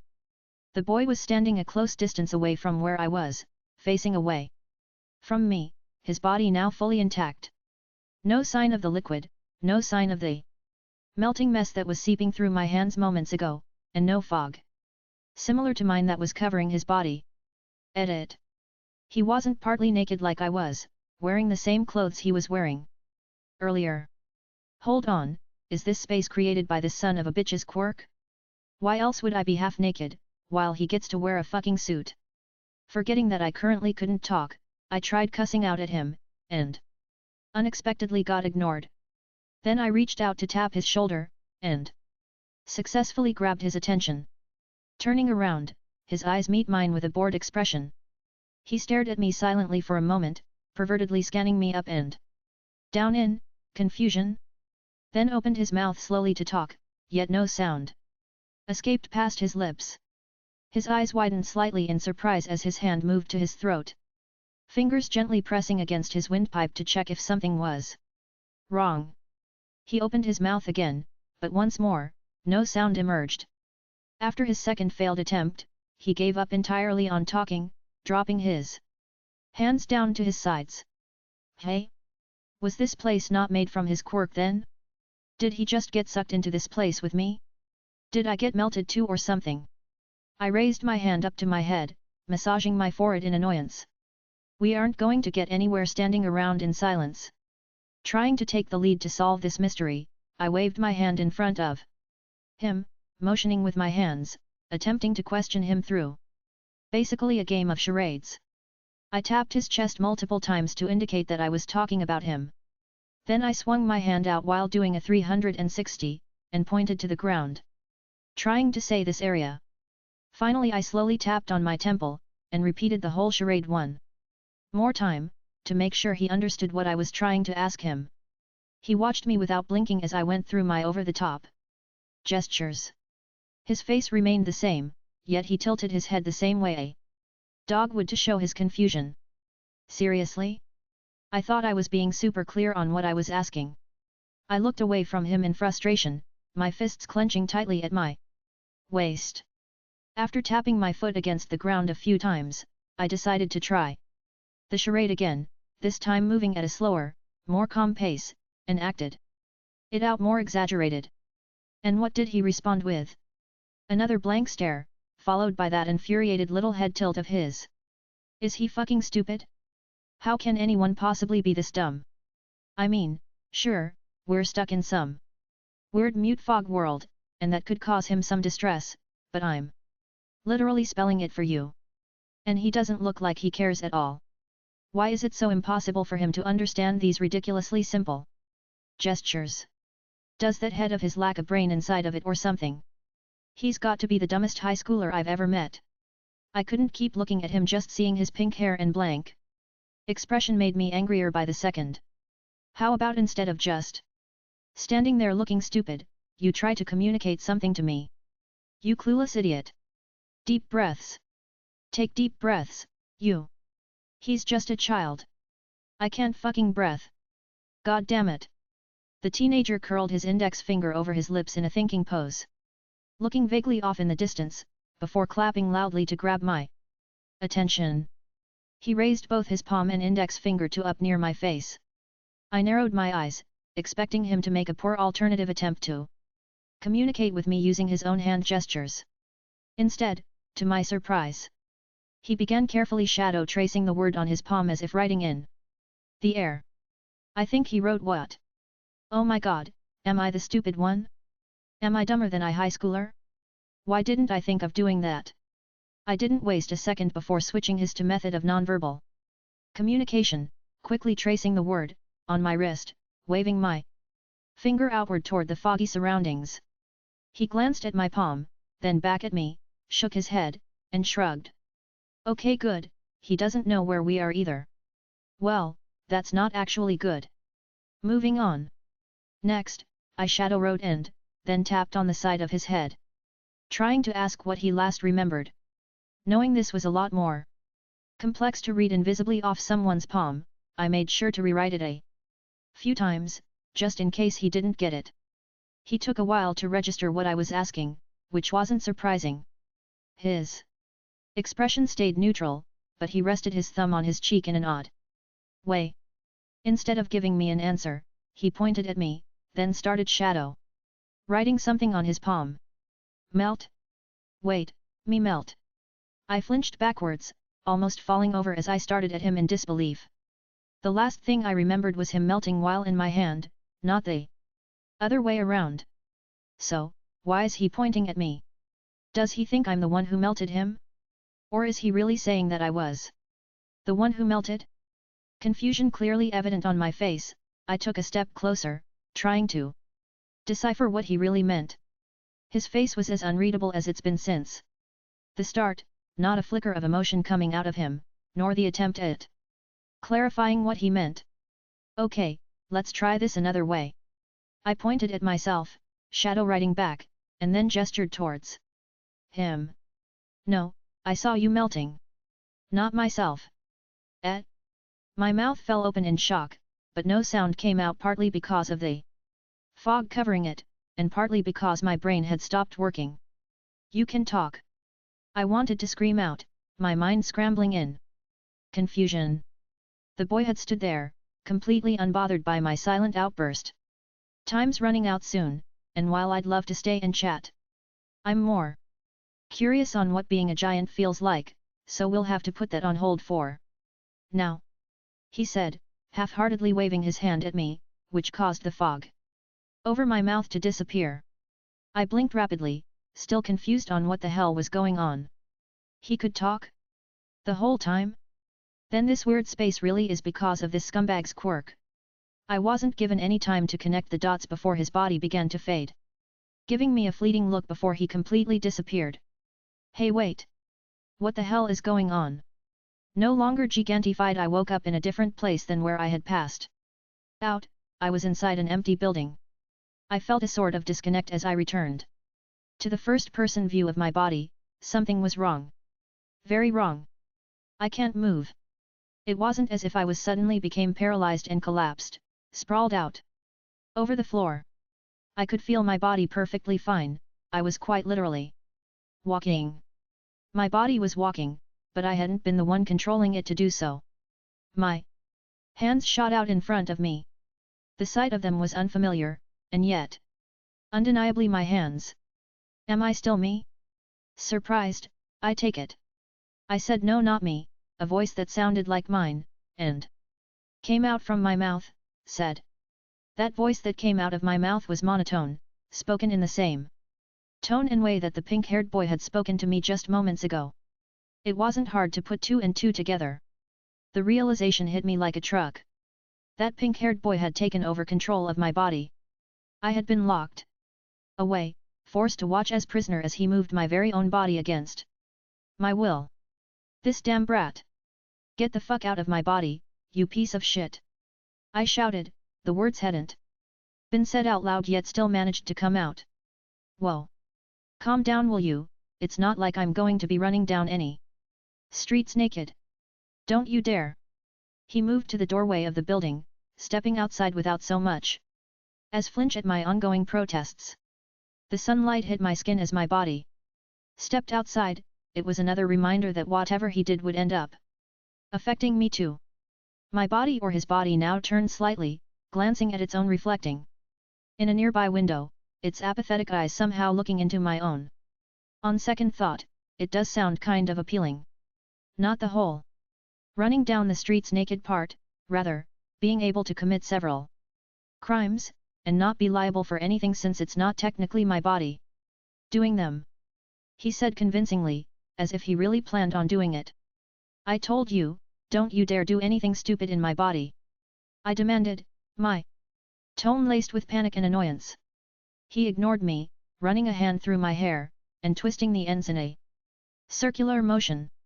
Quickly losing interest, he tilted my head up slightly upward to look at the sky, then back down to the ground. It was like he was assessing something, or thinking up his next move. And then it happened. The unmistakable feeling of growth hit me. My perspective shifted upward as my body stretched and expanded. He was gigantifying, meaning that he wasn't just taking control over the body but could also access their quirk. A horrifying ability. Are you kidding me? I yelled, confused by this revelation. What are you planning on doing? Still no response from him, and his unreadable expression wasn't helping me keep my cool. The emo boy stopped to look around, his cold gaze sweeping across the city. Because I was about 67 feet tall when transformed, it didn't take long for his gaze to find a group of students. However, he seemed to focus particularly on the one wearing a white beret, for unknown reasons. In an instant, my body drooped before springing into motion, and took off. With terrifying speed. Slow down. You're going way too fast, you might accidentally kill somebody. The ground violently shook with every step of my sprint, leaving cracks in the pavement and sending debris flying from the sheer force of our movement. The city was feeling every single one of my giant steps, each one causing a mini earthquake throughout the area. Pushing my body to its limits, he ran with a speed that felt almost inhuman. A student, frozen in fear, actually pissed himself as I barreled toward him. With no change in my apathetic expression, I screamed at him to stop, to turn around and do something, anything else. But I knew it wouldn't matter. My body was under his control, and there wasn't anything that I could physically do to stop him.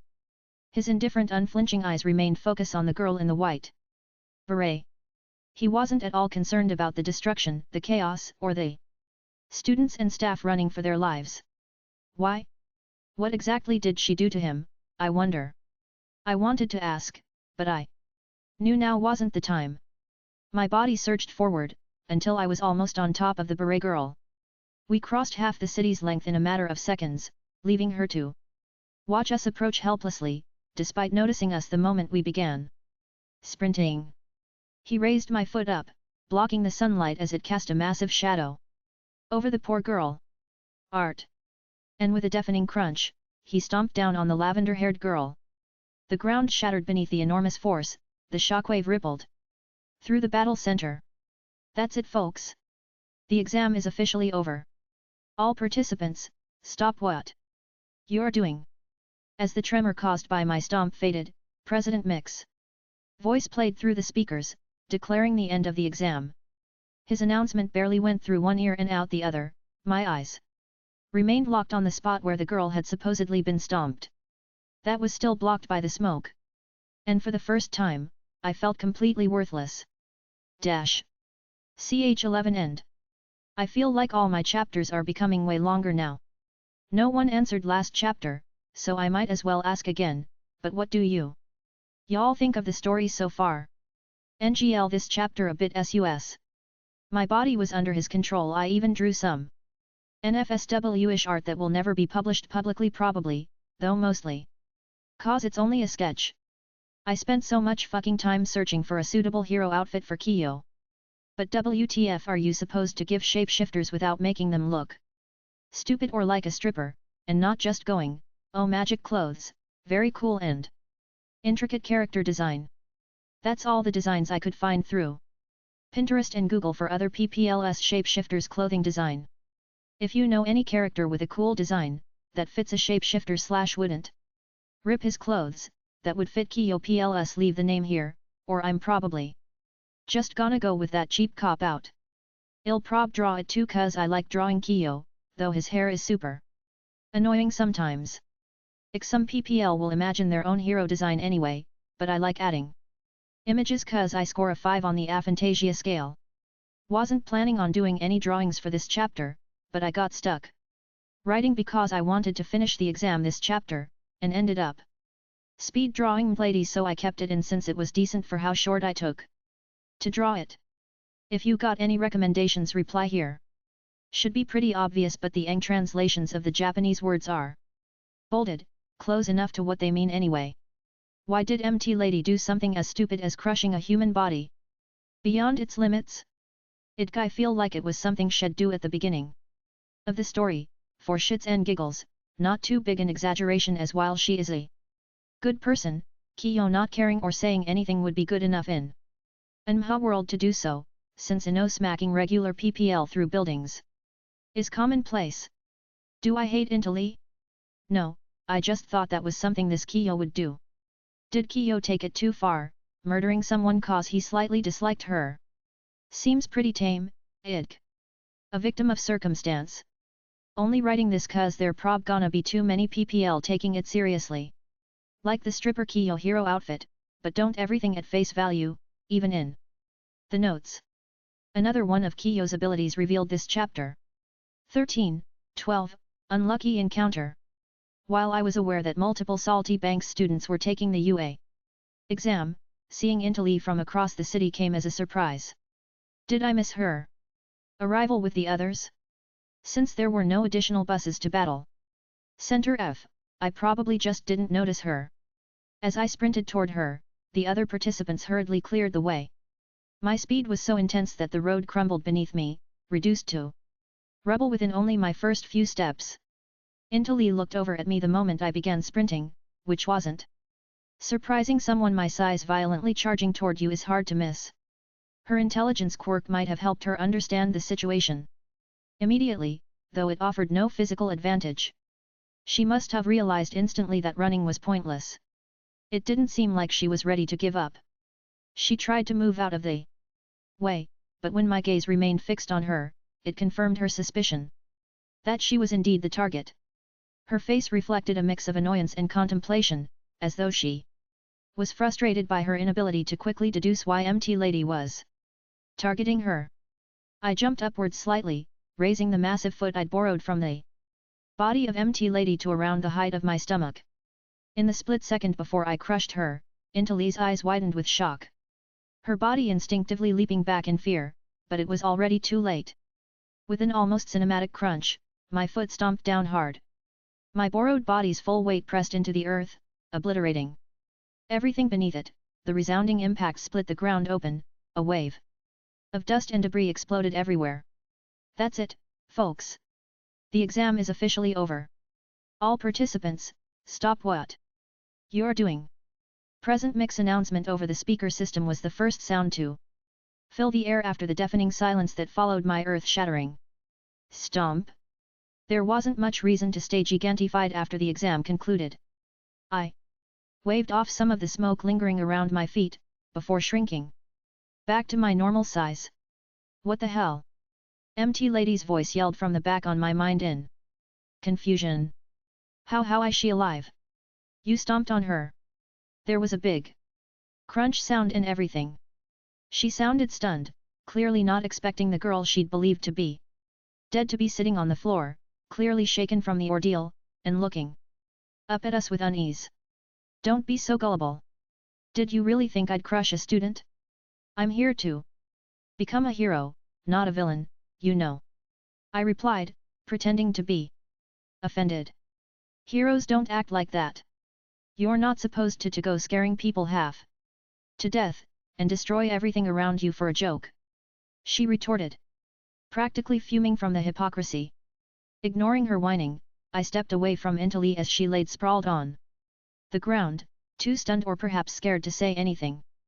The dust had fully settled around us now, revealing the ruined landscape caused by short sprint. I took a few slow steps, moving towards the exit. The exam's over already, so give me back my body before you leave. I don't particularly mind giving it back, though it would be best if we left the city first. MT Lady's body was completely drained, forced to move far beyond its capabilities, albeit only for a couple seconds. Even with control back in her hands, she'd likely struggle to move at all. Hurry up and give it back, she said, her frustration evident. In one brisk motion, I gave her back control, unmerging myself at a high speed from her body. My body seemed to reconstruct itself out of thin air during the separation except for my clothing that was hidden inside. She stumbled forward, her small frame collapsing to her knees, drained of all her energy. What? She said weakly, not comprehending what had happened. You. Wait. Don't walk away yet. She added, attempted to look up at me. Before leaving I gave back one last look at her. You're fine, there's no need to be worried about any injuries. Though, you'll have to be carried back by some of your staff members. Goodbye. I turned my back and began walk toward the exit, while being given a few odd looks by a few participants that had witnessed me unmerging from MT Lady's body. Get back here, you bastard. I'm not done with you yet. MT Lady shouted. Again, her body shaking as she once again tried to pull herself up and failing. Without looking back, I left the area, leaving her and the accidental collateral damage I created behind. As I passed through the battle center's gates, I pulled my phone out. Sue sent me a message informing that she wouldn't be able to go back home with me, so I opted to leave on my own. Instead of waiting for a ride back to the original building. Although the practical part was rather short, the written exam had taken a few hours, so it was around noon, and the strip mall was surprisingly quiet. For a day like this, the mall right outside the battle center had loads of different stores open, most of which were for women's clothing, but I might as well take a look around before heading home. Walking past the empty storefronts, I didn't bother going inside any of the numerous shops, content to glance at the displays through their windows. However, my stroll was abruptly stopped once I had spotted a bright poster outside a small ice cream shop, advertising an irresistible offer: 3 scoop ice cream cones for only $5. Limited time deal, it said, making it impossible to ignore. I didn't waste any time and swiftly moved through the open entry doors. The shop was compact and cozy, with the only seating being small stools tucked beneath a tabletop mounted to the walls by the front windows. Its limited size meant there weren't many flavors to choose from, so I went with cotton candy, the one I passed on during my previous ice cream tasting trip with Sue, along with cherry, and for the final scoop or the first one on the cone, vanilla. I thought about sitting down to properly enjoy it, while perhaps making a bit of small talk with the clerk, but I shrugged off the idea. Walking while eating it would be a better way to spend my time, and burn off all the calories I'd get from this. Exiting the strip mall, I continued on my way home, and the ice cream had already begun to lose its shape from the warmth of my hand.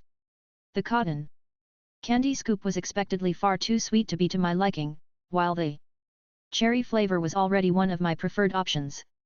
I was savoring the last few nibbles of the cherry ice cream scoop when I heard a weird noise coming from the alley to my right. It was a quiet little thumping noise, that repeated a few times with the sound of liquid being splattered at random intervals. Is that what I think it is? Whatever that was, it isn't my problem to deal with as a civilian. Walking away would be the rational, or safe choice, but the sounds kept playing over and over in my mind. The more I thought about it, the harder it became to ignore. Can I really call myself a hero, if I choose to ignore someone potentially in need of saving? I hesitated for what felt like minutes. The last scoop of vanilla on my cone was melting over my fingers as I debated, leaving behind a sticky mess. My curiosity and integrity were pushing back against my better judgment, and I forced myself to move forward, taking slow steps towards the corner, each one more quiet than the last, and when I finally peeked around the corner, I felt a chill run down my spine. A man was lying up, leaning against the wall. His heart wasn't beating. I froze. Blood painted the concrete behind him in a single violent splatter, almost as if he'd been stabbed and thrown from a rooftop to the wall, then fallen down to the ground, judging from the way the blood was thrown around him. Resting against the wall, his back was covered in stab wounds, with his neck showing deep punctures as well. The lack of significant blood leaking from his neck suggested those wounds were inflicted last. There was no doubt he had been dead for a while now. This is bad. My heart was pounding so loudly, that I felt it might beat out of my chest. My mind was screaming at me that it was dangerous to stay here. Someone who could repeatedly stab a corpse like that wasn't just dangerous, they were a deranged lunatic. The recent sounds of stabbing made it clear they were likely still nearby. Then again, a hero candidate wouldn't flee. They'd at least try to catch a glimpse of the criminal's face before they evacuated, would they not? If I managed to see the murderer, it could provide valuable information for the case, and help bring closer to this poor man's family. I had real intentions of sticking around or picking a fight with them, just a quick peek at them, fast enough that I could get an idea of what they looked like, then I'd be gone. The plan seemed straightforward enough, but it came with one serious risk. If the murderer noticed me trying to get a glimpse of their face, how would they react? Someone this unhinged wouldn't think twice about tying up loose ends. Leaving behind a witness wouldn't be an option for them. Prowling around the crime scene was a gamble I wasn't sure if I wanted to take. Before I could fully weigh the pros and cons, my body moved forward on its own, as if it was being compelled by some unseen force to do the right thing. I crept forward, careful to avoid stepping on anything that could give off a sound. Pressing myself against the wall, I held in my breath for a moment and cautiously peered around the corner. Edit. In the dim light, a girl in a sailor school uniform stood in a puddle of her back to me, blood spattered across her figure as she casually adjusted her clothing. The way it was splattered unevenly across her clothes suggested she wasn't a coincidental witness. If she'd been trying to help the man, the blood should have been smeared or messily concentrated around her hands and forearms, or possibly streaked onto her clothes as she tried to stop the bleeding. It only solidified what I'd already suspected. She definitely wasn't a terrified bystander who accidentally stumbled upon the crime scene and got covered in blood while desperately performing first aid on the victim. No, this girl was the one who had killed him. But why? Why would someone so young do something so cruel? What could drive someone my age to stab another person that many times, then laugh about it? Self-defense was immediately taken out the equation. There isn't any justifiable or reasonable way to explain the amount of stab wounds she'd inflicted on him. Was it an emotional outburst, triggered by some sudden, overwhelming event? Or she could be under the influence of drugs. Her seemingly erratic behavior could be fueled by some uncontrollable substance that led up to this. Maybe she had some sort of grudge that escalated out of control? If she knew the guy, and it was a personal vendetta, that could explain the excessive brutality. From what I've seen in crime documentaries, it's more common for murderers to be extremely violent to someone they know personally instead of a stranger. Perhaps this was because of a villainous quirk? Born with an ability that stripped her of the chance to live normally, her path to crime might have been set from the start. It's a tragic, common story for children with evil quirks. The possibility of that being the truth made my stomach churn. I could feel the small tremble in my hands as my grasp on both the situation and my own thoughts unraveled. The more I tried to piece it together, the less sense it made, and in frustration, I bit down on my index fingernail. Whatever the reason is doesn't matter right now, I should leave. She wasn't facing me, but I'd caught a glimpse of her soul, and through that, I could reverse construct what I remembered of her face for my witn. Splat! My heart skipped at the sudden noise, and my eyes instantly shot back to the blonde-haired schoolgirl covered in blood. I cursed the dead man under my breath for making a sound at such a stupid time. Then, I glanced down, and it took me a second to realize that I had dropped the cone in my hand, its remains laying ice cream side down onto the ground by my feet. Edit. Whoops. Sorry dead guy, I guess that had actually been my fault. I hadn't intended to make any sound, yet here I was, making such a stupid and rookie mistake. The girl instantly snapped her head in my direction as she heard my slip up. Her small demented yellow eyes locked on mine, with a malicious smile etched onto her face. The awkward silence that followed was so suffocating that I couldn't breathe, no matter how hard I tried to. Oh, a witness? And you're totally my type too, she said, pulling out a faintly bloody knife that was strapped to a holster on her thigh, clearly being the murder weapon. That's no good. I don't like it when people watch me while I'm having fun. I wasn't spying, I stammered, struggling to come up with the right words to get out of this situation. I was looking for a different alleyway. Then I came across him, and then you. If you don't mind, I'll be going on my way now. Thank you. Really? That was the best excuse I could come up with? She giggled again, a laugh so cheerful, yet creepy it made my skin crawl. Unfortunately, I do mind. You see, you saw my real face, I can't let you walk away now, can I? She replied, sadistically twirling the knife held in her hand around. Her eyes shrunk as her smile stretched wider. Wouldn't it be so much more fun if we got to know each other a little better first?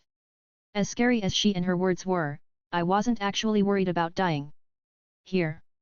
The wounds that man sustained were mostly on his back, meaning that she likely sneak attacked him, killing him with low to no difficulty.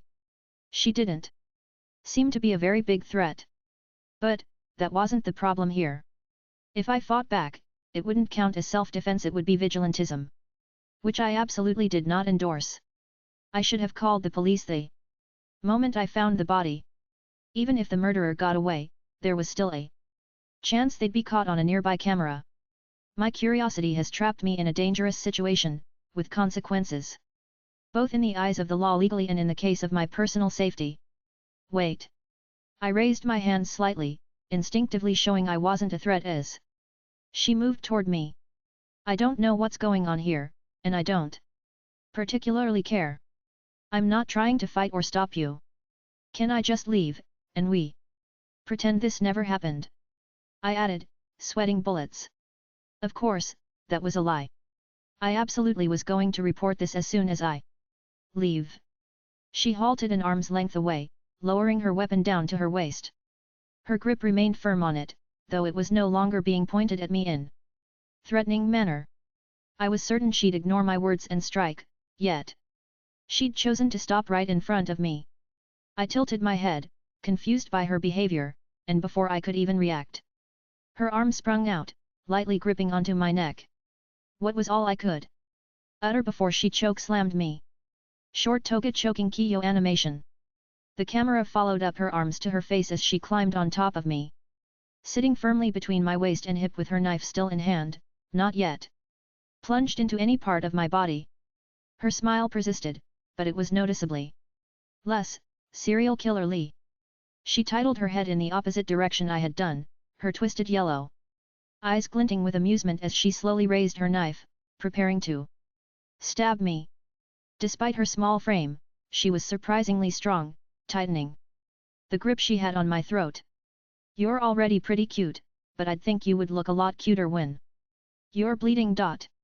She said, lifting the knife up just above her head. Are you really sure you want to do that?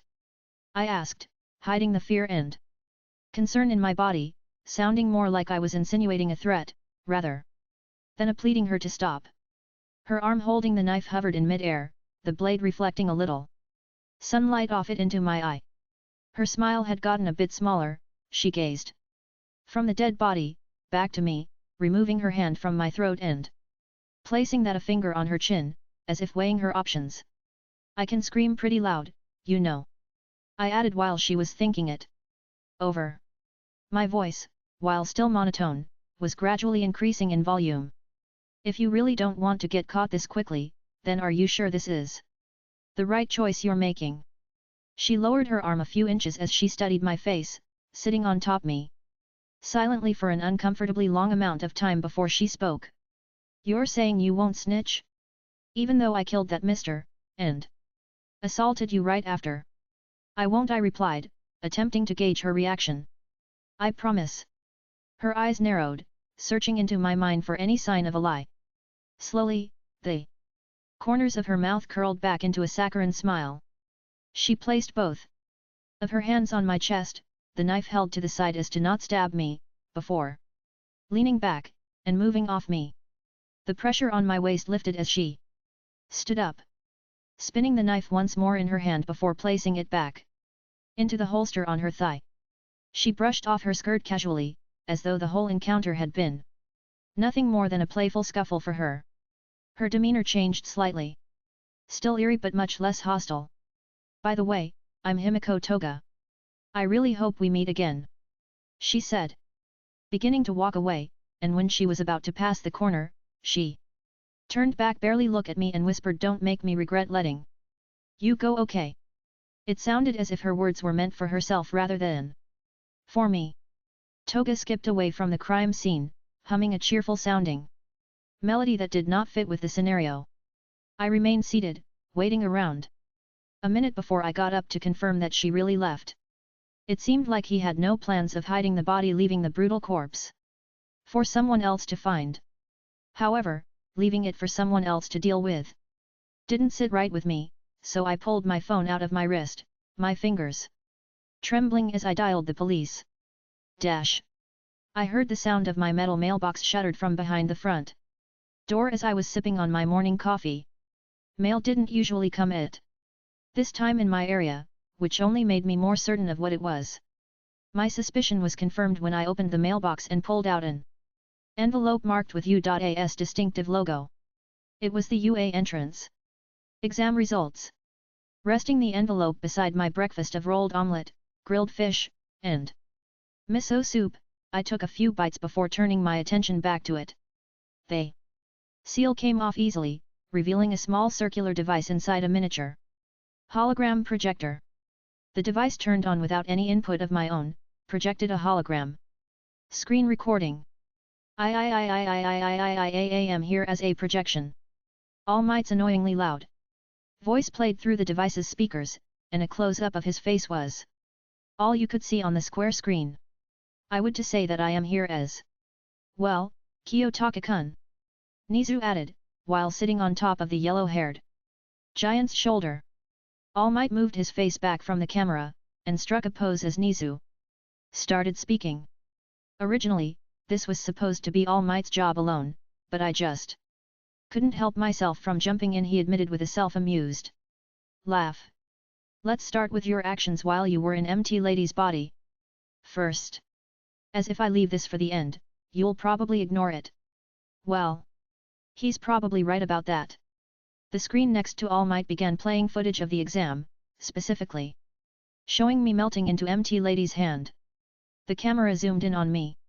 Assuming control of her body, the video was clear at first, but once I shrank back to her normal size, it became pixelated due to the excessive zoom they put to look at the apathetic face she, or I, wore.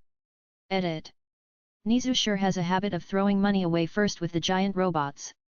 Now with all these extremely unnecessary devices just to show something that could have been easily been an email. So, why can't he afford some better cameras? I have to admit, that was a real surprise. I didn't know you had the ability to do something like that, and it makes me wonder what other skills are you hiding? He paused for a few seconds, blankly staring at the camera. You're probably thinking something like I wasn't hiding it. I just didn't have any reason to use it. Right. Once again he accurately guesses what I would have replied with. Regardless. Please refrain from pulling mean-spirited pranks like that, no matter how much you may dislike a classmate. You may have technically done nothing, but scaring people that badly isn't very hero-like. He said, scolding me in a very serious tone, then quickly moving on to the next topic. Next, let's go over the written exam. Yo. Passed with flying colors. Clap clap clap, easily making it into the top 1% of students who applied this year. As for the practical exam, you scored 89 villains points, the highest amount of villain points scored by anyone this year, but that's not all, we also included a secret point system called rescue points. When you add those to your final score, you get a grand total of 95 points. The screen changed to display the scores of all first-year students, showing the ranking, the name, then the villain and rescue points earned. My name was listed at the very top of the placements, with an amazing rescue point total of 5. Excluding the second-place student, Bakugo Katsuki, who earned 0 rescue points, the remaining 8 students all scored higher than me in that category. Nizu probably chose not to mention mine, given that I hadn't made any attempt to help the other exam participants. Instead, I was shamelessly taking their work and, by complete coincidence, saved one of them. You scored first place, young Ayanokoji. Gee. Turning off the device before All Might had finished talking, I cut off his loud congratulation short. It wasn't that I disliked All Might or anything. I just didn't particularly like him either, and I'd already heard everything I wanted to know, continuing to listen would be pointless. I leaned back in my chair, picking up another piece of my rolled omelette and dipping it in my room temperature coffee, letting the unusual combination of the two linger in my mouth as I thought about what was going to come next. Ch12 end. In case you're wondering, the Kiyo getting choked by Himeko animation wasn't planned, I just had part of an old fighting animation on my tablet, so I redrew and added stuff to match the scenario on my PC, then added the rest of the details, which took a while. I didn't animate anything in a while either, so I'm surprised it turned out well for how little effort I put into it. Y'all want more animations later on or not? I'll probably add them regardless. But much more rarely than the art, unless I can think of something short that I wanna animate. Intally not dying wasn't a retcon, if you think about it. Kiyo wouldn't do something like that openly in the first place. It was bait lol. Toga isn't known yet as a murderer, excluding the middle school classmate. Non-fatal stabbing, though that isn't really explained in canon, not that I found at least, which is why she cared about Kiyo seeing her face. And being that she's at the start of her career, I think her letting him leave isn't out of character, considering from her perspective he didn't seem to be saying all that from being scared or repulsed by her. He could be a future friend material. She also doesn't know that he's a hero candidate yet. Obviously. Changed the title name like 12 times and I still don't like it. Working on my reaction FIC after this chapter. 13. Quirk Assessment. UA is recognized widely as the number 1 ranked school for heroics, and is considered as one of the top hero academies in the world. Students are separated based on their abilities in specific departments in classes A to K, or in total 10 separate classes. They operate on funding mostly from a wealthy mouse rather than the government, and its facilities cater to more than only the students and staff. UA also has their own unique approach to teaching, allowing instructors to conduct their classes however they see fit, even giving authority to their teachers to expel students for any reasons they want, no matter how minor. This reportedly happened to last year's Class 1A, and I've been told I'm assigned to the same class under that very teacher. How unfortunate! While the campus area isn't large, they've compensated by making the building much taller, almost like a skyscraper or high-rise apartment. My class, room 1A, was located 2 stories up, which means I have to go up and down multiple floors every day to get to class.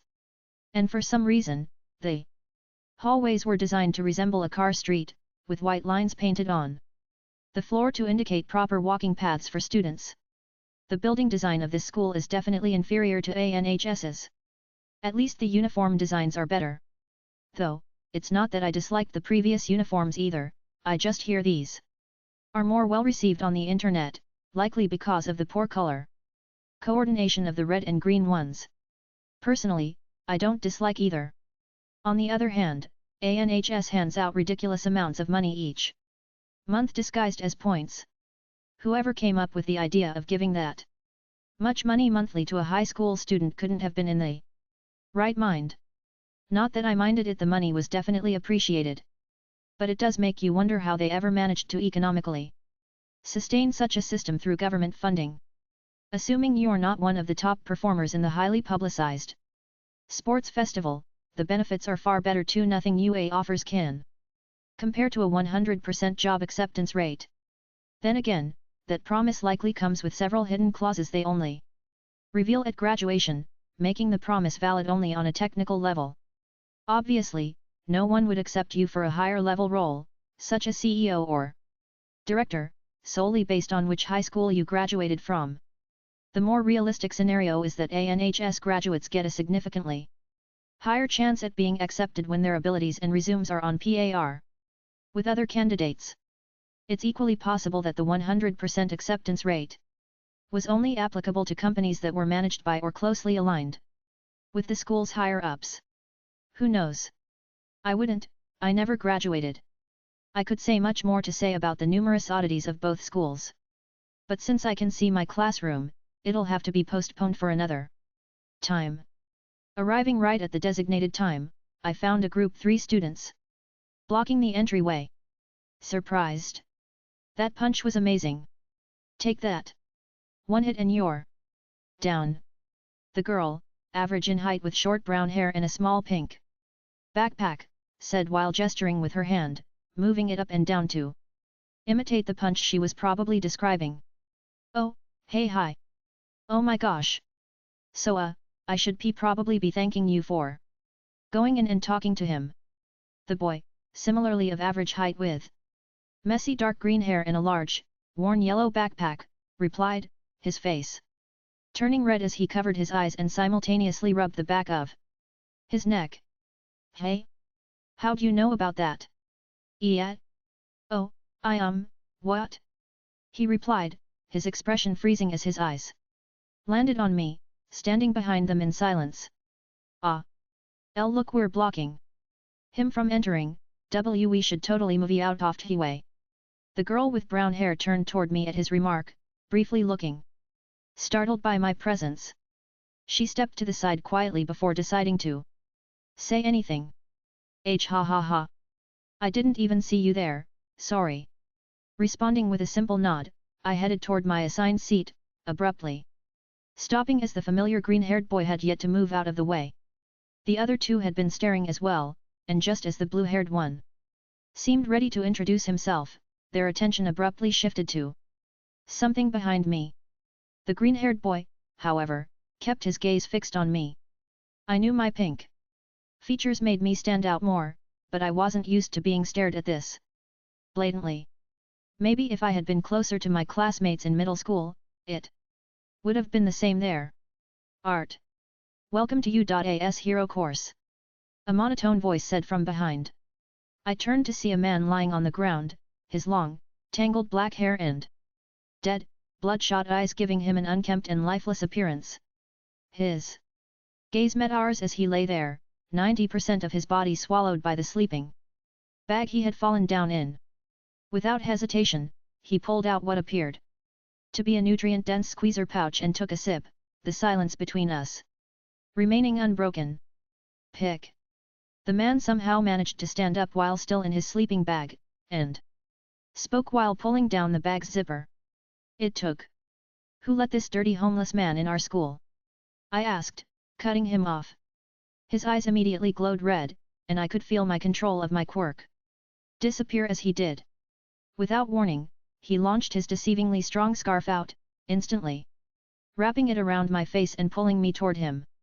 Having dropped his sleeping bag, we could now see what appeared to be the outfit of a more reclusive hero. I'm Shota Aizawa, your teacher. He said, annoyed, still glaring with his menacingly bright red eyes. Given his disheveled appearance and the used sleeping bag he dragged along, most students were understandably confused about how this seemingly random homeless person could be their teacher. Time is precious, put these on and head outside. Aizawa grabbed a UA standard gym uniform from his empty sleeping bag and threw it at my face, releasing me in the process. Before anyone could ask him anything, he exited the classroom, leaving everyone confused. Hey! What? That's it. Wait, why'd he just leave? He didn't brief us on anything yet. The girl with pink skin, messy pink hair, and black scleras commented. Yeah, and he only gave the gym uniform to that pink-haired dude. What the hell are we supposed to wear? The blonde-haired boy, with a single black lightning-shaped stroke on his left side fringe, added. A wave of confused conversations spread through the classroom, with students talking to friends or whoever happened to be sitting close to, all attempting to figure out what to do. Two students caught my attention as they alone chose to walk out instantly, not bothering to explain their thoughts to anyone. You two, wait! The tall blue-haired boy called out, his arm outstretched toward the two boys. The spiky blonde-haired one ignored him entirely, though the other one with half-white, half-red hair stopped to listen. Oi! Yuha, I should have expected that from him. He whispered, slightly irritated by being ignored. Everyone, can you please listen to me for a moment? For those of you who I have not spoken to yet, allow me to introduce myself. My name is Tinya Ida. My quirk is called Engine, and while you can't currently see it because of my pants, it gives me mini engines in my legs that are similar visually to the exhaust pipes on a car. As for why I asked for your attention, I believe Aizawa-sensei deliberately avoided explaining anything because he wants us to figure it out on our own. He's testing our autonomy and problem-solving skills. If you were paying attention, you'd notice he walked off in the opposite direction from where we had entered.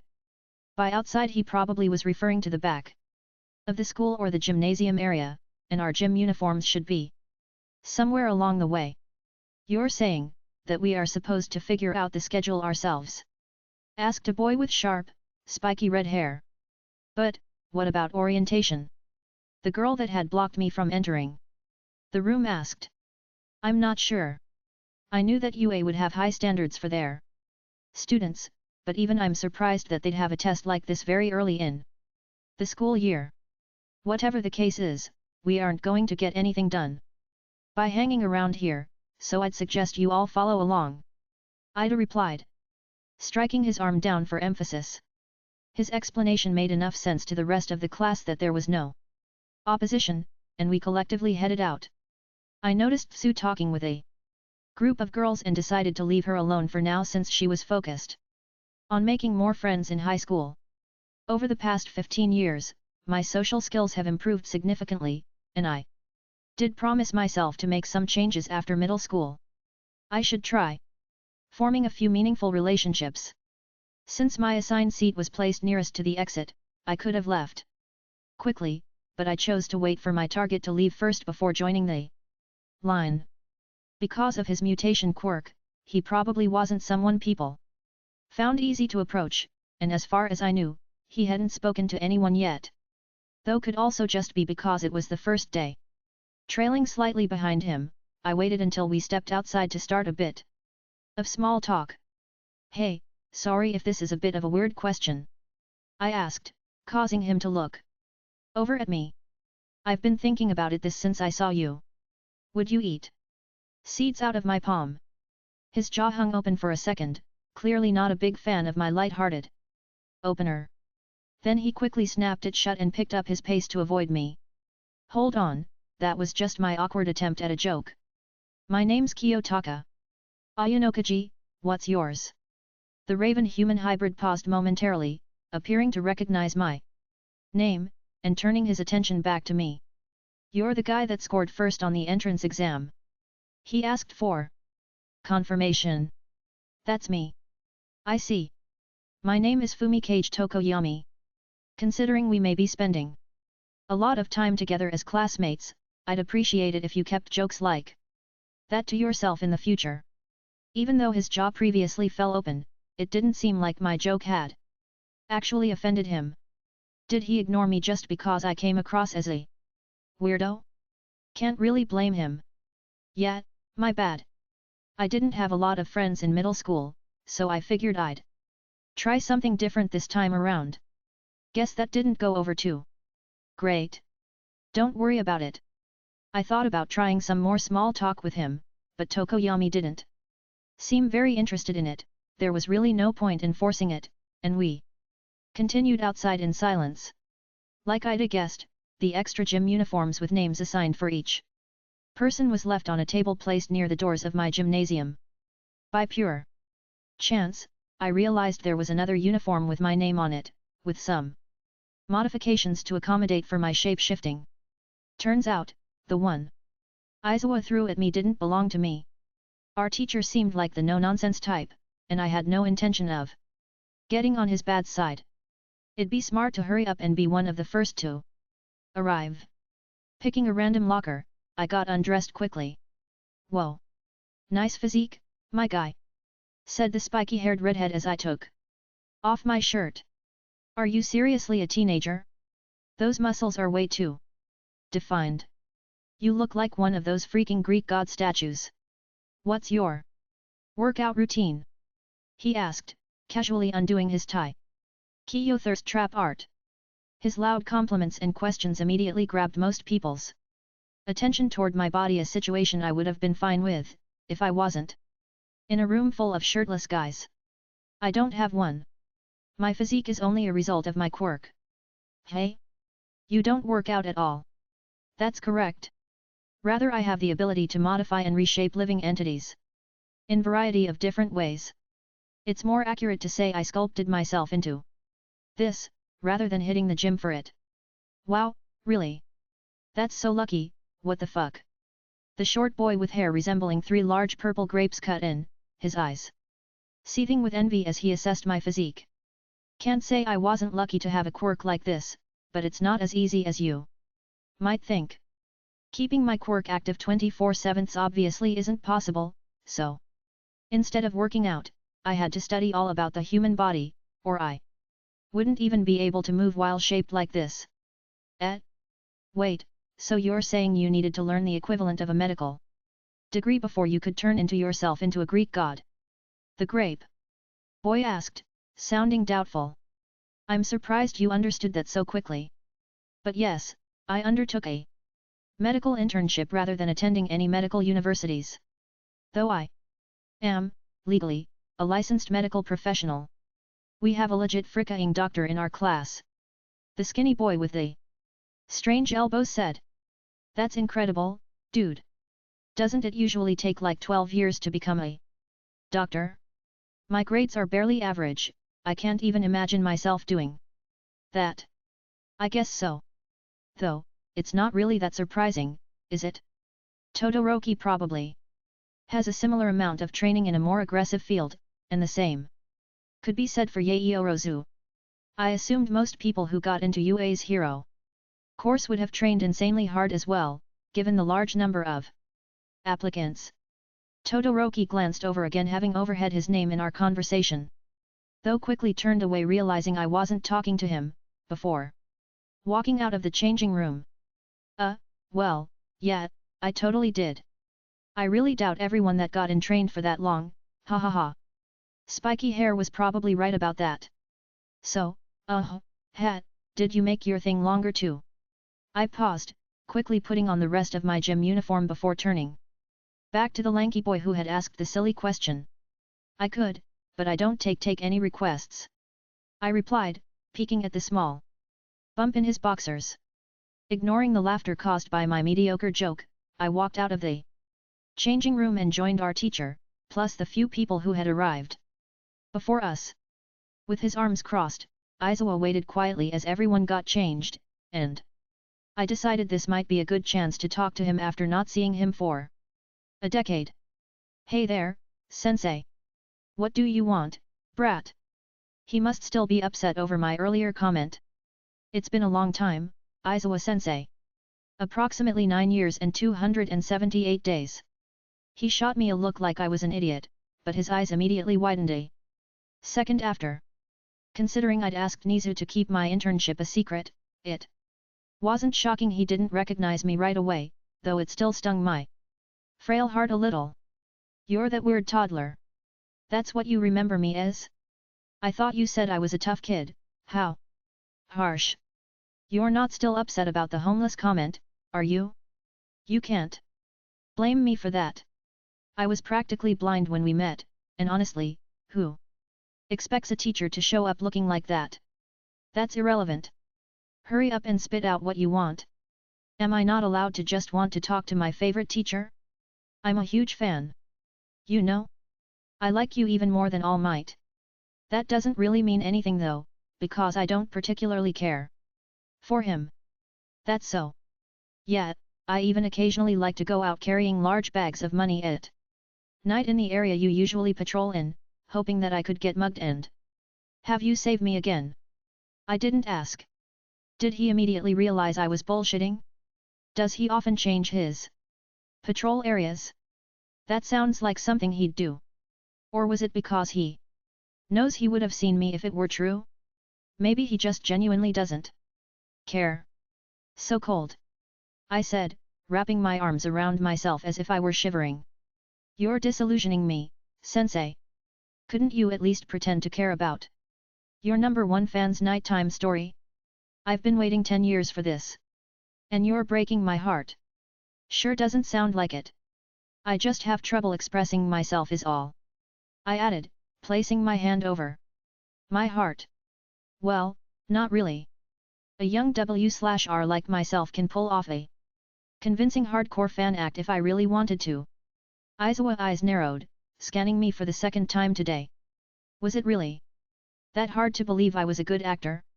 Acting had been a hobby of mine even before reincarnating, though it really took off in this world through my endless boring hours as a child. It's easy to get immersed in. Be quiet or I'll make you run laps until the rest of the class gets here. Figuratively zipping my mouth shut, I waddled away to prevent him from following through on his threat. He looked at me every now and then, so I remained quiet until everyone was there. More than half of you are late. Anyone who arrived after Shoji is getting detention. Aizawa said, pointing at the masked boy. Meet in homeroom. After class. What? Hey. Are you serious? You didn't say anything about arriving early. Shut your whiny mouths. He stated, glaring at the students with his hands buried in his pockets, his hair floating slightly. Here at UA we're not tethered to traditions. That means that I get to run my class however I see fit. But, sensei, it's not fair. You left without telling us anything. The brown-haired girl shouted. So, what? Do I need to tell you everything for you to understand it? Aizawa-sensei. The blonde-haired boy with a tail called out, raising his hand. I understand you consider telling us to go outside as enough information, but how were we supposed to know where our gym uniforms were? They're usually handed to us in class, so expecting us to know they were left outside doesn't make sense. Aizawa's approach to teaching appears to be a lot like what they use in ANHS. If he were to reincarnate into my original world, he'd probably fit right in there. His glare, once venomous, became more malicious, a smirk forming as he answered the boy's question. All right, here's the deal. I called you all outside as we are going to be doing a quirk assessment test. Those who make it into the top 10 won't have detention, while the person who finishes in last place will be deemed worthless and be expelled from the school. Immediately. Expelled? Are you serious? That's even worse. Like I said, I get to decide how this class runs. Understand? If that's a problem you can head home right now. He added, striking a sadistic pose. Similar to Chibashira's when she told Class D they weren't getting any points. As expected, there were plenty more objections to Aizawa's expulsion threat, but he shut them all down effortlessly with his cold-blooded and logical reasoning. And with that, the quirk assessment test officially began. The first two were a basic 50-meter run and a grip strength measurement test, both of which I easily placed first by enlarging and strengthening my muscles. And to be fair to Ida, I technically cheated in the running test by turning my arms into massive frog legs and leaping the entire distance in about 2 seconds, rather than actually running it. It didn't help that the next text was the standing long jump. The sandbox they used to measure our jumps was the same size as an Olympic one, meaning that about a quarter of the superpowered class cleared it without much trouble. Rather than repeating my strengthened frog legs jumping strategy, I decided to glide over it while lightening my body weight to showcase my creativity or something like that. Kiyotaka. After that came the sustained sideways jumps test, followed by sit UPS, push UPS, seated toe touches, long distance running, and vertical jumps, all of which all passed by in a blur. All the tests so far were relatively easy and purely physical, meaning someone like Aizawa, with a quirk that offered no physical benefits, would likely rank near the bottom or even last if he took them. It doesn't really match up with his whole logic shtick, Nizu informed me about. Finally came the softball throw test. Midoriya, you're up next. Right. The green-haired boy replied. 2 people had already beaten my measly score of 462 meters, so I was hoping to at least secure 3rd place. I'd heard from Ida that the boy going up now was the one who destroyed a giant zero-pointer robot with a single punch, though he couldn't figure out why he wasn't using his quirk now, if it meant being expelled was the alternative. He held the ball in his hand, absent-mindedly staring at the floor as we waited for him to throw. Taking in a deep breath, Midoriya stepped back a few feet till he was just barely still within the allowed circle. He hadn't even thrown the ball yet but had begun sweating bullets. He took a few strides forward, twisting his body as he threw the ball with all his might. It went about 46 meters. The young boy stared at his hands again, utterly flabbergasted by the results. He had been one of the lowest scorers and planned to use his quirk at the last moment to narrowly escape expulsion. But, when the boy needed the quirk most, it vanished. I erased your quirk. The judges for this exam were not rational enough. Someone like you should never be allowed to enroll at this school. Aizawa said, glaring at the boy. Wait, you did what to my those goggles, I know you. You can look at it.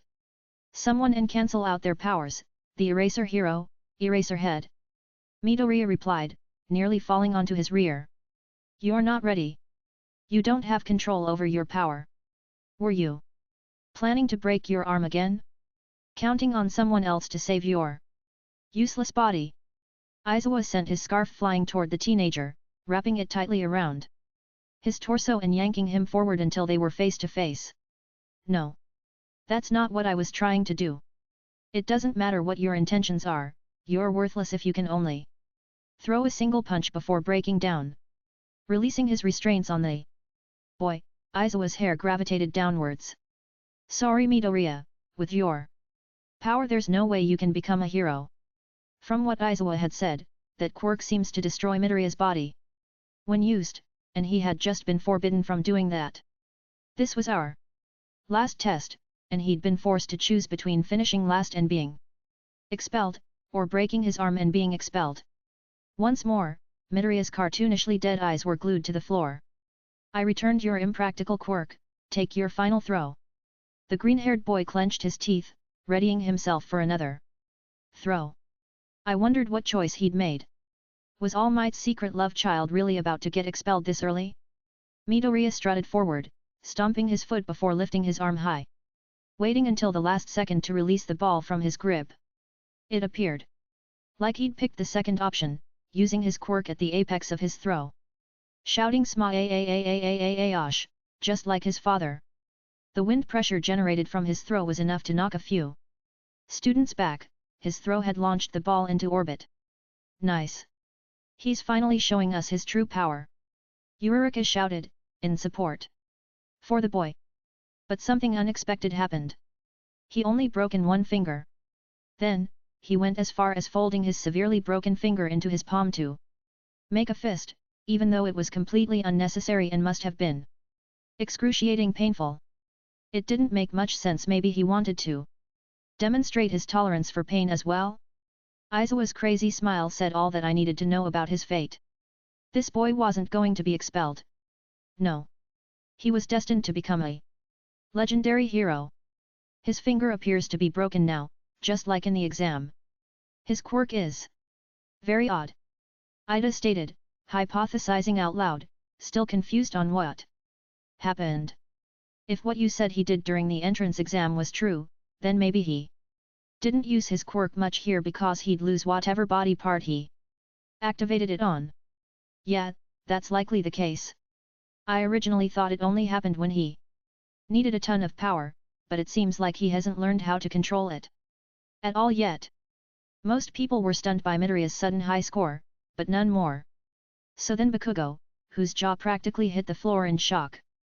The blonde-haired boy stormed over in anger, small explosions bursting from his palms as he moved. "Deku, you bastard!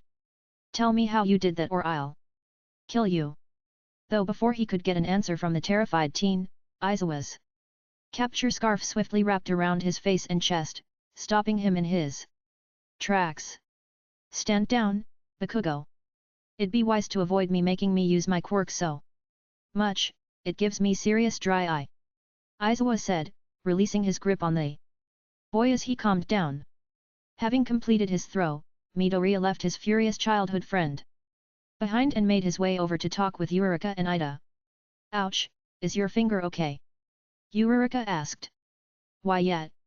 The quirk assessment test had ended, and all that was left was waiting for the results to be announced. And since we were done, Aizawa probably wouldn't mind if I healed him, so I decided to offer to help the injured boy. "Deku, was it? My quirk has some healing capabilities, would you like me to fix your finger?" You can heal people too?" Eureka asked, and I nodded. Midoriya froze at my question, his pupils moving all over the place as excessive sweat poured out his head. In a hurry, he concealed his injured finger behind his back, holding up his other hand in a stop gesture as he backed away. "And no, that's all right," Midoriya replied half-heartedly, unable to look me in the eyes. Like Aizawa-sensei said, I'm only a liability if I need someone to help me after only one attack. I'll just wait until the end of the day and then visit recovery girl. Are you sure? That ball throw was the final part of the test, there's no need to let yourself suffer until then. I added, offering to heal him a second time. Why yes. It's all right. Thanks though, haha. Midoriya said, laughing awkwardly as he rubbed the back of his head. That was strange. I'd noticed Midoriya mumbling theories about people's quirks whenever they shared theirs or mentioned part of their abilities, yet he didn't seem the least bit interested in mine. I thought maybe he hadn't been paying attention when I mentioned it in the locker room, but even after I told him outright this time, his reaction stayed the same. Was he already aware of my quirk from All Might? If so, why would he turn down my help? He should know I could heal that injury without a problem. All right, time to give you your results. Aizawa's voice rang out, having finished scoring quickly enough to cut off my thoughts. The rankings are done, from best to worst. Most of you probably have an idea where you stand, so there's no need to go through every score. I'll just show the full list. Not wasting any time, Aizawa pressed down on his mini holographic projection device, and it displayed the final placement scores. Edit. Just from her scores that I had mentally saved, I had barely beaten Yaoyorozu for first place, followed by Todoroki in third, then Bakugo in fourth, and skipping to last place. Izuku Midoriya. I am in last place. I failed. Midoriya whispered, looking at the scoreboard in despair. It was clear to everyone who was about to be expelled, even if they didn't know his name yet, simply from how badly Midoriya was trembling. I also couldn't help feeling guilty, so I thought I should at least try to encourage him. Midoriya-kun. I know it's been short, but it was nice knowing you. I said, placing my palm gently on his shoulder, offering some reassurance. You may have lost your chance at being a hero, but there's still a great opportunity waiting for you at the McDonald's outside Tatooine Station. They're hiring right now, and I hear they have great benefits. Midoriya looked up at me. He had been on the verge of tears, but with my kind words of support he burst into tears of happiness. It feels good to do good deeds. The rest of the class sounded equally as baffled by my generosity. They must be thinking what a kind young man I was for quickly offering my assistance to someone in need. What's wrong with you? Is he for real? You really think that helps? Even Bakugo, who's always in a state of anger, was offering me a sincere smile. Ayanokoji-kun. How could you taunt your classmates, especially when they're at their lowest? Do you honestly think you can become a hero like that? Ida shouted, chopping his arm up and down as he lectured me. What do you mean? I'm only offering my former classmate another glorious career path, which, in my opinion, is much better than just sending him off with some pity-filled glances. Everyone can tell that you were just mocking him. Jiro cut in. It seems everyone misunderstood my kind words of encouragement. I thought suggesting another career path for him while he searched for a new school was a helpful gesture, but apparently, I was wrong. Well, regardless of how you all misinterpreted my words, aren't you all overreacting? It's not like he's really getting expelled anyway. Do you really think he'd throw us out on the first day? And with a test that doesn't account for non-physical quirks in any way. What are you talking about? Sato asked, still slightly angry.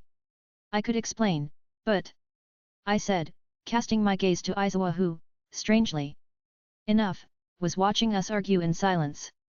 I wondered why hadn't he stopped the argument instantly. It didn't seem like something he would normally allow. I was lying, like Ayanokoji said, no one's going home. That was just a rational deception to make sure you gave it your all in the test. Aizawa said, with another sadistic smile. The class erupted after his late admission, with some students shouting in surprise and others frozen in mild relief, though most fell into the latter group. Hey. Way. That was a little nerve wracking, hey. Of course that was a lie. It should have been obvious if you just thought it through. Yaoyorozu added, feeling a little bad for not telling them earlier. With that, we're done here. Aizawa spoke up, ignoring the surprised reactions. There are handouts with the curriculum and such in the classroom. When you get back, take a look at them. You can skip detention this time too, but don't be late again. Aizawa wrapped up his speech and left us standing outside the gymnasium. I doubted I'd be forming any bonds today, so I chose to leave as well, giving Sue a small wave on my way out. Ch 13 End. Been over a month since the last update. I only took like a week break from writing, just ended up writing about 30k words on other fanfics, also feel like I might be nearing a writing block. That's why there's multiple drawings. UA grounds isn't very well explained in the show, so I made a lot of stuff up. Like the elevator being only for staff or certain students, mostly based on the wiki and images. Aizawa's only knowledge about Kiyo is that one hostage event, and his student profile. I left it in because I could really see it happening in a HS locker room, but the "don't take requests" line left me cringing. Why do I keep writing them in, I wonder? Only 20 students in class BTW. For the 2 PPL who were curious about Kiyo's altered gym uniform. I think I cooked NGL. Design art. Drew it very quickly, so ignore the small design issues, like how accurate the placement of the velcros are in the middle drawing, the bottom right drawing is just clarifying how it look. The lines where it says velcro in blue are barely visible in story. I just made it clear for readers. The pants only turn into shorts, not come completely off. Kiyo gym uniform uses some high quality and ultra thin velcro-like material with memory stick, that's similar to how a magnet would attach itself, but isn't a magnet, they probably have at UA. Though other than that it's basically the same as everyone else's. Top right drawing is what happens if he were to just enlarge his arm, like him turning them into very large frog legs. It opens the velcro just on one sleeve. Middle drawing is what it looks like with all but the neck's velcro detached and being held up. Left drawing is just the overall. If someone like Kaneki deployed his Kagun, red tentacle things on his back, it would turn into a cloak instead of a shirt, because the velcro around the neck is stronger than everywhere else, meaning every velcro but that part would get opened because of his back. It can be fully detached in 2 pieces if Kiyo does not want it to be on like a cloak, or it gets pulled off. Like the left drawing. Really wanted to make Kiyo dress kinda like a stripper for his hero outfit, but I couldn't make him not look gay with a design that I liked, so it'll probably have the same idea as the gym uniform whenever I get to drawing it.